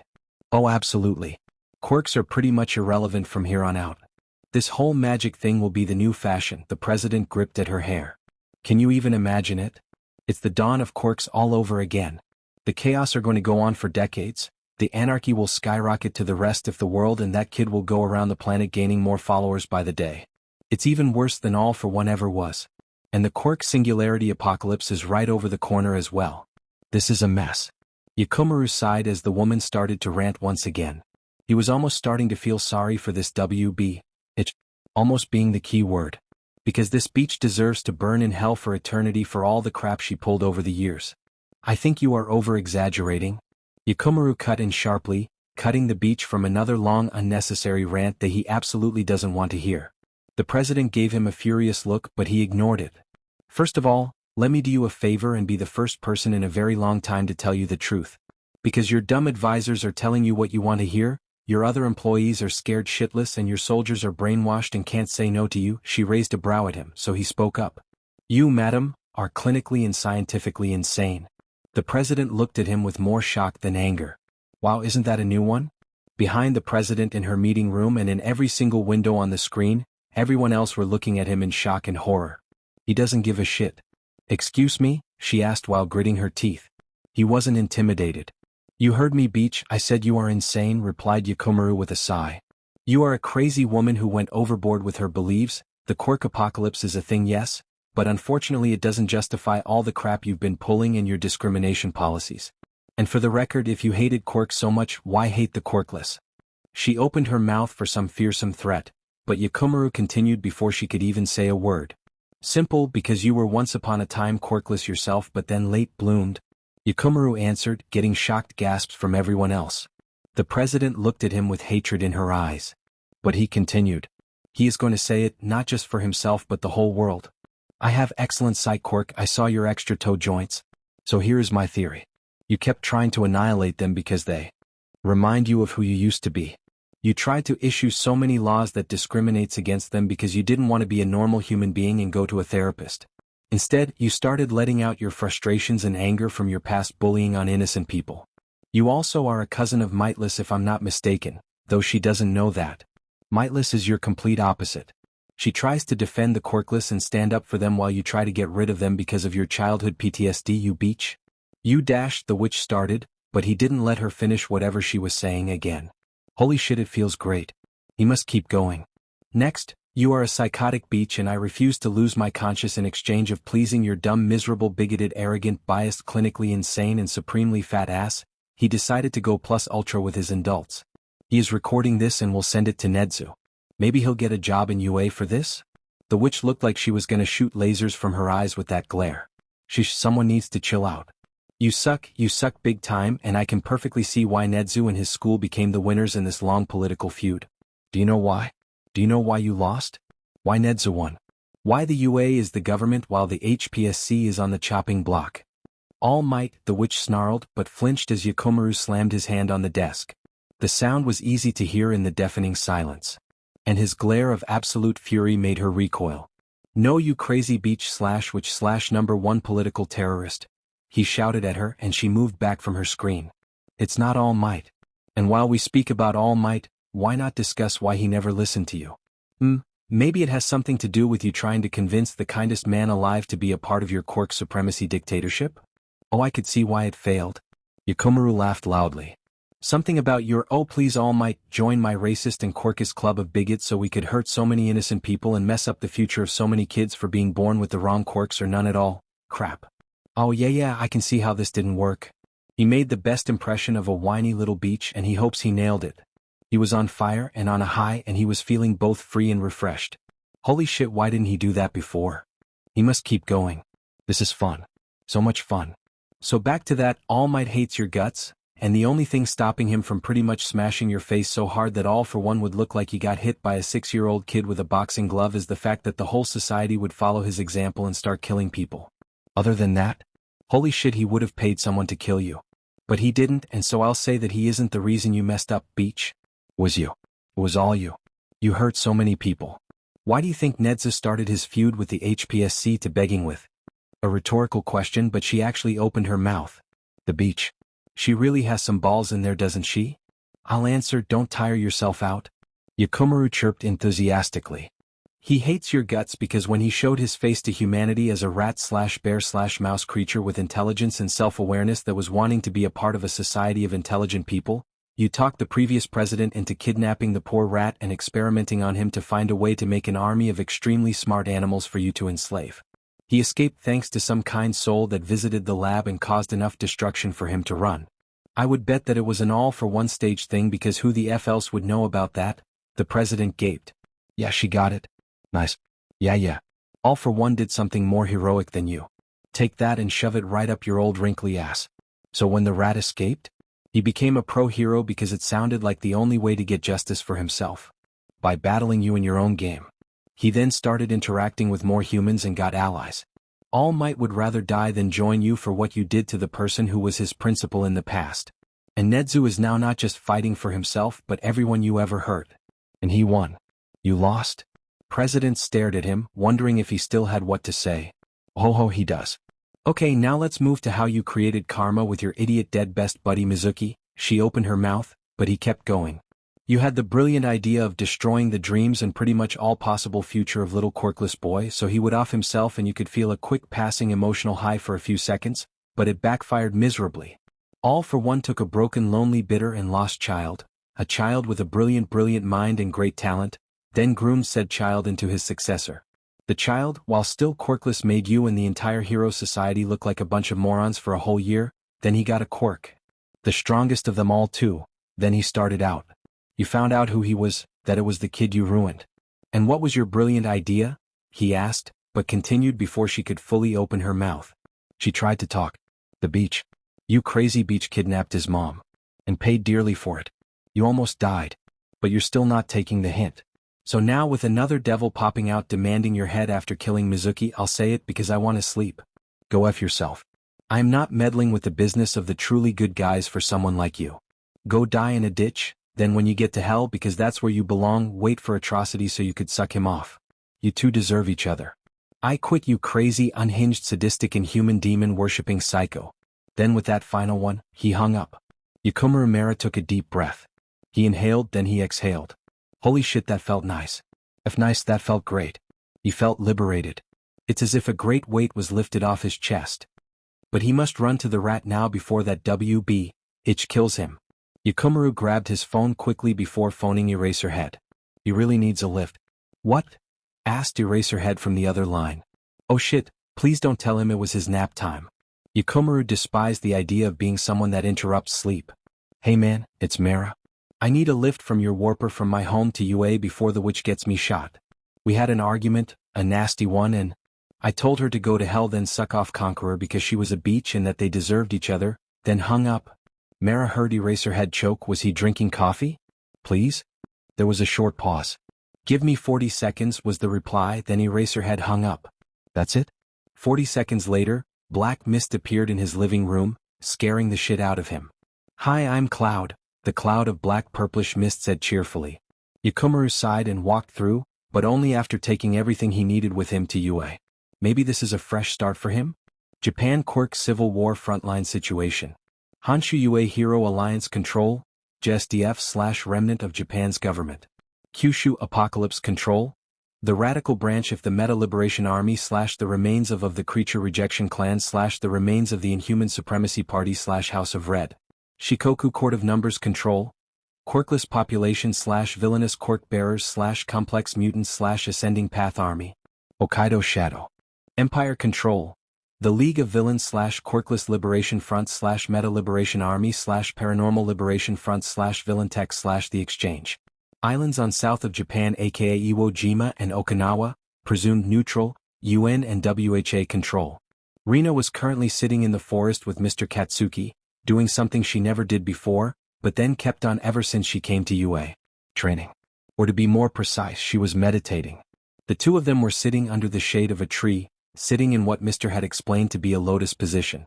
It is, from what Mr. Katsuki explained, a cross-legged sitting meditation pose from ancient India, in which each foot is placed on the opposite thigh, with their hands put together in their lap. She was currently sitting opposite from him, with her eyes closed and was trying to even her breathing and calm down, to clear her mind and soul and to find peace. Mr. Katsuki explained to her that she was too emotionally and mentally unstable to even think of using her quirk. He told her that the stronger the quirk, the more control it needs. Her quirk was extremely strong, so naturally her control has to be extremely precise. And her quirk is tied to her mind and emotions, so she must learn to control them first naturally. The training was simple so far. They just sit there and stay calm. Whenever she got impatient or couldn't focus or worse, her quirk acted up.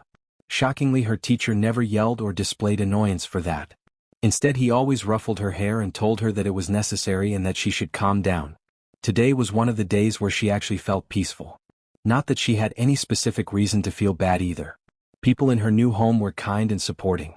They all treated her gently. Especially Mr. Katsuki's close friends, its girlfriends from what she heard, but she doesn't know what is the difference, and his best friends and his squad. Eri-chan was super nice and helpful to her too. And Recovery Girl as well as the hero teachers and even the principal, his furry is so fluffy, was nice to her. But Mr. Katsuki was special. He is always the kindest to her. He always cooks food for her, always takes care of her, helps her with her quirk, plays with her when she asks. So she sat here and tried to do just like him. She opened one of her eyes and she could see his body enveloped in an orange glow, with his hair turning from its natural ash blonde color to bright orange. She wants to be like that. So she calmed down and started breathing evenly, trying to become patient, to become calm, to become collected. Katsuki peered through his left eye at his little brat that he was teaching, and felt a small genuine smile bloom on his face seeing that she was perfectly engrossed into the exercise. Her breath was steady and she looked relaxed. The reason why he started with meditation for the kid is that it was a method to cultivate mindfulness and awareness. To define meditation more precisely, it is a technique that trains the mind to concentrate and redirect thoughts, and she doesn't have the best if those, often towards the breath, which serves as an anchor. A meditation exercise can be as simple as doing some deep breathing, or as complex as repeating a mantra or doing transcendental meditation. Any activity that helps to quiet the mind could be considered a meditative activity, even sitting outside and quietly watching the world go by. Meditation is a practice that involves focusing or clearing your mind using a combination of mental and physical techniques. Depending on the type of meditation you choose, you can meditate to relax, reduce anxiety and stress, and more. And this brat needs all the help to reduce her anxiety and stress. The culture festival was unfortunately cancelled thanks to the pink-haired idiot spawning All for One and Anti-Inco's child into the world along with All Might's, who promptly started up a civil war just so they could start their own little fantasy kingdom. But he couldn't think about that, he had enough on his plate. He came here in hopes of getting the two in his head to give him their names. With a sigh, he grabbed his sword and stabbed it on the ground while wondering why his katana was so goddamn huge. The blade was as tall as he was, with the width being around 15 centimeters. Kuro explained that it was due to both his immense energy pool thanks to the boost to his own internal aura from Rina and his personal preference. Katsuki shook his head and started focusing on going into meditation so he could access his inner world. Meditation has only 7 few easy steps. Set aside some time. Meditation works best with regular sessions. Thankfully his teacher gave him 2 hours each day for himself and Rina. Find a comfortable place. A forest was a good suggestion from Psycho, it put Rina at ease and was quiet. Bring mindfulness into meditation. It was kinda hard to learn that and teach it to a jumpy kid. Start your meditation. The challenge of focusing the mind. It became second nature to him, but Rina was still struggling. Get the hang of meditation through practice. Bring your meditation to a close. He opened his eyes after few minutes to find himself in a cityscape. This time a perfect copy of the city around UA, with him sitting on the floor of a rooftop and both his 2 companions in front of him. Kuro was standing there calmly with a neutral expression, while Shiro was sitting on the steel railing with her usual grin. Both of them were looking at him expectantly, waiting for him to speak. Both of them having identical swords to his on their backs, each black and white respectively. So, introductions? He tried calmly, but Shiro just laughed at his attempt. Great. Not even close, kid. You gotta hear it. Now grab that sword and fight me. She grinned as she unsheathed her sword from her back. Katsuki just sighed and unsheathed his sword before charging. 15 minutes later he was brutally interrupted from his training by a phone call that brought disaster. It was a Monday, wasn't it? Tartarus is a special place. There is no other location like that in the world. There are many inescapable prisons for the worst of the worst, or, in some unfortunate countries, for the best of the best but there is just a single Tartarus. The bulk of the facility is located 1 kilometer off the coast of Japan. Only the uppermost layer extends over the waters, the remaining 3 are under it or, in case of the third one, are located under the bottom of the sea. The surface layer is the biggest one. It houses close to 7,000 A-rank villains, and some choice B-ranks whose crimes were sufficiently terrible. It has several blocks concentrated around the central spire, which is a fortress within a fortress. Its 20 meters tall walls made from the hardest materials that Japan had access to, housing the command center of the entire prison, barracks for the wardens, on-site hospital, and enough weapons and combat robots to wage and win a small war. It's not often, but sometimes one of the inmates from this level gets to leave the prison. Save for a single block, the one for the most insane and deadly of the A-rankers, the uppermost layer is a simple, if high-security, prison. There are naturally quirk suppressors and the ever-watchful wardens, but the inmates get to stretch their legs a bit. There are no such privileges for those housed in the segments hidden under the surface, save for some choice exceptions, typically brought by extremely good behavior and some attenuating circumstances. The first underwater segment of the prison houses 1,074 S-rank villains, including a bit more than 100 of those from Japan. The United States, Korea, the Siberian Federation and even the European Alliance to a smaller degree all contributed to the number. Tartarus is the world's highest security prison, and Japan bought a lot of political favors by taking in inmates from the other countries. Beneath that level lies the second underwater segment, this time housing 224 SS-rank villains, with 22 from that number being Japanese. Villains of this rank are typically executed after capture, just like majority of S-ranks, but there are some exceptions for those whom execution is seen as a form of mercy they do not deserve. And some who are seen as not deserving death for exactly opposite reasons. Their accommodation on this level varies greatly, but not the security tightness around their cells. Situation of the 72 SSS rank villains housed in the underground level of Tartarus is similar, but more tightened up. Although only 12 of those monsters are Japanese, almost uniformly former All for One's lieutenants captured by the All Might during his long war against his fated nemesis, the rest are from other countries. The entire facility is defended by 2,000 wardens, 75 heroes stationed there permanently, and numerous combat robots and automatic security measures that would make the UA summer camp security pale in comparison, except for the zero-pointers. The wardens and heroes alike come from multiple countries. Foreign countries won't trust Japan with those monsters without watch, and had their past screened with extreme attention to details. Even the slightest sign of past misbehavior is enough for the head warden to refuse an application from anyone. But that's merely a single part of the Tartarus defenses though. The waters surrounding the prison are permanently patrolled by a detachment of the Japan Maritime Self-Defense Force. Sonars are constantly scanning the underwater for any signs of an attack from the sea. The ships themselves are armed to the teeth with both conventional weaponry and water-oriented heroes, and they only give the approaching ships a single warning before annihilating them if they do not change their course. The only alternative way of accessing the prison are 2-kilometer-long bridges connecting the facility with the mainland. However, there is another layer of defense there. An escapee that would manage to cross the bridge would have found themselves in the middle of a completely prepared base of the ground forces of the JSDF. Surrounded by 10,000 soldiers, armed with the best of the conventional weaponry that was created before quirks made those obsolete. And it's not like it was just a normal military base either, as it would be understood by someone from 2 centuries in the past. Like Tartarus itself, the entire base was a labyrinth of concrete and steel, overseen by the automatic gun turrets and artillery towers. This was less a base and more a massive and interconnected network of bunkers, designed to force the enemy forces to divide itself between core bastions, and then whittle their numbers in numerous killing fields. Tartarus was designed to withstand every imaginable assault. Unfortunately for the others of the Sanko, the Apocalypse's assault is anything but imaginable. The first thing that happened was the technopathic attack. This time performed not by a single trigger-boosted quirk bearer, but by 20 trigger-boosted quirk bearers in the same time. The Tartarus security was naturally improved after the training camp battle, but unfortunately, or not, it wasn't improved to this degree.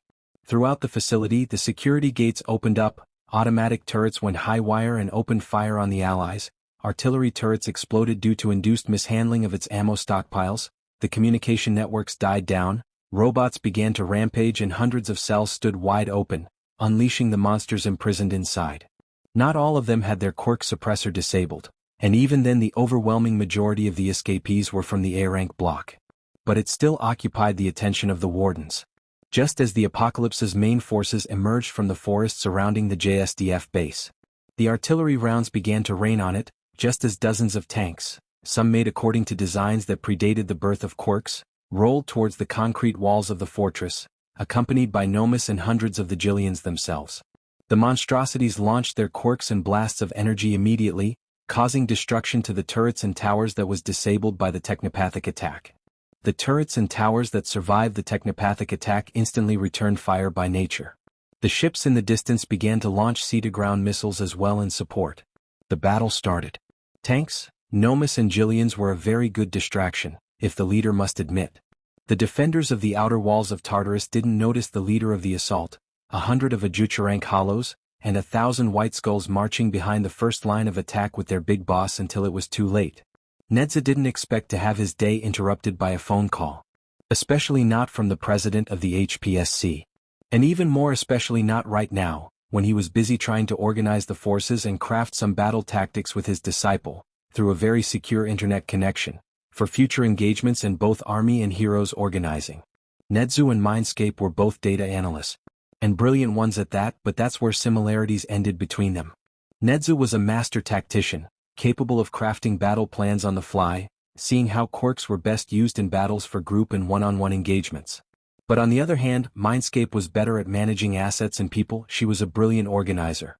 Not a Redestro or Maria or Purity level organizer for her young age and lack of experience, but she was brilliant in her own right. Nedzu entertained the idea of not answering the phone call. Something his beloved successor encouraged fervently, having her temper flared just by seeing the number. It filled the principal with warmth honestly, of the which and he pretty much called her number one on Karma's shit list, caller ID. His day was already pretty bad at this point. Sure, throwing expletives at that which would be enjoyable, but having to hear her voice. Was it really worth it? In the end he picks it up. Mindscape gave a cute pout at that made the principal feel like patting her head. He isn't sure why he picked even. What is it you? He chirps in only to be brutally interrupted. Conqueror is attacking villain prisons everywhere you rat. The president shouted at him in an obvious panic. Nezu froze even before his mind computed the words. The tone itself, it's something he never heard. It's something he never expects her to use in public, and especially when contacting her archenemy.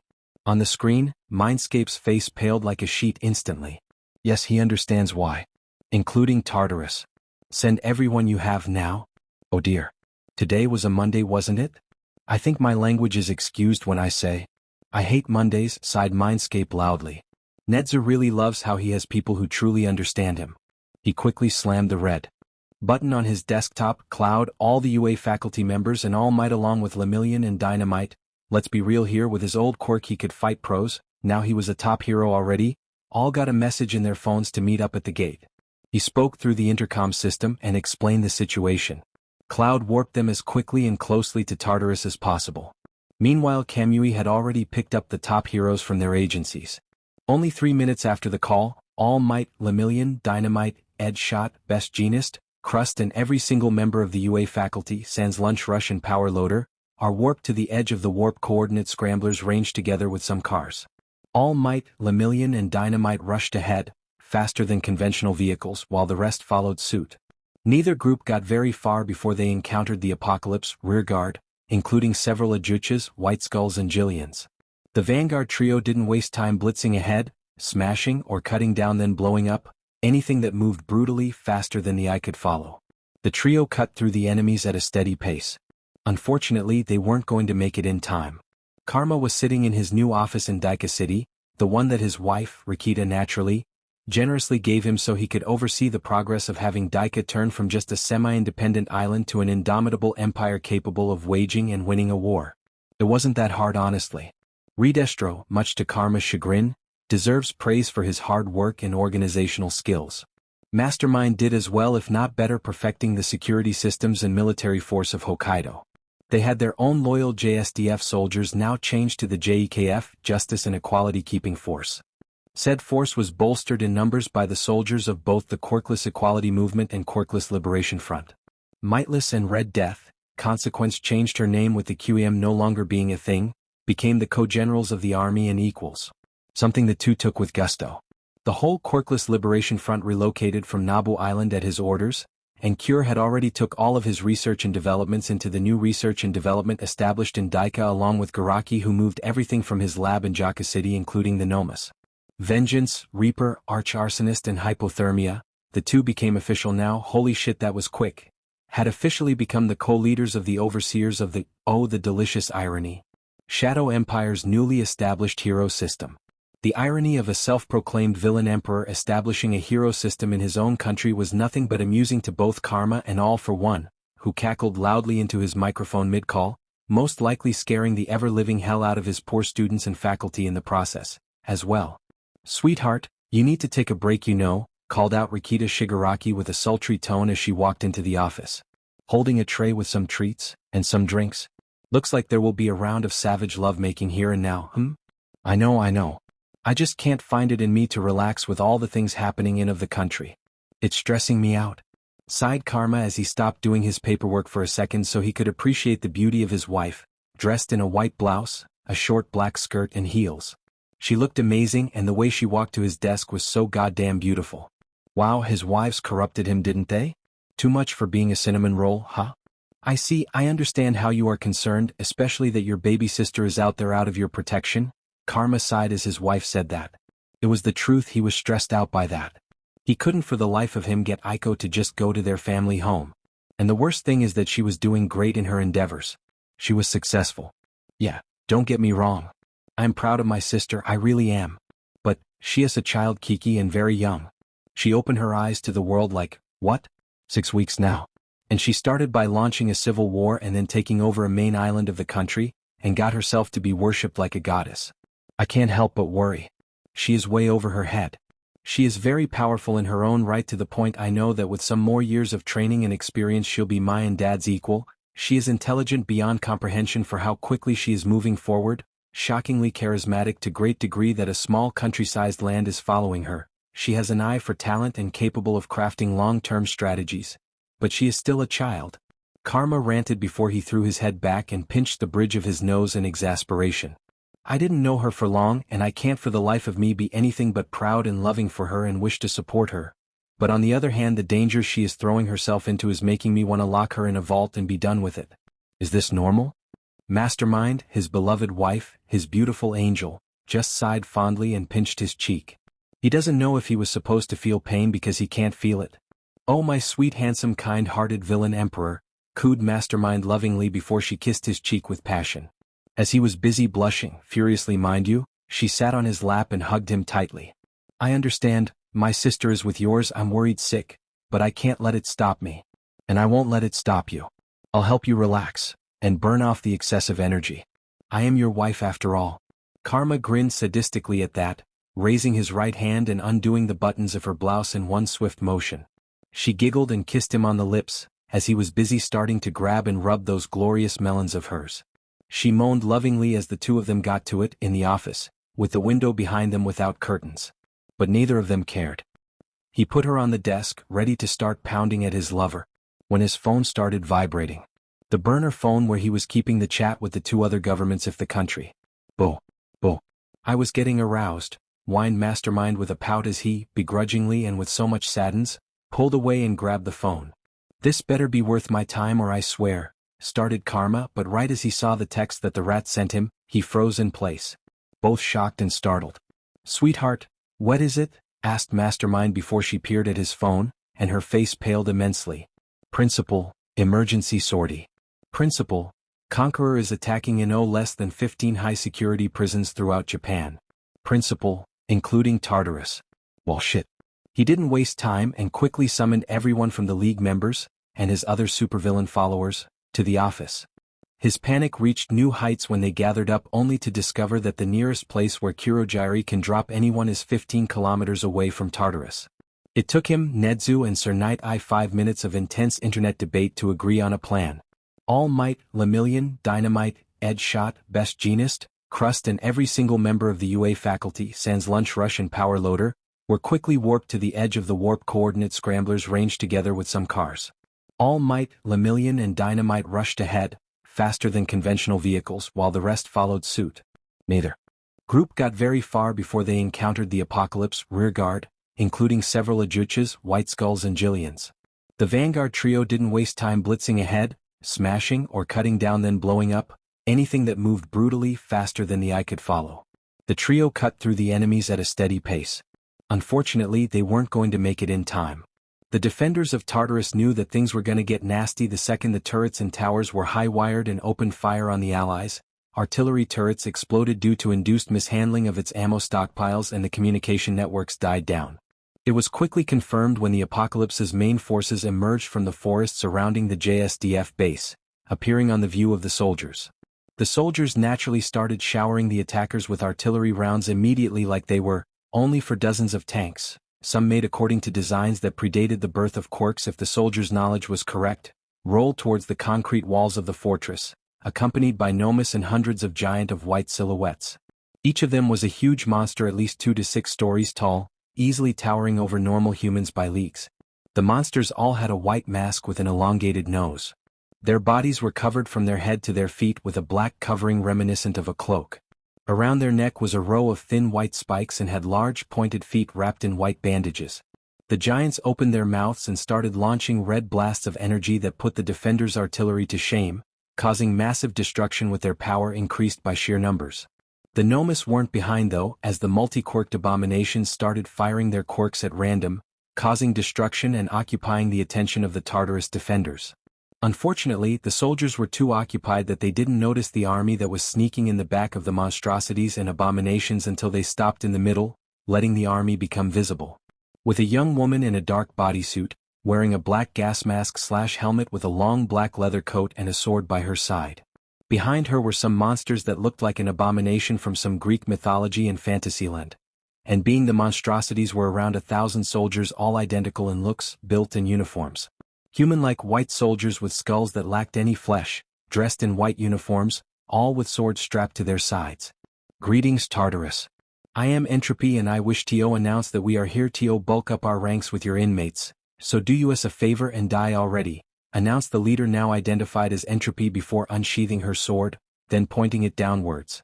Then both black and purple flames explode out of the sword and surrounds her. The defenders started dying immediately to a widespread attack she unleashed on them. Apocrypha was having a nice day. She was drinking some tea with her second-in-command / right-hand man / best friend / personal advisor and enjoying some treats. She was of course inside her castle that her loyal subjects faithfully and loyally built her. It was supposed to be a small form of show for their gratitude to her for all she did so far. She felt her wise heart warm every time she thought about her people doing something like this for her. She is ready to fight Conqueror one-on-one for them if needed, and she will win even if she had to use a curse spell for it. The castle was already completely built up and fully equipped naturally.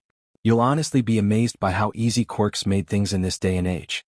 And with Apocrypha having hundreds of her twice clones, she heard his quirk incantation through his many videos in the internet. What good fortune that befell her, offering to improve the quirks of people throughout the kingdom, making them more useful to the community. That of course included construction workers. And the constructors showed their appreciation, along with the governor whom she was giving both prosperity and security, by gifting her this place. Along with so many workers, maids, they volunteered surprisingly, and also soldiers from her ever-growing army of sorcerers, shinigamis, quincies, shinobi and even though not much healers. And with Mahoro-chan, who absolutely loved the place thankfully, and Apocrypha absolutely adores and cares for her. Filling the kingdom with her majestic creations one town at a time, the kingdom was finding some peace. Today apparently was one of the very few, mind you, slow days. It was a month since she started officially the Ascending Path Kingdom.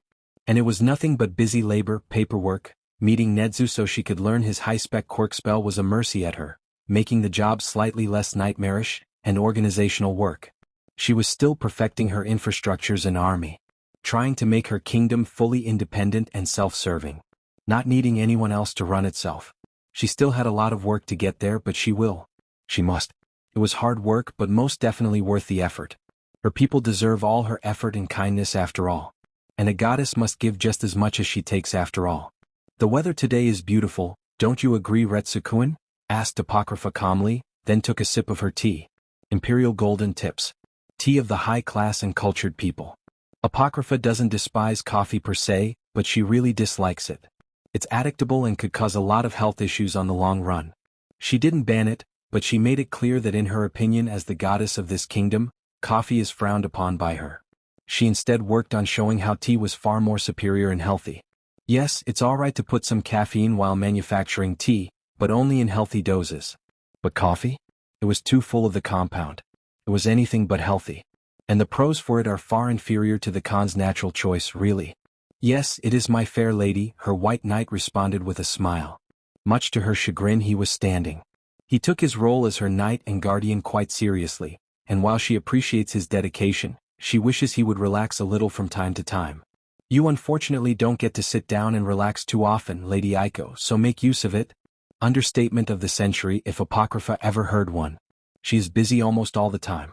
And while the effort is all worth it, it's still tiring her. But her dear friend here was making things less exhausting. Ever since she woke up he was by her side. They escaped together, fought together, learned about, rather unpleasant, disgusting even, world together, planned how to start their own perfect world together. Honestly, she has no idea what to do if Paladin wasn't there for her. Yes, the other numbers were all dear to her and she loved them all equally, but Paladin had a special place in her heart that she couldn't describe. Oh, don't worry, I am, she confirmed with a nod. I really like how the two of us can just sitting for a bit and enjoy some quality tea without having to go through the excess stress of running a kingdom, killing a megalomaniac trying to enslave our people and negotiating how to push my kingdom in the best of its forms. And she means it. Just sitting here with her best friend makes her energy thoroughly replenish. Some people think she was still a child, but her mind was that of a teenager, along with Paladin, since she was supposed to be grown up faster than the other numbers. This unfortunately, despite giving her a more mature mind and outlook on the world, still had the unpleasant experience of teenage mind and hormones. And for someone her physical age, anyone could guess that it isn't a very pleasant experience. She suspects that Paladin being so special to her is the human equivalent of a teenage crush for girls. But she couldn't really confirm without asking someone. And of course she would rather die than ask anyone. Maybe just her brother and mother, but she is not sure how that would go. Well, you don't have to worry about anything, Aiko-chan, because I am here. I'm not going to leave your side. I'll always be there to protect you and care for you, like a knight should, declared her dear knight with his right fist to his heart like it was an oath he just made. The feeling she was now experiencing must be what other people call being flustered. Thankfully she managed to keep her features well schooled, but she was blushing, and she nodded in gratitude. Should she just tell him that she is attracted to him and see where that leads them? All her thoughts were interrupted rudely as her phone started buzzing. It was the VillainNet app from her burner phone. With a sigh she grabbed her phone, and nearly dropped it in shock. "Lady Aiko?" asked Paladin in concern as he looked at her face, then her phone, and his eyes widened in shock and disbelief. "Rat King, Conqueror and his people are attacking the Tartarus. Rat King, gather the numbers and come help us quickly. Rat King, otherwise Japan will be flooded with supervillains and monsters." Apocrypha just sighed for exactly 10 long exasperated seconds before looking at her white knight. "Prepare yourself, we are going to war. Again," she announced, while considering just ripping Mondays out of the calendar to be done with it. Kai Yoshiyuki decided that he and his men are, to put it simply, screwed. He is the lieutenant general in charge of the 1st Division of the Ground Self-Defense Forces of Japan, the division tasked with defending Tartarus Prison, the most secured prison in the world. He is also quirkless.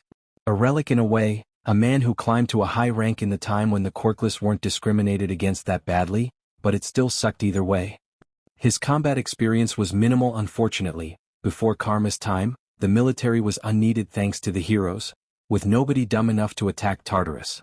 But he fought tooth and nail to keep his forces in reasonable combat preparedness. There were many exercises.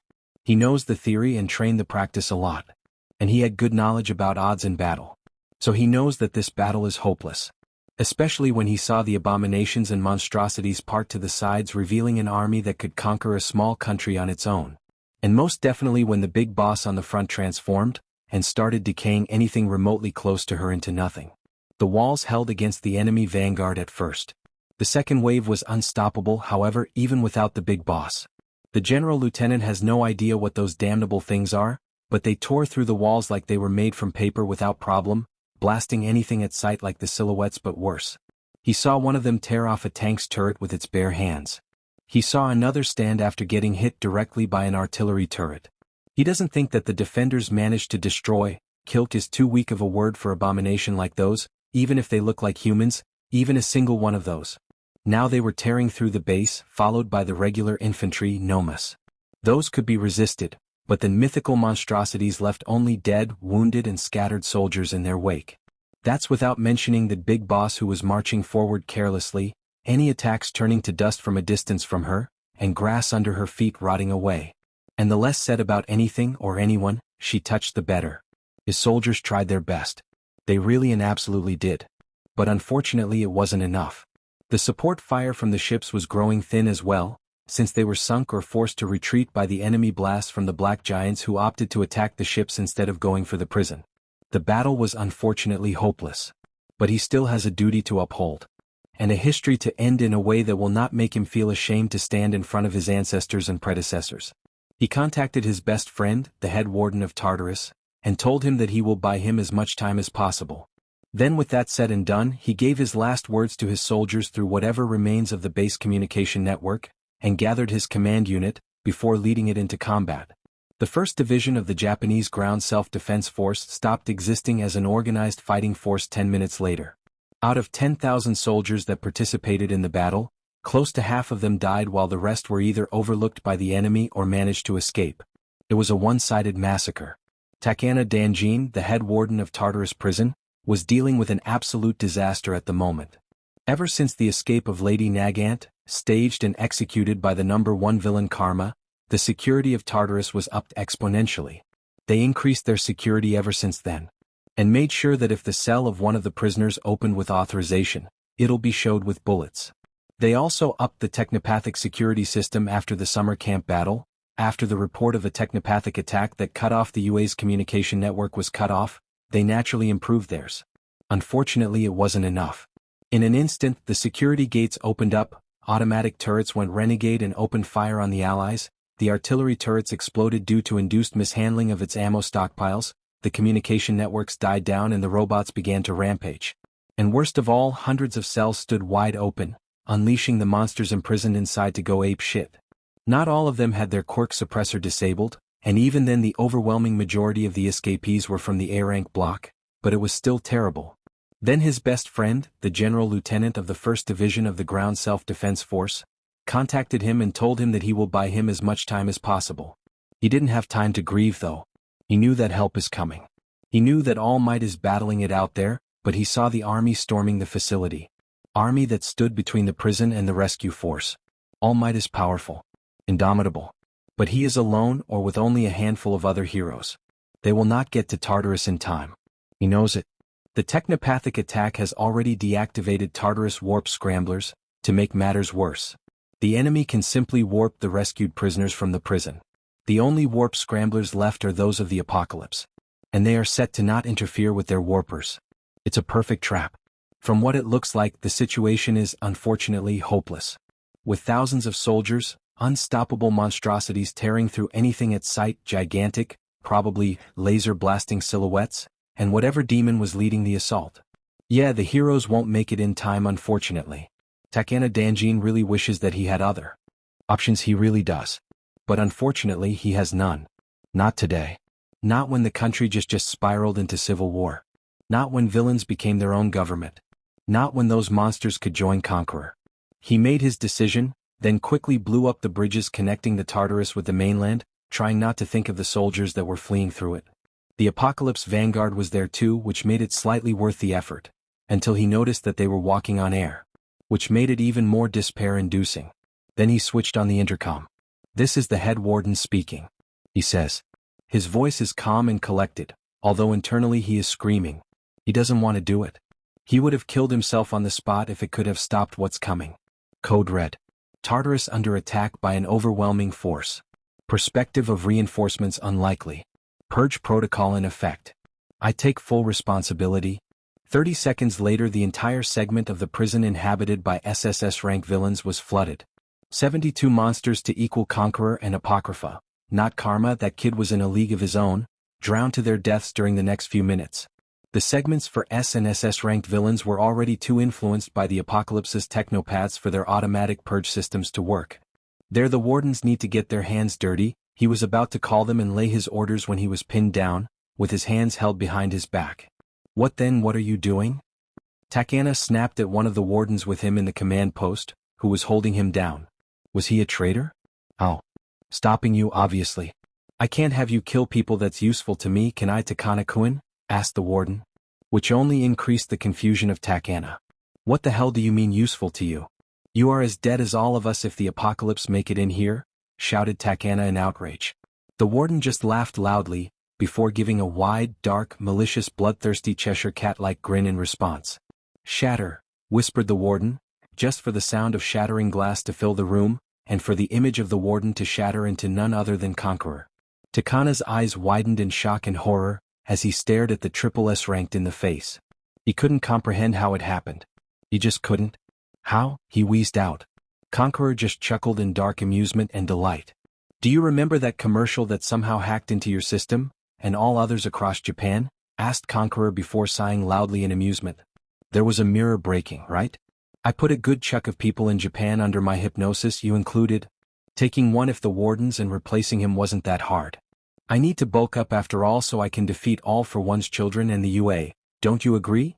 The other wardens charged at him the second he showed his true face, but he just held up his hand and shot a red ball of energy in their direction, which promptly exploded and sent them all into a wall or killed them on impact.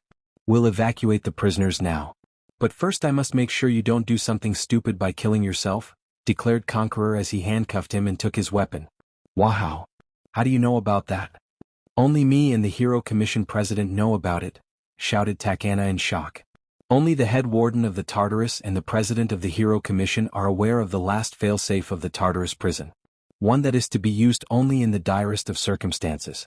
Established because if the prison was ever opened fully, Japan and everyone in it would be guaranteed to be doomed. Together with the large part of Asia. When an implant in the head warden's heart announces that his heartbeat stopped, something will connect to the Tartarus network. It'll immediately confirm that Code Red was announced, that the purge protocol was in effect and that less than 50% of wardens were still alive. Then it'll activate something, which is the 15-kiloton nuclear warhead placed directly under the Tartarus command center, exploding and incinerating everyone else in the prison. But somehow Conqueror knows about it and was already prepared, making sure that Takana can't commit suicide, disabling the last resort. You will pay for this, glared Takana since he didn't know what else to do or say, but Conqueror just chuckled. Words I heard so many times over, friend. But nobody managed to get something done to date, declared the villain as he started walking off. Takana just roared loudly in outrage. They lost. Conqueror just ran away with all the SS ranks and S ranks, as well as the nastiest A ranks and B ranks the world had to offer. Japan Quirk Civil War Frontline Situation. Honshu Yue Hero Alliance Control, JSDF/Remnant of Japan's Government. Kyushu Apocalypse Control, the Radical Branch of the Meta Liberation Army / the remains of the Creature Rejection Clan / the remains of the Inhuman Supremacy Party / House of Red. Shikoku Court of Numbers Control, Quirkless Population / Villainous Quirk Bearers / Complex Mutants / Ascending Path Army. Hokkaido Shadow Empire Control, the League of Villains / Quirkless Liberation Front / Meta Liberation Army / Paranormal Liberation Front / Villain Tech / The Exchange. Islands on south of Japan aka Iwo Jima and Okinawa, presumed neutral, UN and WHA control. The list of casualties from the mass breakout from Tartarus. Remaining wardens, 526/2000. Remaining pro-heroes, 17 out of 75. Remaining GSDF soldiers, 4367/10,000. Remaining Japan Maritime Self-Defense Force ships, September 25. Remaining Japan Maritime Self-Defense Force soldiers, 900/2500. The list of Tartarus escapees. B-rank villains, 900 out of 900. A-rank villains, 7000/7000. S-rank villain, 1074/1074. SS-rank villains, 224 of 224. Hashtag the Three-Way Deadlock Alliance. Principal, I wish to inform everyone that we are done with the cleanup, and unfortunately I don't like the results. Small for one, oh joy. Apocrypha, I am 99% that was the Eraserhead impression. Cat's coffee naps, it definitely was. Deadpan Stalker, I wish to complain about the names please. Roadrunner, this is your form of a joke? You are dead Tashinori. Papa Might, it wasn't a me I swear. Papa Might, also what the hell? Why's my name's like this? Baby Might, I think I know the answer father but I feel like punching the person who entered those names. Baby Might, it's dumb. Teen Might, we can agree on that buddy. King Explosion Murder, I don't have a problem with my name. Daddy Bird, I do. Apocrypha, language please. Baby Might, or I'll punch you for corrupting my goddess. Baby Might, a United States of Smash to be precise. Daddy Bird, I am so sorry. Raisingan, I am actually confused more than anything. Small for one, hey cool nickname at Raisingan. Raisingan, I missed on a joke it seems. Fashion statement. Well nothing changed so neutral review on the nickname. I cast fist. Not me, I have a lot of negative reviews about the nicknames. Deadpan Stalker. Could get a worse nickname Vigilante? Mindscape, then don't make us name you as we see you. Dynamite Simp, hey. So are you. Mindscape, not as bluntly as you, tongue sticking out. Dynamite Simp, fair. I cast fist. Super cool. I think the nicknames are super cool. Mama Dragon, really? That's my nickname? Cat's coffee naps, it's accurate. Mama Dragon, forget you Eraserhead. Angry Rabbit, forget? Ryuko really? Mama Dragon, I have a child Rumi, I need to be a good example. And so do you considering your new boyfriend isn't that good of a role model? He is a mass murderer FGS. Angry Rabbit. Actually he is more level-headed than me.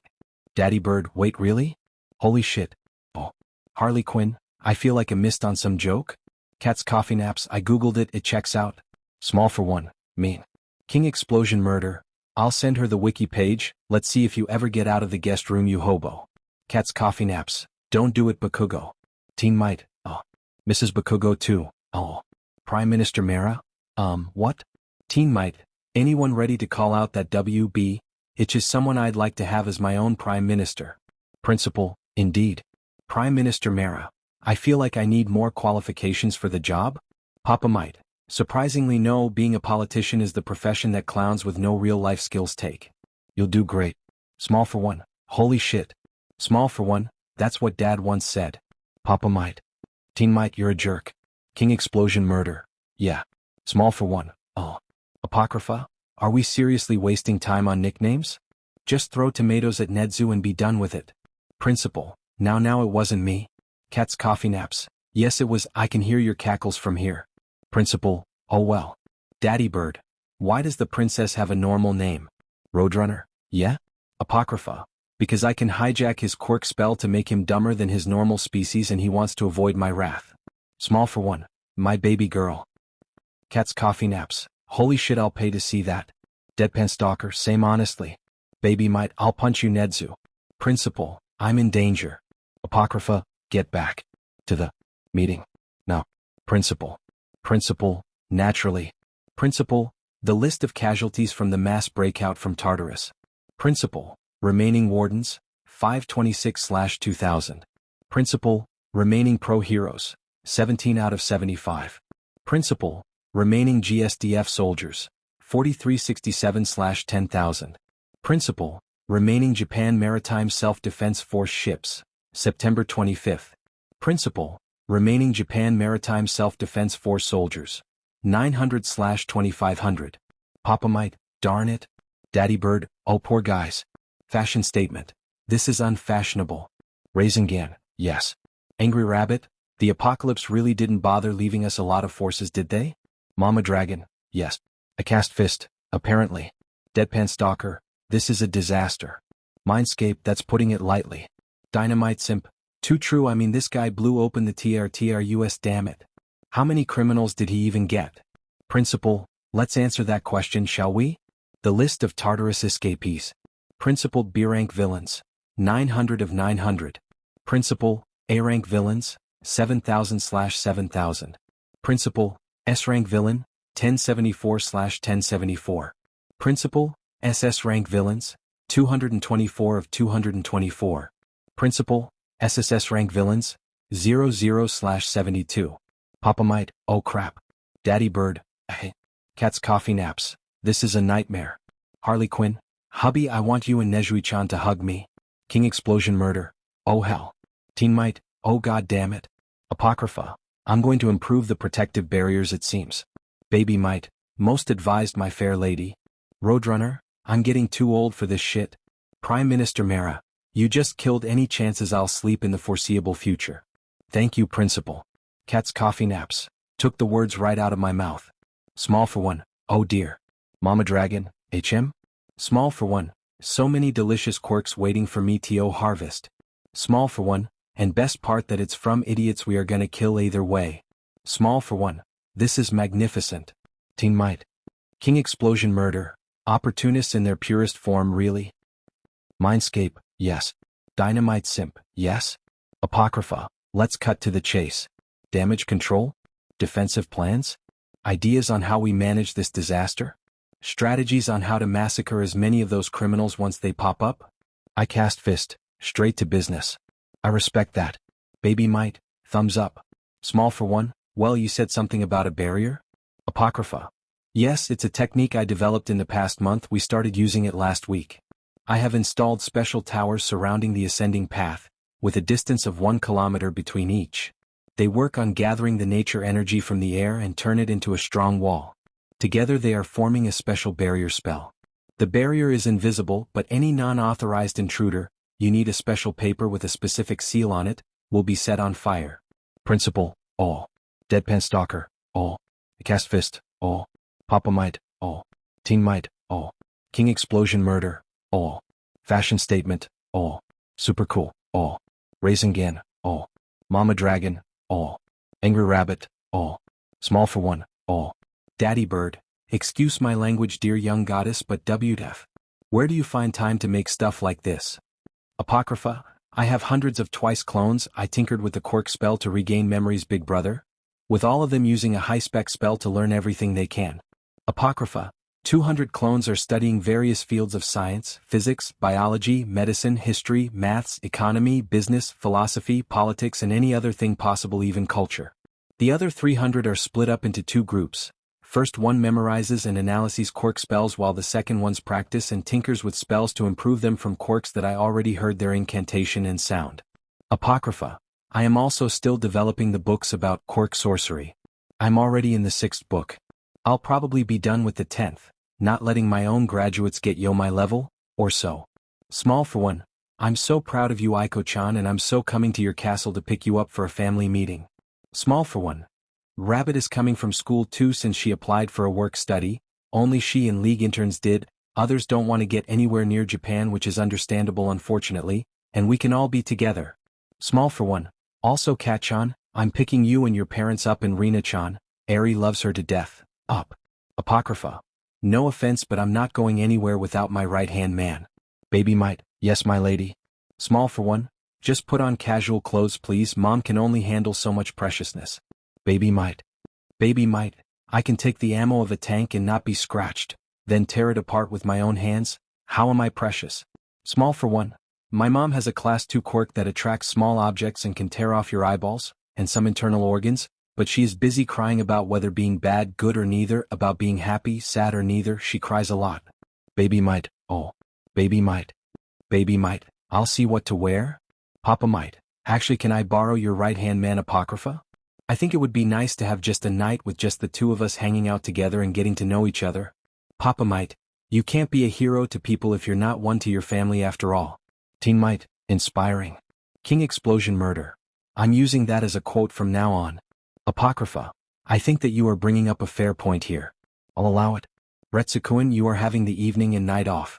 Baby might, yes ma'am. Papa might, you sound bothered? Baby might, oh not at all. I just worry a lot about my goddess. She is powerful but I am by her side for a reason. She needs a couple seconds to use a spell at her current level so people like Maruko could hurt her. I am her personal bodyguard and take my job very seriously. Deadpan Stalker. I see the family resemblance here. Principal. Yes, both have unrivaled zealotry in what they do. Be it a hero or a personal bodyguard / right-hand man. Honestly, nothing short of death can probably stop you too. Dynamite and Lemillion too, I think. Papa might, yes. Teen might, yes. Baby might, yes. King Explosion Murder, yes. Apocrypha. I guess I'll send the other numbers to meet their parents while at it then. Frostburn and Deadshot. Especially are excited to the idea. Apocrypha. I should probably grab Frostburn to the family dinner as my adopted cousin, right? Small for one, yes. Daddy Bird, hell yes. Angry Rabbit, F yes. Cat's Coffee Naps, oh joy another brat. Harley Quinn, honey. Smiley face. Cat's Coffee Naps, in a good way. Harley Quinn, good. King Explosion Murder, it's okay Teach, I still think you're cool, pat on the back. Teen might, yeah pat on the back. Fashion statement, this is going to be awkward. I cast fist. Great, I have few things to say to my son and invite him to the ring too, he fights well but I can teach a thing or two. Pop and Crawler are going to faint seeing their own kid lol. Harley Quinn, shocked gasp, did you just say lol? Daddy Bird, the old man is learning. I cast fist, screw you both. Apocrypha, ignoring them what should I wear? Small for one, please not the crown. My moms will pass out from preciousness. I don't care if you erase the middle of a skyscraper in a circular shape with everyone in that spot from existence. You are my cute and precious sister. And fluff. Too sweet. Small for one. And don't bring up the murders, mom already feels like she failed you as her mom even though she didn't know about you. I'm going to skin you alive, say Sailaporo Grands, for making my mom feel she sucks. And now you are a villain. Apocrypha. Understandable. And do not worry, I have nothing but love and admiration for mother. She was S-ranked with a class 2 quirk. Let's be fair here, it's incredible. My existence wasn't her fault. And I wish to connect with her meaningfully. Small for one, great. Principal, now back to business. Lady Apocrypha, what are the chances you are willing to donate copies of those towers? Apocrypha, as much as I would like to do that, your kingdom is too big, we'll have to do by prefecture and those take time to make.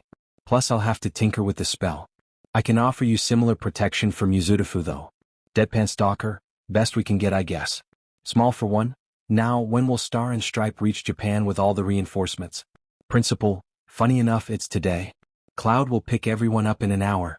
Prime Minister Mara, OHJOI more heroes to help US. Adi we have an arguably another All Might now. Yes. Small for one, are you okay man? King Explosion Murder? Yeah you sound extremely tired. Prime Minister Mara, I am trying to be a prime minister for a shambled government in the middle of a war and the most secure prison just blew open unleashing the monsters inside, people to equal Muscular, Moonfish and Geeton to people to equal Reaper and Stain and Lady Nagant in thousands. I'm so great. King Explosion Murder. Understandable, have a nice day. Small for one. Understandable, have a nice day. Teen might, but seriously what the hell? Conqueror somehow blew open the Tartarus. He also unleashed the monsters inside. Small for one. Not impressed, I can do that too. Daddy Bird, how? Small for one. Small for one. Step 1, I'll have Vampire impersonate the head warden, then have her slaughter everyone in the command post, then deactivate the security systems. Small for one.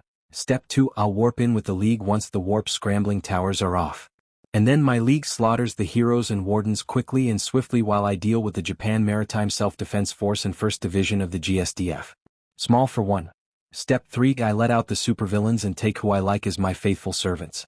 Those too wild or evil, I duel to scare the rest straight, take the quirks and kill the villains. Small for one. Step 4, take over the Tartarus with an army of twice clones running the place, and an army of villains and supervillains scared of me shitless willing to do whatever I say. Small for one. Bonus, Step 5, do a very infuriating victory dance on live TV and live internet to F with Prime Jackass and Beach President. Small for one. Opinions? Prime Minister Mara. Principal. Deadpan Stalker. Cat's Coffee Naps. Papa Might. Teen Might. Daddy Bird. Fashion Statement. Raisin Gan. Angry Rabbit. Mama Dragon. Harley Quinn. I Cast Fist. King Explosion Murder. Well F me. Mindscape, yes master. Dynamite Simp, yes master. Apocrypha, incredibly, shockingly, stunningly, mind-blowingly, tear-inducingly beautiful. And I know you could have easily pulled it off if you went through with it. Baby Might, why didn't you? Small for one, because it would have made Eri-chan's path to heroism very bumpy, so I decided that it wasn't worth the effort. Nothing is worth ruining the smile of my sweet little adorable baby Alicorn. Daddy Bird, alright, forgot that I must pray to the Alicorn before going to sleep. Thanks for the reminder, man. Principal, I must go now, guests to welcome and forces to organize. We'll talk about the payment for the barrier creating towers later, Lady Aiko. Apocrypha. Of course, Mr. Principal. Have a nice day. When Katsuki entered the dorms after being back from the hospital, not Tartarus, the old lady had to patch up few injuries, he expected many sights. But this definitely wasn't one of them. Mr. Katsuki is back, cheered Rina as she ran to him. Dressed like a magical girl, whose dress is blue with black and purple highlights. She ran up to him then jumped up for a hug. He isn't sure what the whole excitement was for, but he still caught her in his arms. With a smile, he lifted her up. Hey brat, how's it going? Looks like you missed me, he mused. Understatement of the century, she was probably worried about him, he never before cut their training sessions short like this. Then he flash-stepped to the dorms, dropped her while taking his new costume, Mei was ecstatic about making it, and flashed away. Yes. I was playing with Eri-chan and some of the older girls, waiting for you to be back. Class 1 as newly appointed resident angel declared proudly with a smile, before looking at his bandaged shoulder and gasping loudly. Eri-chan. Mr. Katsuki needs to be healed, called out Rina.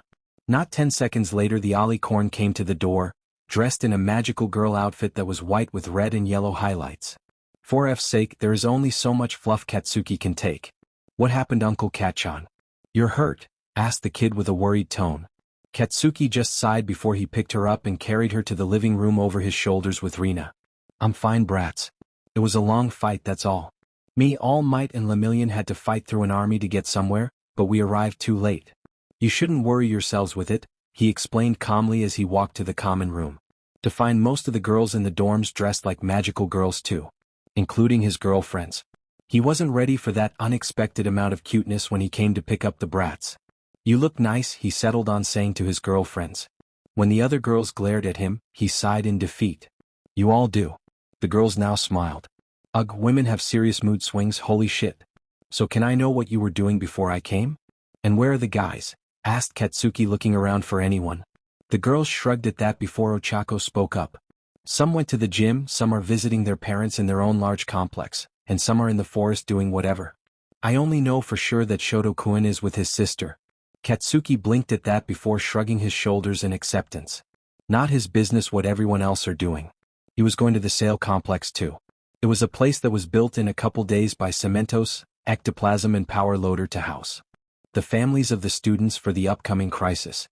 Smart move, Katsuki must admit. If his parents were still home he would have had Izuku just grab them to live with his Auntie Inko. But they were living in UA now, which unfortunately means that his mom can drop by whenever and embarrass the F out of him. Which she spared no second thoughts doing. Honestly, he was considering going rogue just to escape from her. And as for what we were doing, spoke his blue-haired girlfriend, cutting his thoughts quickly, smiling widely.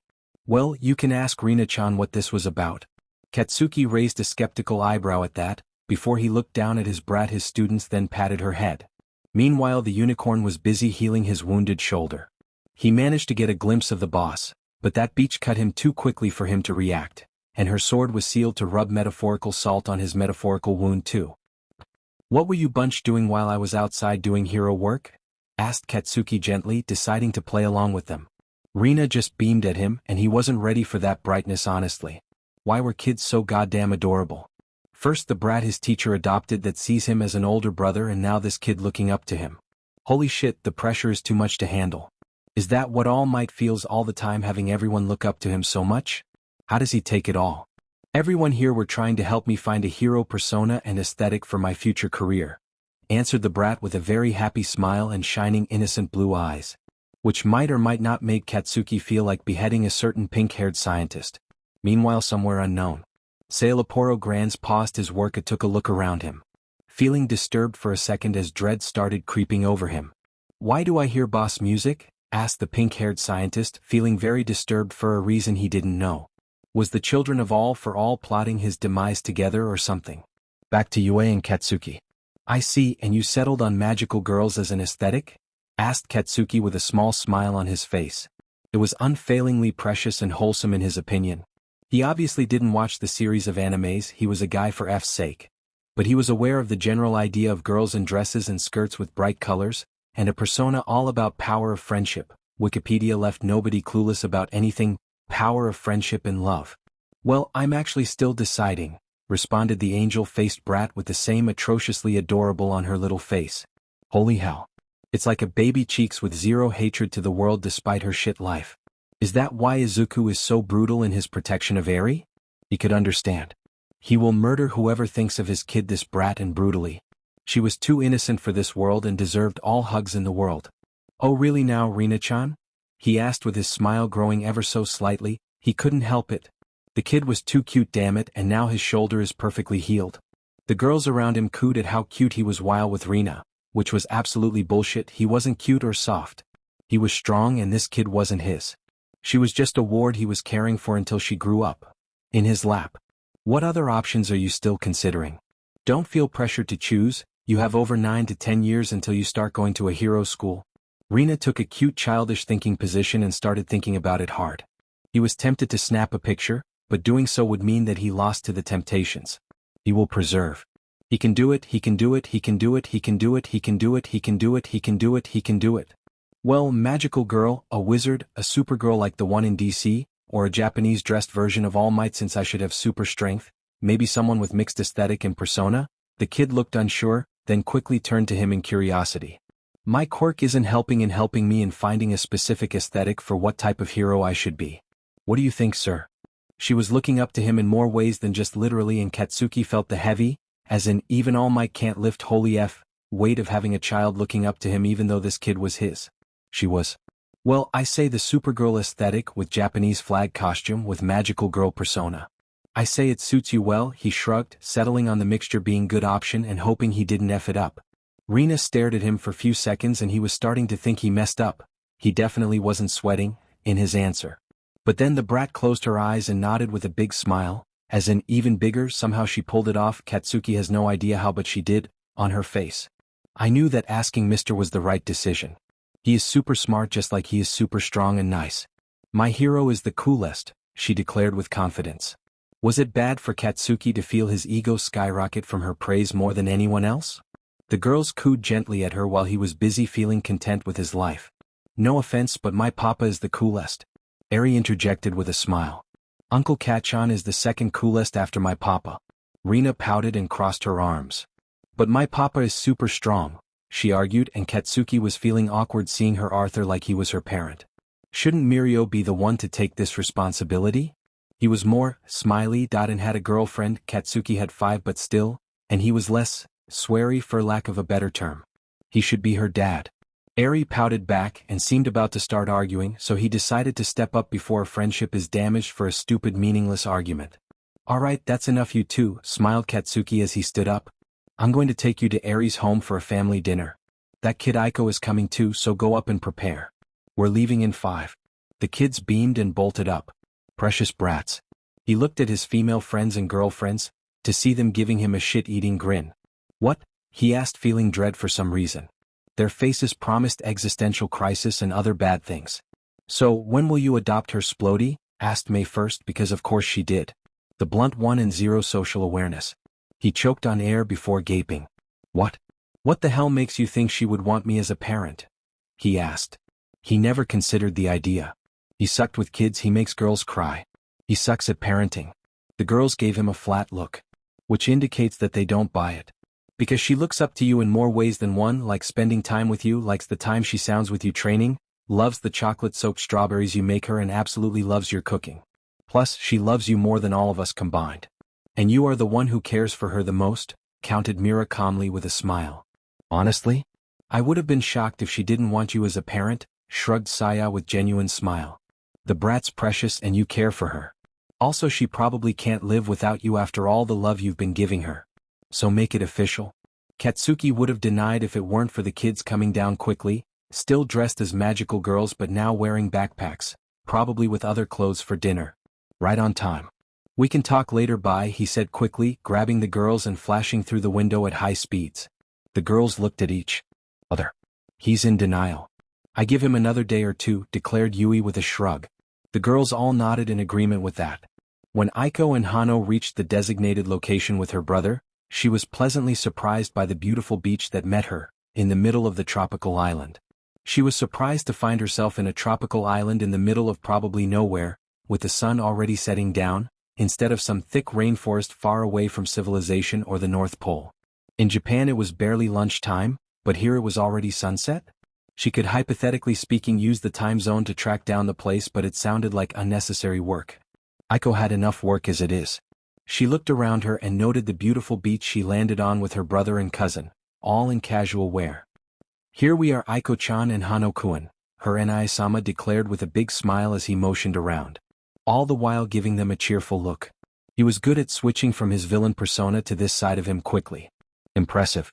Welcome to the Shigaraki clan island, my dear sister. Izuku, he insisted she calls him that in the island, Deku outside of it, declared dramatically as they started walking.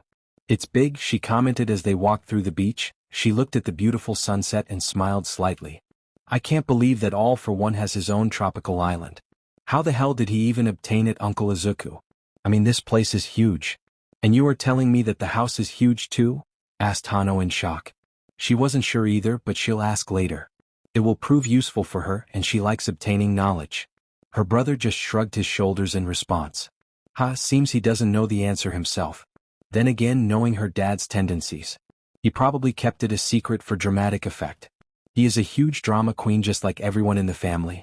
They walked through the beach for some time until they entered a forest, then they walked through the path built between the trees for 20 minutes. How much money did her dad spend on his retirement home? Surprisingly a lot, until they reached a gate and a large fence. Her brother grabbed a card from his suit jacket's pocket and then swiped it in front of the security system on the gate. Here, take this, Aiko-chan. Izuku smiled as he handed her a card. It looked like a credit card, but it had her name and picture on it. Is this her personal pass? Interesting. This card will allow you to bypass the security system without being attacked by Makia, the Nomus or Mahoro's babies by mistake, he explained as he patted her head. Aiko was honestly impressed by the existential dread and personal discomfort her brother could fit in the word babies. In her opinion, it was a huge achievement. Then again, any loving father would feel the same from the idea of their baby girl getting impregnated. They walked inside just to see the large manor in front of them, with none other than Gigantormakia sitting beside the fountain looking like the world's most ugly garden statue. Once his eyes landed on them, he, like father like Don it seems, Titaniumus like that, who was sitting in front of the castle ready to stomp on whoever intrudes on the property, beamed at them. Young Lord and his guests are back. Welcome back, young Lord, the giant's voice boomed throughout the island. Holy F, it's like titanium but older, said Hano with a sweat drop. Aiko understands how strange it feels. She herself found it odd. Let's get in, declared her brother, and she followed him. Izuku quickly opened the very large, mind you, it's just like her castle, gate for them. And they walked into the inner property. A large garden greeting them with a lot of trees and bushes, as well as many flowers and roses decorating the property. The colors and shaping made the place look like a paradise of the sorts. There was also a large pool with multiple chairs under umbrellas around it as well side tables. Hano let out a loud wolfy whistle at the sight. "You didn't come cheap in the decorations and entertainment facilities, did ya, uncle?" asked Hano while looking around him. Her cousin's face showed utter awe at the place. "And they're yet to come inside." Aiko decided that she likes this place a lot. They reached the door, and she did the honors of knocking on the door, which was then opened a minute later by a 13-year-old with long black hair and blue eyes. Rabbit. The Triple S ranked villain. Aiko read about her, and was supremely impressed with her tact and cunningness. Annihilation of a much bigger army with a smaller one. Brilliant mind to be fair. "Oh hello, you must be Aiko," beamed Rabbit at her before kneeling down and hugging her tightly. Aiko gracefully accepted the hug and patted Rabbit on the back. Rabbit after few seconds pulled off before looking at Hano with an awkward smile. "Well, I guess you are my nephew. Not gonna lie, your parents are still freaking out about having a child. So please go easy on them." Hano Judy gave her a thumbs up with a grin. Then he nodded his head in agreement. "Yeah, don't worry, I got it," he assured, and Rabbit sighed in relief. Looks like her adopted brother Dobby is freaking out just like Hawks. Aiko is wondering how Bloodwing is doing. Meanwhile in Yue. "So, my name is Tara Takami. Pleasure meeting you." "Miss Fuyumi," said Tara with a formal bow. Fuyumi stared at her for a second before squealing loudly. "Oh my god, you are so cute. I'm going to spoil you, rotten little girl," declared Fuyumi as she grabbed the girl into a hug. Tara was surprised by the affection, but quickly hugged back, relishing the warmth and affection. Fuyumi put her down before holding a cookie to her mouth. "Open your mouth and tell me what you think." Tara didn't like being treated like a baby, but a glance to her dad giving her a thumbs up made her decide to suck it up and do as told. She opened her mouth and took the cookie, and she was in love. Tara stared for few seconds at the woman before asking, "Can I call you my mom?" she asked, "loving and kind and great cookies?" Tara was young, not stupid. The hug and tears she got in response must be a yes. Great. Back to Aiko. She must be doing fine. Hawks looked excited to meet her. Bloodwing must be enjoying some chicken nugget bucket with her dad and watching some movie. Bloodwing was, in fact, doing just that, but with the addition of a mom. Aiko entered the home, just to find a beautiful green-haired woman waiting for her, but not only her. There was also a large, as in all might large, man that looked similar to her waiting for her. Aiko blinked before speaking. "I see that the news of my father's demise was an over-exaggerated but still logical ruse for his retirement," she commented while walking to them and extending her hands. "I believe that this is the part where I am supposed to get a hug from you. It's an honor meeting you, father and mother." Her mother burst into tears before snatching her into her arms and hugging her tightly, crying her eyes out and blabbering things Aiko couldn't understand. Her siblings, Izuku and Usagi, hugged her right after. Her father was only few seconds behind. Sometime later. "I must say that I am supremely proud of you, my dear child," declared her father, all for one, the previous symbol of evil, with a proud and very satisfied smile, which filled Aiko with some warmth. Self-satisfaction maybe? "You are still very young and inexperienced, but even then you still became a ruler of your own small country. And you didn't even need to become a fearsome, powerful, cunning monster to the masses, but a compassionate and loving leader. I honestly fail to properly describe how I'm feeling at the moment. I don't think a parent could possibly be prouder." On her left and right were Izuku and Usagi, both smiling at her kindly and lovingly. On the side, Tuya, that's Dabi's real name, and Soma, Hyperthermia's real name, were awkwardly talking with Hano, who looked ecstatic sitting between them, and was patiently answering their questions and asking questions of his own. "Why thank you, father," nodded Aiko politely. Her father smiled at her wider. Her mother was on the verge of crying again, and her stepmother, hats off father, Mischief and Endeavor's ex? Impressive really, was smiling at her kindly. It wasn't that hard, to be honest. Shikoku was already declining a bit too much for comfort. So with the anarchy starting out, the government going in shambles and Conqueror taking over a main island of Japan, the neighboring island would look for protection and guidance. It's the job of a goddess to look after those in need, so I came in, gifting their small government security, peace and prosperity. And in return they give me the respect, high status of a royalty and a castle where I manage our independent kingdom. I assure you that I have only the best intentions of my people, and as long as they go OT stab me in the back, they have nothing but my kindness and generosity." Everyone stared at her in surprise. "No offense, but you seem to have a good complex," her father chuckled lightly.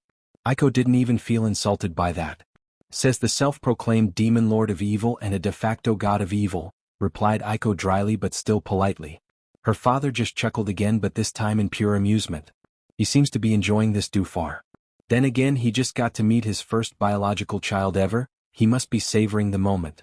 Well, what do you know she got you, uncle, grinned Dynamite from his place in the table.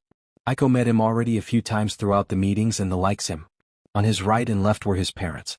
In another room, the other children including Eri and Reno were sitting beside each other and eating together.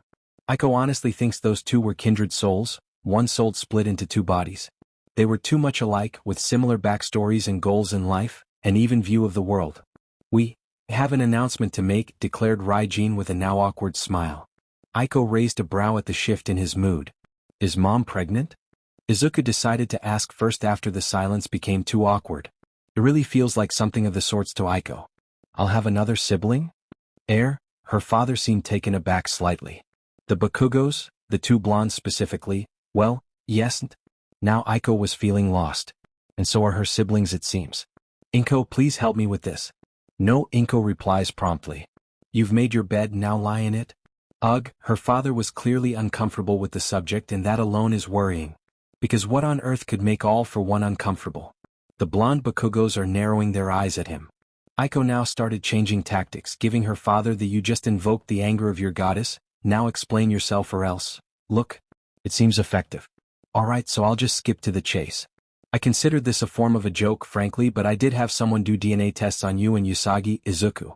I assure you that I was absolutely and utterly shocked by the discovery that you two brilliant youngsters actually are my biological children. Her siblings stared at her, now biologically their father, looking like they weren't sure what all for one just said. Aiko was at the moment having a similar look on her face, but less shocked and more cold/disappointed. In moments like this, it's really easy to see familial similarities between them. Wait, what? Izuku was the first to regain his bearings. But you said that you never met my mother. That you wouldn't have abandoned us. And now you're telling me you abandoned Usagi too? Rabbit looked at their father with so much betrayal on her face, so much that Aiko was personally impressed, honestly. But not in a good way. What the F? The blonde Bakugo shouted in righteous fury. Aiko decided to intervene before the dinner skydives into a nasty place. Which might include all for one being slaughtered by his successor, adopted daughter and a hero in training. Because there wasn't, defended their father, looking hurt by the looks he was receiving. Aiko decided to intervene before the dinner skydives into a nasty place.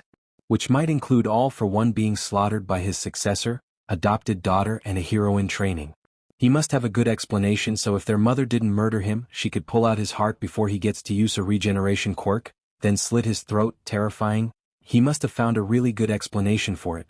Can you tell me this very good explanation to how, despite not having had with our mother or Usagi's, you managed to somehow have the two of them? Asked Aiko, ignoring the existential horror on her father's and brother's faces. Wait, started Mitsuki-san, with a face of realization. Wasn't Izuku an in vitro child? Realization hit everyone. So was I, declared Usagi with shock. I wasn't very interested. First I was too busy building my empire, and then I felt content ruling everything and everyone. And collecting quirks. However that might sound, Inko is the first woman in my life. Aiko is starting to wonder if her problems with love and crushes are inherited. I think that I found an explanation for it, however. Explanation? Asked Izuku with suspicion. To how your SPRM got into an in vitro clinic without your knowledge. Yes, about 25 years ago Atrocity approached me with an idea. For an experiment plus something more, replied their father with a long tired sigh. It was a form of an eugenic program, to be honest. He wanted to set up a fertility clinic as a front, offering in vitro treatment to couples with fertility issues. In some rare cases he would replace the SPRM or eggs with those from some high-ranked villains and heroes bearing powerful quirks. Said rare cases would be mostly dictated by whether the villain in question was similar enough in looks to the replaced parent to avoid being ousted easily, and by whether the quirks of said villain and the other parents promised the resulting offspring to possess powerful quirks. Alright, I just found something even worse than quirk marriages. So congratulations on disappointing me, dear father, declared Aiko with her ice-cold tone. Her father flinched from her eyes, and she felt satisfaction from it.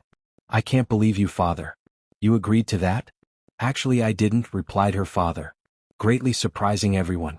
Mostly because if the children developed powerful quirks, there was a high chance of them becoming heroes. That meant their DNA being added to the databases, and high risk of someone noticing that they are an offspring of some completely unrelated supervillain, which would expose the entire program to the world. So for me, it looked like something you invest into for decades only to lose the whole thing soon after its debut. However, I didn't forbid that bastard from pursuing it, just pointed out the flaws and said that I'm not going to finance it. Now, however, I confirmed that both Izuku and Usagi are actually my children, despite me never meeting their mothers. And I know that Dr. Garaki ran certain tests on me after that talk, to see if I can actually have a child despite having an immortality quirk. The prick used my love for quirk and curiosity against me, which he obviously stole. What's more, I had someone investigate the issue, and discovered that both you two were born as a result of in vitro fertilization in some rather unassuming fertility clinics. Her father sighed loudly. One that was opened 22 years ago. Groaned Mr. Katsuki. Aiko didn't agree with the vulgar language, but with the meaning behind it. What a mess. Do we know how many special children were born that way? Izuku asked, still in shock. Usagi is apparently in even greater shock. Aiko decided that her brother asks the best questions. Unfortunately, we don't, replied their father with a sigh. You might want to set the heroes upon it. Atrocity is your enemy and, well, it might be best to locate the resulting children before the apocalypse does. Because the older ones are young adults right now, and it's possible that Atrocity will try to recruit them. Or kidnap them for Sailaporo's experiments. They are certainly going to do this. If only out of spite. Atrocity had just upped a level or two in the Shigaraki clan's hate list. So, Izuku turned his head towards her and Usagi. Rabbit was staring at everyone with wide eyes. Even more of a family, A huge smile bloomed on Usagi's face. She hugged both Aiko and Izuku and they hugged her back. 2 seconds later their mother is behind the three of them and joined the group hug. Father is only slightly slower. Rabbit started cackling loudly, while everyone else were having a small chatter before the guests left. It might or might not have caused a lot of people to jump. Why are you laughing, dear? Asked all for one interested. This is Rabbit's very first supervillain evil laughter. Yes. I finally finished my ultimate humorize annihilation master plan. Let's see you winning this Rai Yoshihiro. Cackled Rabbit loudly and manically. Aiko raised her eyebrows together. Looks like something interesting is happening.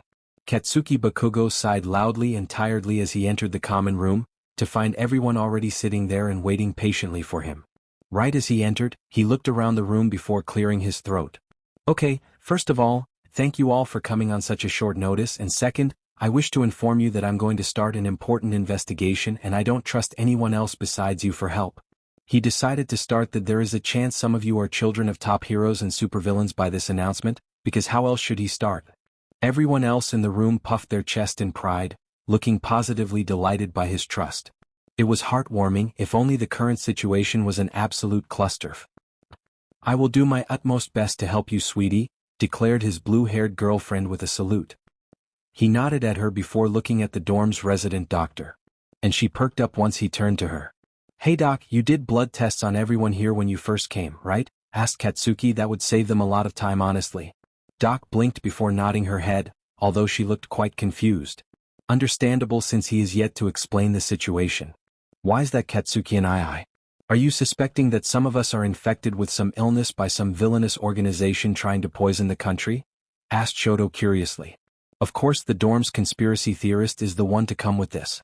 Katsuki chuckled. It wasn't that funny, but he needed this. You really did.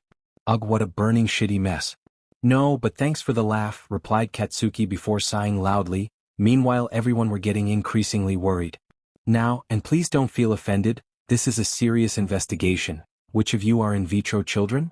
The ones to raise their hands were Nito Monoma, Hiryu Rin, Jirota Shishida, Ijiro Kirishima, Koji Koda, Yui Kodai, Mei Hatsum, Mira Arashir, Saiko Intelli, Work Study, and finally Kinoko Komori.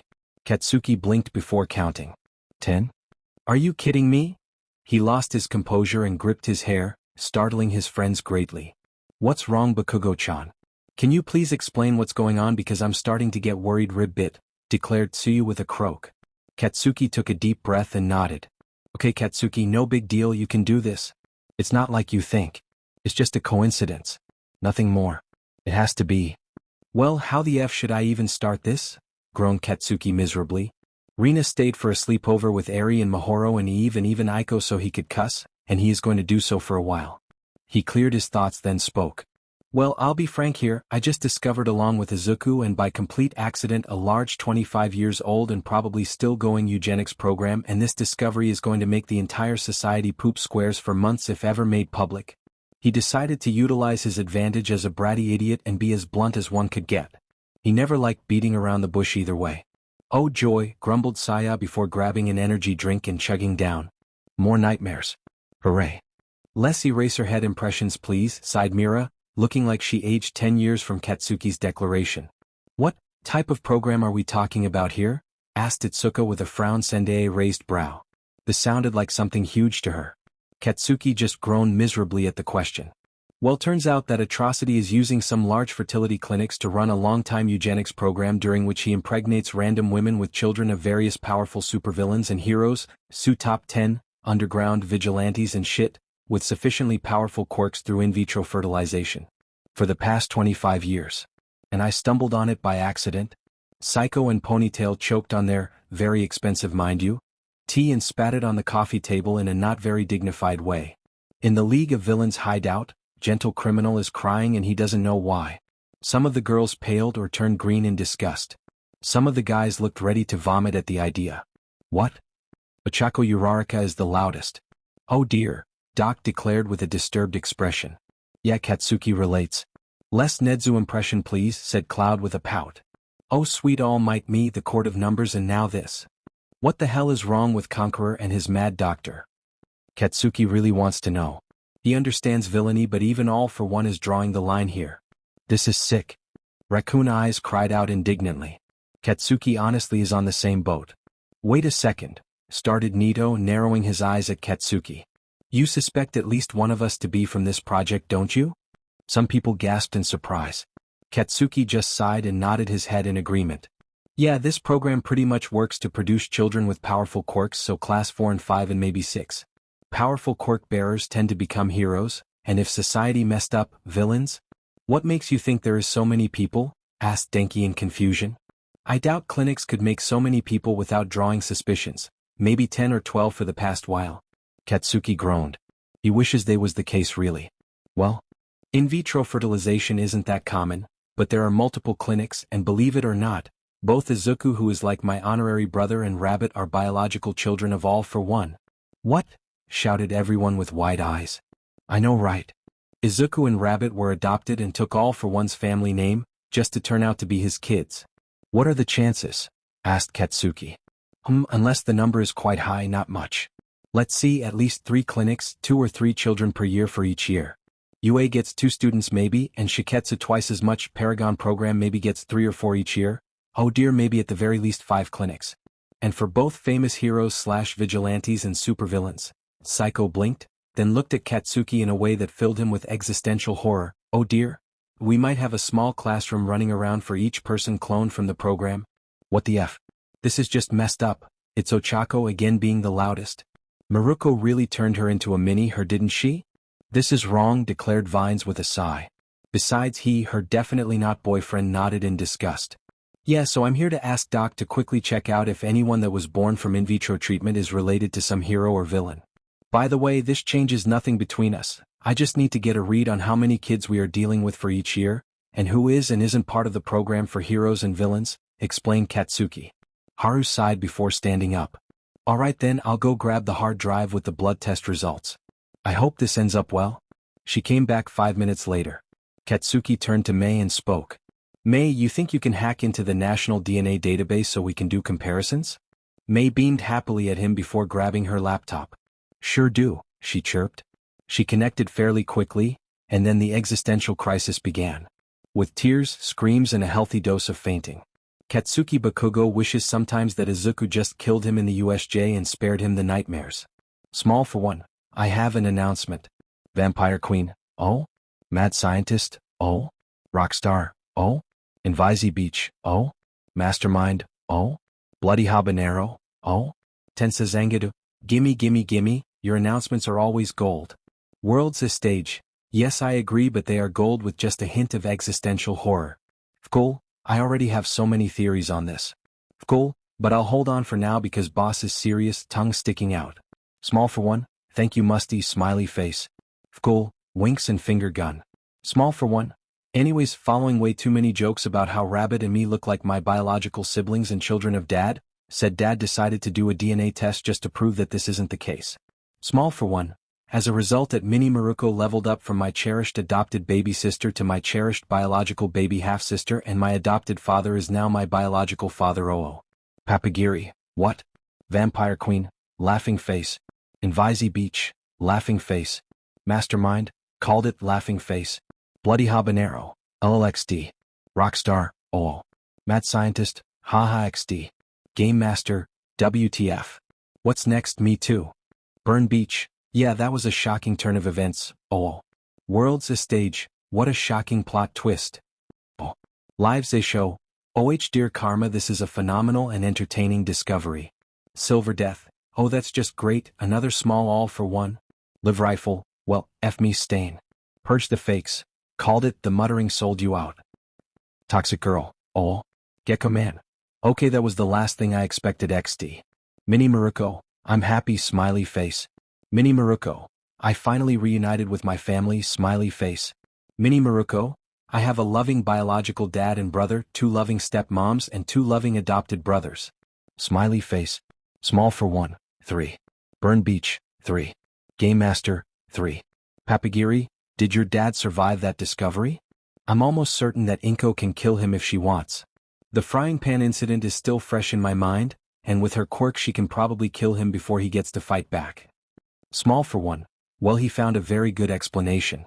Turns out that the idiot conqueror is running a bunch of fertility clinics across Japan where he might tinker around with in vitro treatments to mass-produce descendants of villains and heroes/vigilantes with powerful quirks. And he might have obtained Dad's SPRM when Dad asked him to check if he is actually fertile after 2 centuries out of curiosity. Gentle hacker, oh dear. Small for one. Guys, less Nedzu impression please. Game Master, this is kinda sick.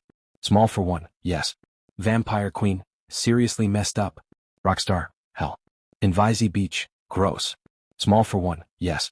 Gecko Man, so we might have who knows how many people related to supervillains and powerful heroes out there, with powerful quirks, and the apocalypse knows who they are? Small for one, yes, and that's kinda a problem. Small for one.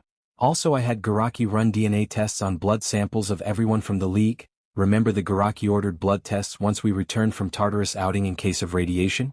Small for one. We have 6 matches other than Mini Maruko. Although only 5 seem to be a product of the same program. Toxic Girl, who is it? I hope it's not me.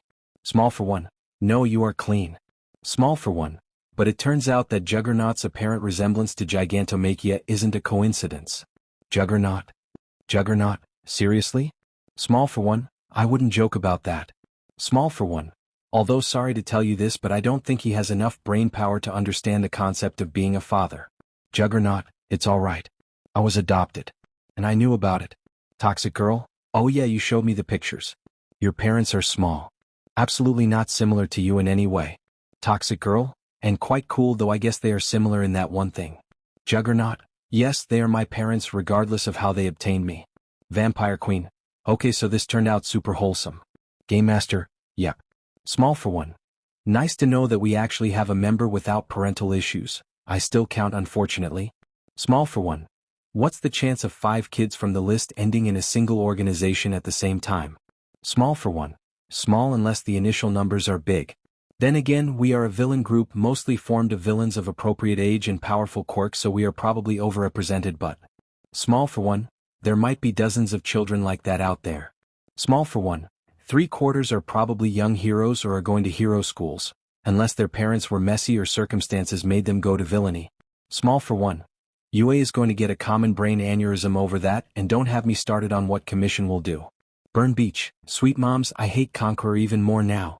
Mad Scientist, who else is related to heroes and or villains? Tensa Zangetsu, except Miel. Mastermind, and Miel. Small for one. Himiko is the daughter of Vlad King. Vampire Queen, I am what? Rockstar, oh. Mad Scientist, oh. Tensa Zangetsu, you owe me 10,000 yen sister. Mastermind. Burn Beach, holy shit, Mustard made this as a conspiracy theory? What else was he right about? Oh. Fkul, I was being sarcastic, I didn't want to jinx you Himiko. Oh. Vampire Queen. Vampire Queen, you think he'd like me? In Vizy Beach, like you? He'll probably adopt you first chance he gets. Rockstar. Agreed, he's a dad to his students. A biological kid and daughter, mind you? He's probably gonna torch down your old school in bloody revenge. Vampire Queen. Smiley face. Small for one. I'll arrange something for you, sweet vampire cinnamon bun. Vampire Queen, you like my cinnamon buns? Winky face. Small for one. I love every single bit of you. Vampire Queen. Drowning in love. Mad scientist. In Vizy Beach. Bloody habanero. Rockstar. Small for one. Back on track. Second one is musty. Cool. Toxic chainsaw plus midnight? I have toxic clouds of gas and she is my aunt, so I'm easy to pass off as jeans. Small for one. Cool, I was kidding. Cool. Hey. Purge the fakes. Ouch, being related to toxic chainsaw must suck. Cool, what? No. I don't give a crap. I am horrified that my mom is a teacher. Cool. Small for one. Why am I not surprised? Small for one. Next one is magician. World's a stage. Oh. Lives a show. Oh. Small for one. Yeah, congratulations. You upped from beloved master and disciple to father and daughter. World's a stage. OMG. World's a stage. I have TWO daughters. Lives a show. OMG. Lives a show. I have a father and a sister. Lives a show. This is the best day of my life. Small for one. The last one is, well, not related to the program at all. And it's about Howler. Howler? Insomniac? Game Master. Just make a single account, it's not like you are two people at this point, just one person with two bodies. Small for one. Oh. Small for one. I might have found who your father was. On a complete accident. Small might. Although it's not that much of a surprise because with how bad he gets, he probably has a lot of children. Howler. Oh. Insomniac. Who? Small for one. Beast. And he is dead. Insomniac. Excellent. Hashtag the super exclusive UA/Shadow Empire/Ascending Path chatroom. Small for one. I'd like to make an announcement that by a complete accident I have discovered a large 25 years old and probably still ongoing operation of atrocity, and this discovery is going to make the entire society poop square for months if made public. King Explosion murder, if not years. This is an absolute cluster. Apocrypha. While I disagree with the vulgar language, I agree. This is immoral, disgusting, and makes me dislike humans even more. Teen Might. Teen Might, great. Cat's coffee naps. More nightmares? Principal, oh dear. Deadpan Stalker, and I assume that this is something that you need our help to dismantle? Small for one. More like, I don't want to touch that mess with a 20-foot pole encased in barbed wire, and besides this is going to be a PR nightmare for everyone in this country, so have fun dealing with this while I'm cuddling with girls and playing video games with boys in my hidden lair type of thing. Papa Might? King Explosion murder. Turns out that Atrocity is using some large fertility clinics to run a long-time eugenics program during which he impregnates random women with children of various supervillains and top heroes, top 10 underground vigilantes and shit, with sufficiently powerful quirks through in vitro fertilization. For the past 25 years. Tintinkin, are you kidding me? Principal, oh dear. Lie detector. Prime Minister Mara.